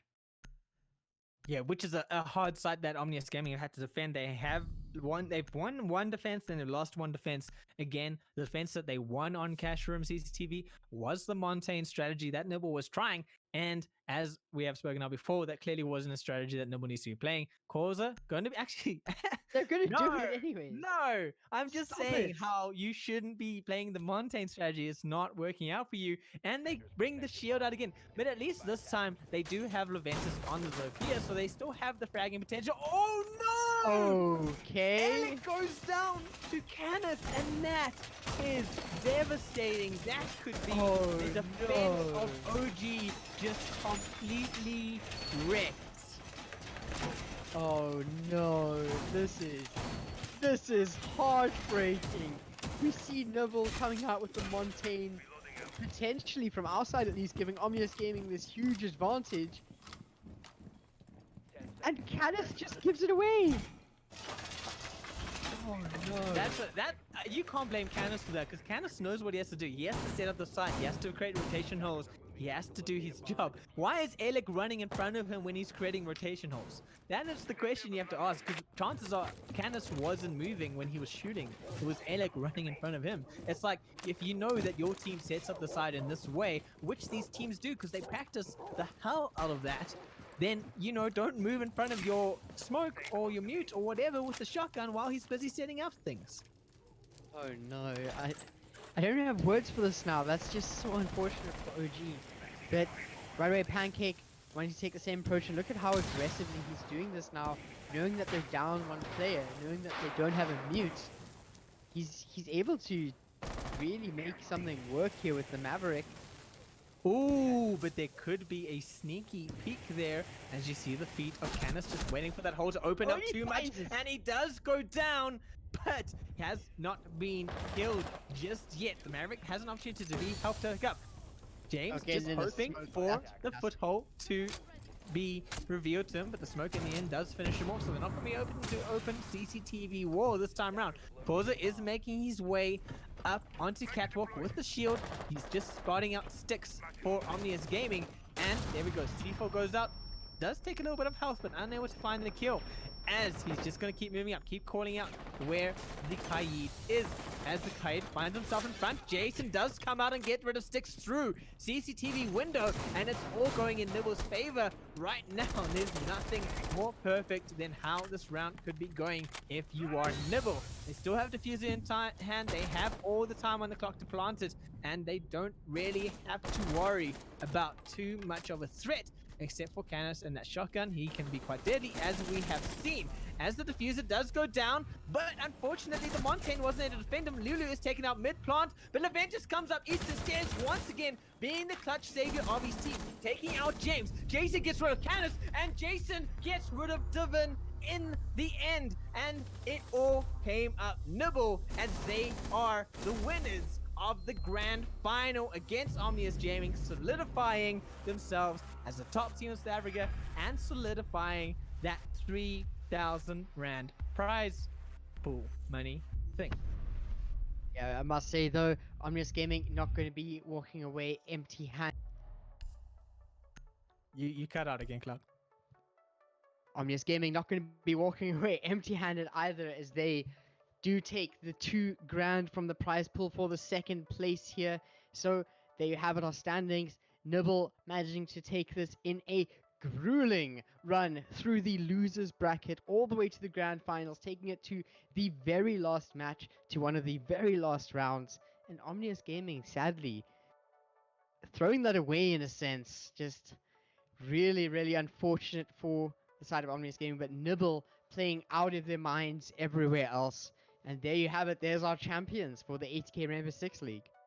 Yeah, that's very unfortunate for Omnius Gaming to be in that situation where just a minor misstep is the misstep that cost you the entire round. And then some great work by Omnius Gaming to not let that affect their game too much. I mean, a great kill onto the Maverick in early round while he's busy trying to open it up. Pancake wasn't really able to have much space to work with. James and the smoke of Canis doing well to stop him. But then again, not locking down Leventus, who again worked his way up eastern stairs, which is how they won Cash Room the previous round. was again a detriment of OG. So in some ways they did well not to let that team kill affect them, but in other ways they just got completely wrecked by Nibble running a similar strat as last time with the added Monty. And in fact, the Montaigne didn't have much of an impact besides 1 kill on sticks by Jason.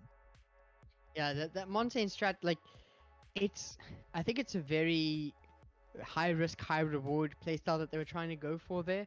I understand that what they were working on more than just getting 1 kill was to funnel everyone out of garage so that they get thrown in there, and then of course having Leventus push up those stairs. It makes sense as a strategy, but I'm just surprised that that's what they won with. Yeah, I think it would have made it also a lot more sense if they were able to get cash room wall open, just because then they have so many more angles to work over. But I mean, they won in the end. So in the end, it doesn't really matter. Jason came out on top for his team and just crushed it for his team. Nibble, the victors, the grand final winners, the top of South Africa, bragging rights. All the marbles are going to Nibble right now. And I'm sure Omnius Gaming will take this as a lesson of decision making, of gameplay, of not playing too crazily, if not playing too fast, taking your time, especially if you're in a situation where you're up. Taking your time can often benefit you rather than just rushing in and dying. But of course, we are going to get the captains back in this lounge. It's going to be the man James first, the unfortunate not victor of this winners bracket final, but a hard fought loss, and they really did take it to Nibble. And I can say that Nibble actually brought it really hard back on OG. Yeah, no, definitely.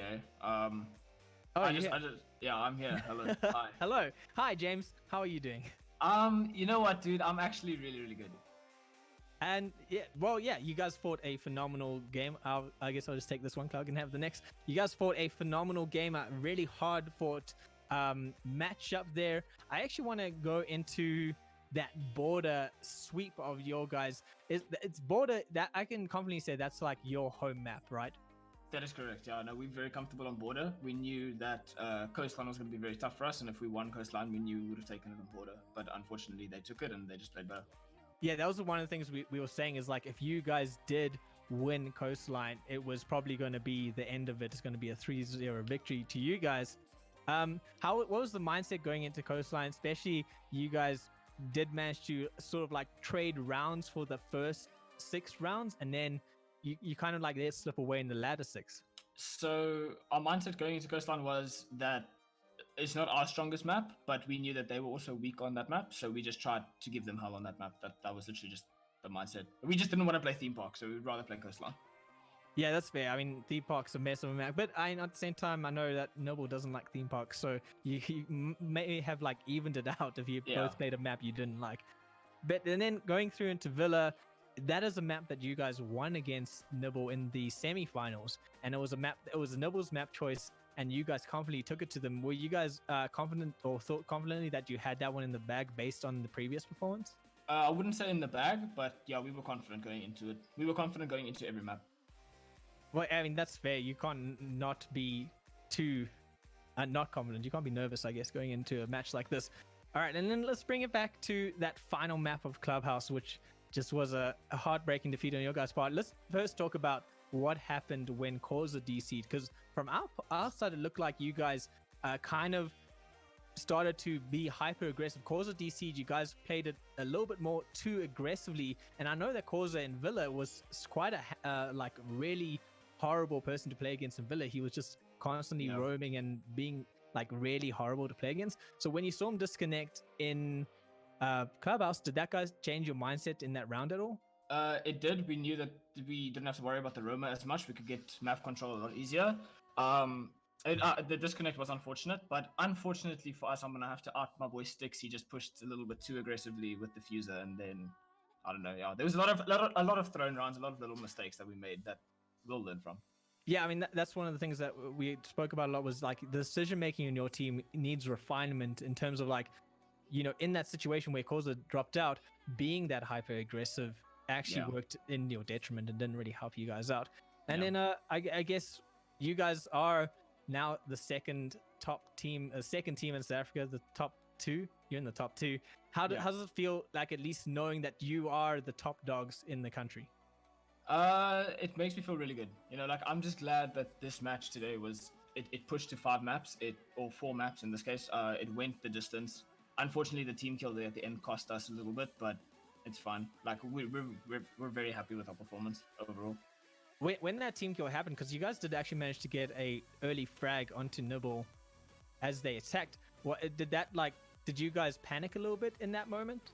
I feel like a lot of our heads just dropped as soon as the team kill happened because it was such a stupid mistake. It was such a big accident, and I just feel like looking at the scoreboard being 5-6 and then or 4-6 or whatever the score was, and then seeing the team kill come in, it was just like, oh, damn it. You know what I mean? So it's fine.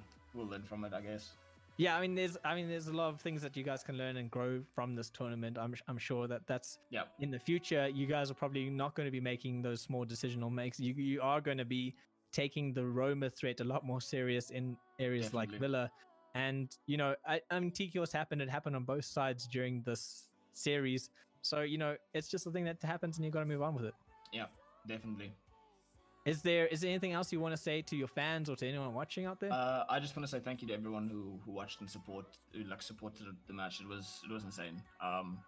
Constantly hearing that we're above 100 viewers, it blows my mind. So I just want to say thank you to everyone. Thank you to OG for all the support they've given us. Thank you to all the fans. Thank you to you guys for casting. Just an overall thank you. This has been a really cool experience. Awesome. Thank you very much for participating, for being such a powerhouse of as South African Rainbow Six Siege. It's been an honor watching you guys play, and I can't wait to see what you guys do in the future. Definitely can't wait to be back. All right, that's going to be James from Omnius Game. We are going to get Rowan, the man himself, the winner of the Rainbow Six Siege 80K League. I say that backwards all the time, and I'm going to hand this one over to Cloudburst. Take it away. Well, thanks for joining us over here, Causa. You guys, as Trinok has said, are the winners. You are the champions of the 80K Rainbow Six League. And I just want to know from you and your team, you guys must be feeling electric right now. Oh, absolutely ecstatic. We are happy about the results. Especially with Ryan going through the lower bracket, working our way up the way back, them having a map advantage, and I'm a bit speechless, to be honest. I'm very, very, very happy how it turned out tonight. Well, I'm quite sure that all of your fans watching and Nibble themselves are extremely proud of what your squad has been able to put together here. And just to start on a few questions to ask you about how this went, because this was an absolutely grueling best of 5, where, as you say, you guys were down one map because of the the grand finals rules, and you guys running through the entire losers bracket. I just know what was your mindset going into this being a map down from the start? It's very odd. Our mindset wasn't. We didn't let the fact that they have one map over us affect us at all. It wasn't part of our thought process. The only thing was a matter of, cool, we need to win 3 maps. That's it. There wasn't whether they had a map, didn't have a map. We only were thinking about the 21 rounds that we need to. I think that's a great mindset to have. Just thinking about, all I need to get is the trifecta, and that's the goal that we've got, and that's what we're gonna do, and that's what you guys did do. And by all means, it was absolutely fantastic to watch and commentate. And just going a little bit deeper into that, I just want to take you through each map one by one. Is starting on Clubhouse there. Starting off, I mean, you guys went toe to toe with OG, ending the initial round 3-3 with Omnius Gaming on the defense, and then after you guys swapped over, Omnius Gaming only had one win over on defending Hookah, and then you guys took them 4 rounds in a row with you guys over on the defense there. Can you just tell us a little bit about what happened there and how you guys managed to do that? It was a very odd game. So Coastline is a more attacker side map. So when the split was 3-3, we weren't too happy with it. We were looking for a 4-2 split ideally. But for some reason the defenses worked and we won our gunfights. So there's not too much more to say about Coastline. Yep, definitely just a gunfight play from you guys, and I think that there were quite a lot of really great plays that you guys executed over there. But then moving over to Border now, I'm sure that it seems to be a bit of a common knowledge that Border seems to be the map that Omnius Gaming seems to champion over. And once they chose that, I imagine that you guys were a little bit worried. Did you just concede that map? Do you guys think, cool, we're just going to give it our all, So, but we know that it's yeah. going to be theirs? So with Border, with the whole best of 5, you can't get rid of all the maps you want to. So Border did slip through, and they are arguably, if not, they are the best team in the country on Border. And we were hoping for a bit more competition instead of a 7-2, but we were prepared, knowing that that's going to be the map they are going to take. They're going to take anyway.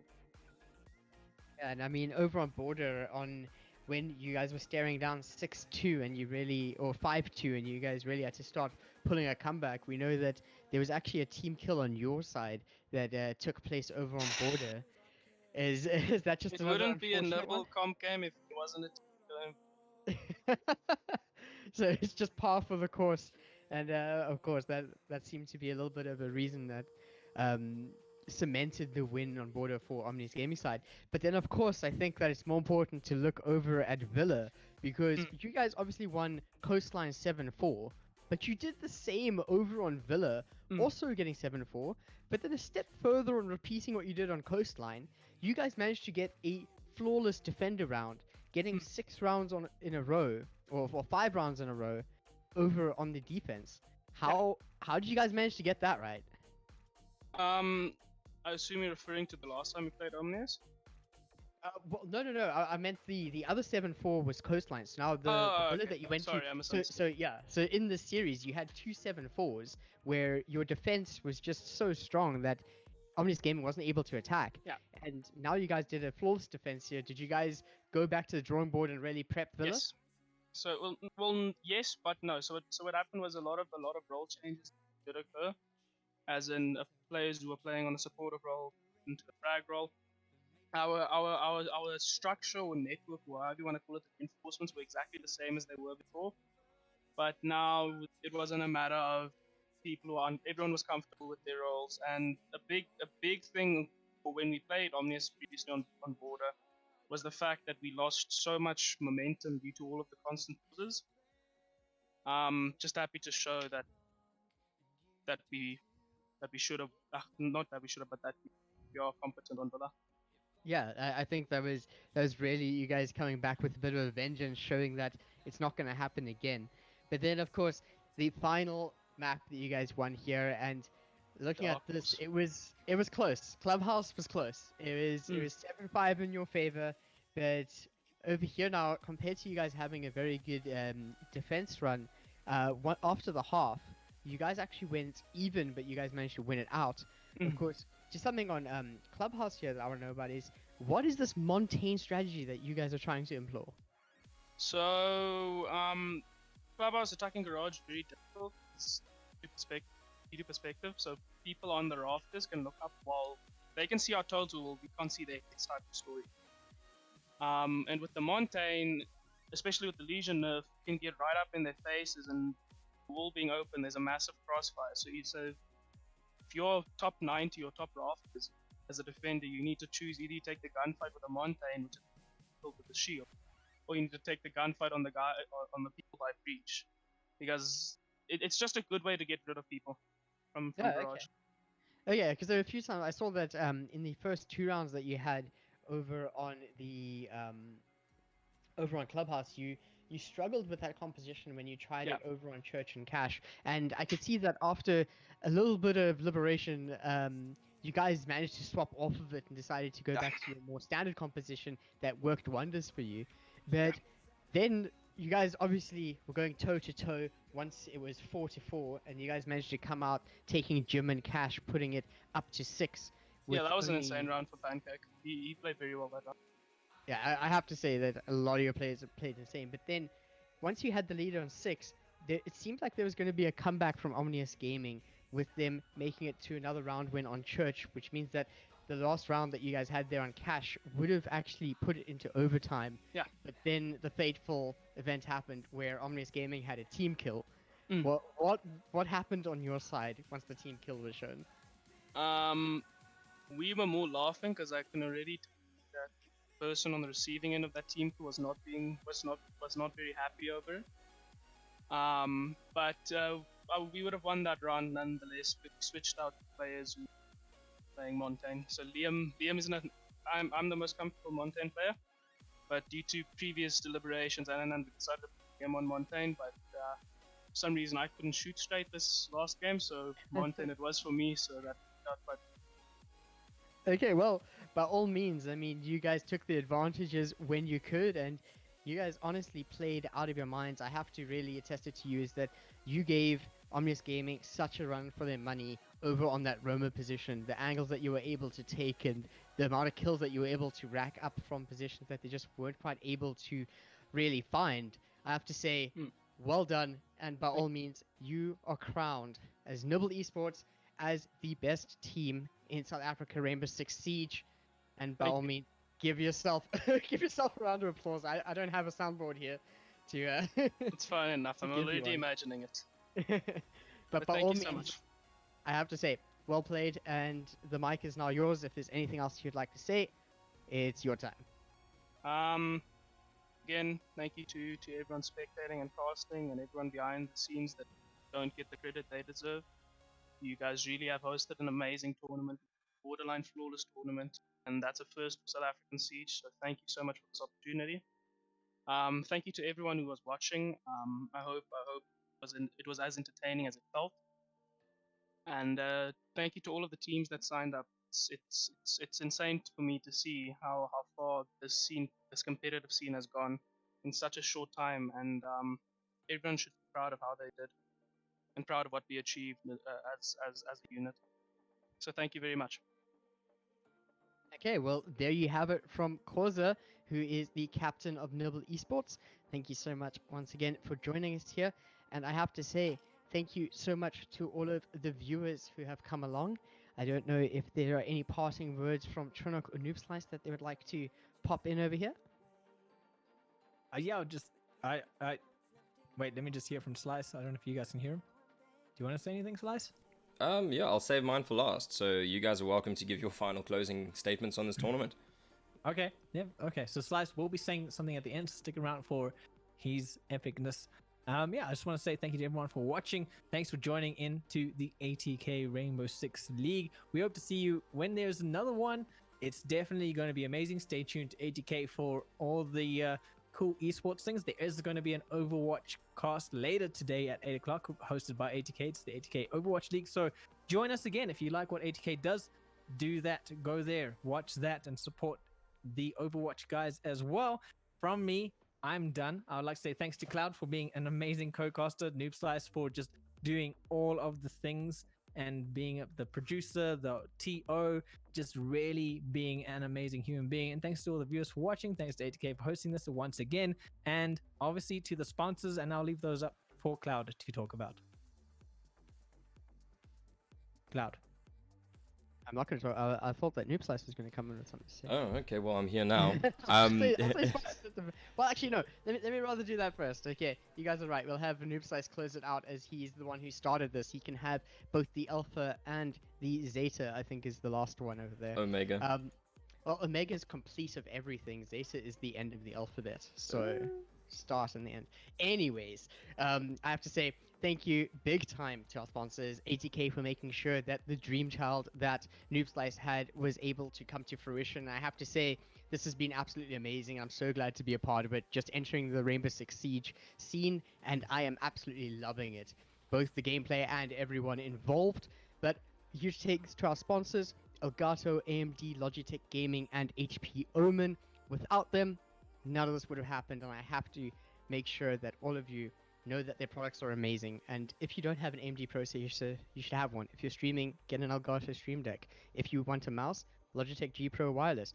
Want a gaming laptop? HP Omen. Come on, they literally have everything there for you. It's fantastic. But without further ado, I'm going to hand it over to Noob Slice so he can close everything off. Guys, I just want to say a big thank you to everyone. It's a bit indescribable to be sitting here at the end of a 2-month slog to get through the league, a good slog. And for it being a dream child of mine that I carried over to Flea at ATK and said, hey, please, can I has this? I just want to say a big shout out to Warren for believing in us and believing in the Rainbow Six Siege scene, because I think we all showed up on the day and over these past 2 months. So a big thank you to him for believing in the dream and for continuing to believe in the scene, as there is definitely going to be growth going forward. And on the ATK team, I want to say a big thank you to Simone for being insane. I'm not going to cry. It sounds like I'm going to cry, but I'm really not.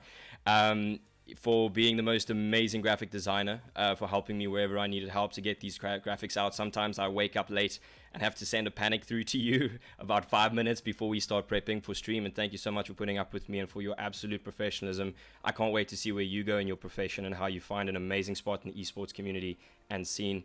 The next is I want to say thank you to Daniel for being an amazing mod, for helping us run the stream and keeping all the admin up behind. It's not an easy job. People think it's an easy job. You just click ban, swing the ban hammer. It's not that easy.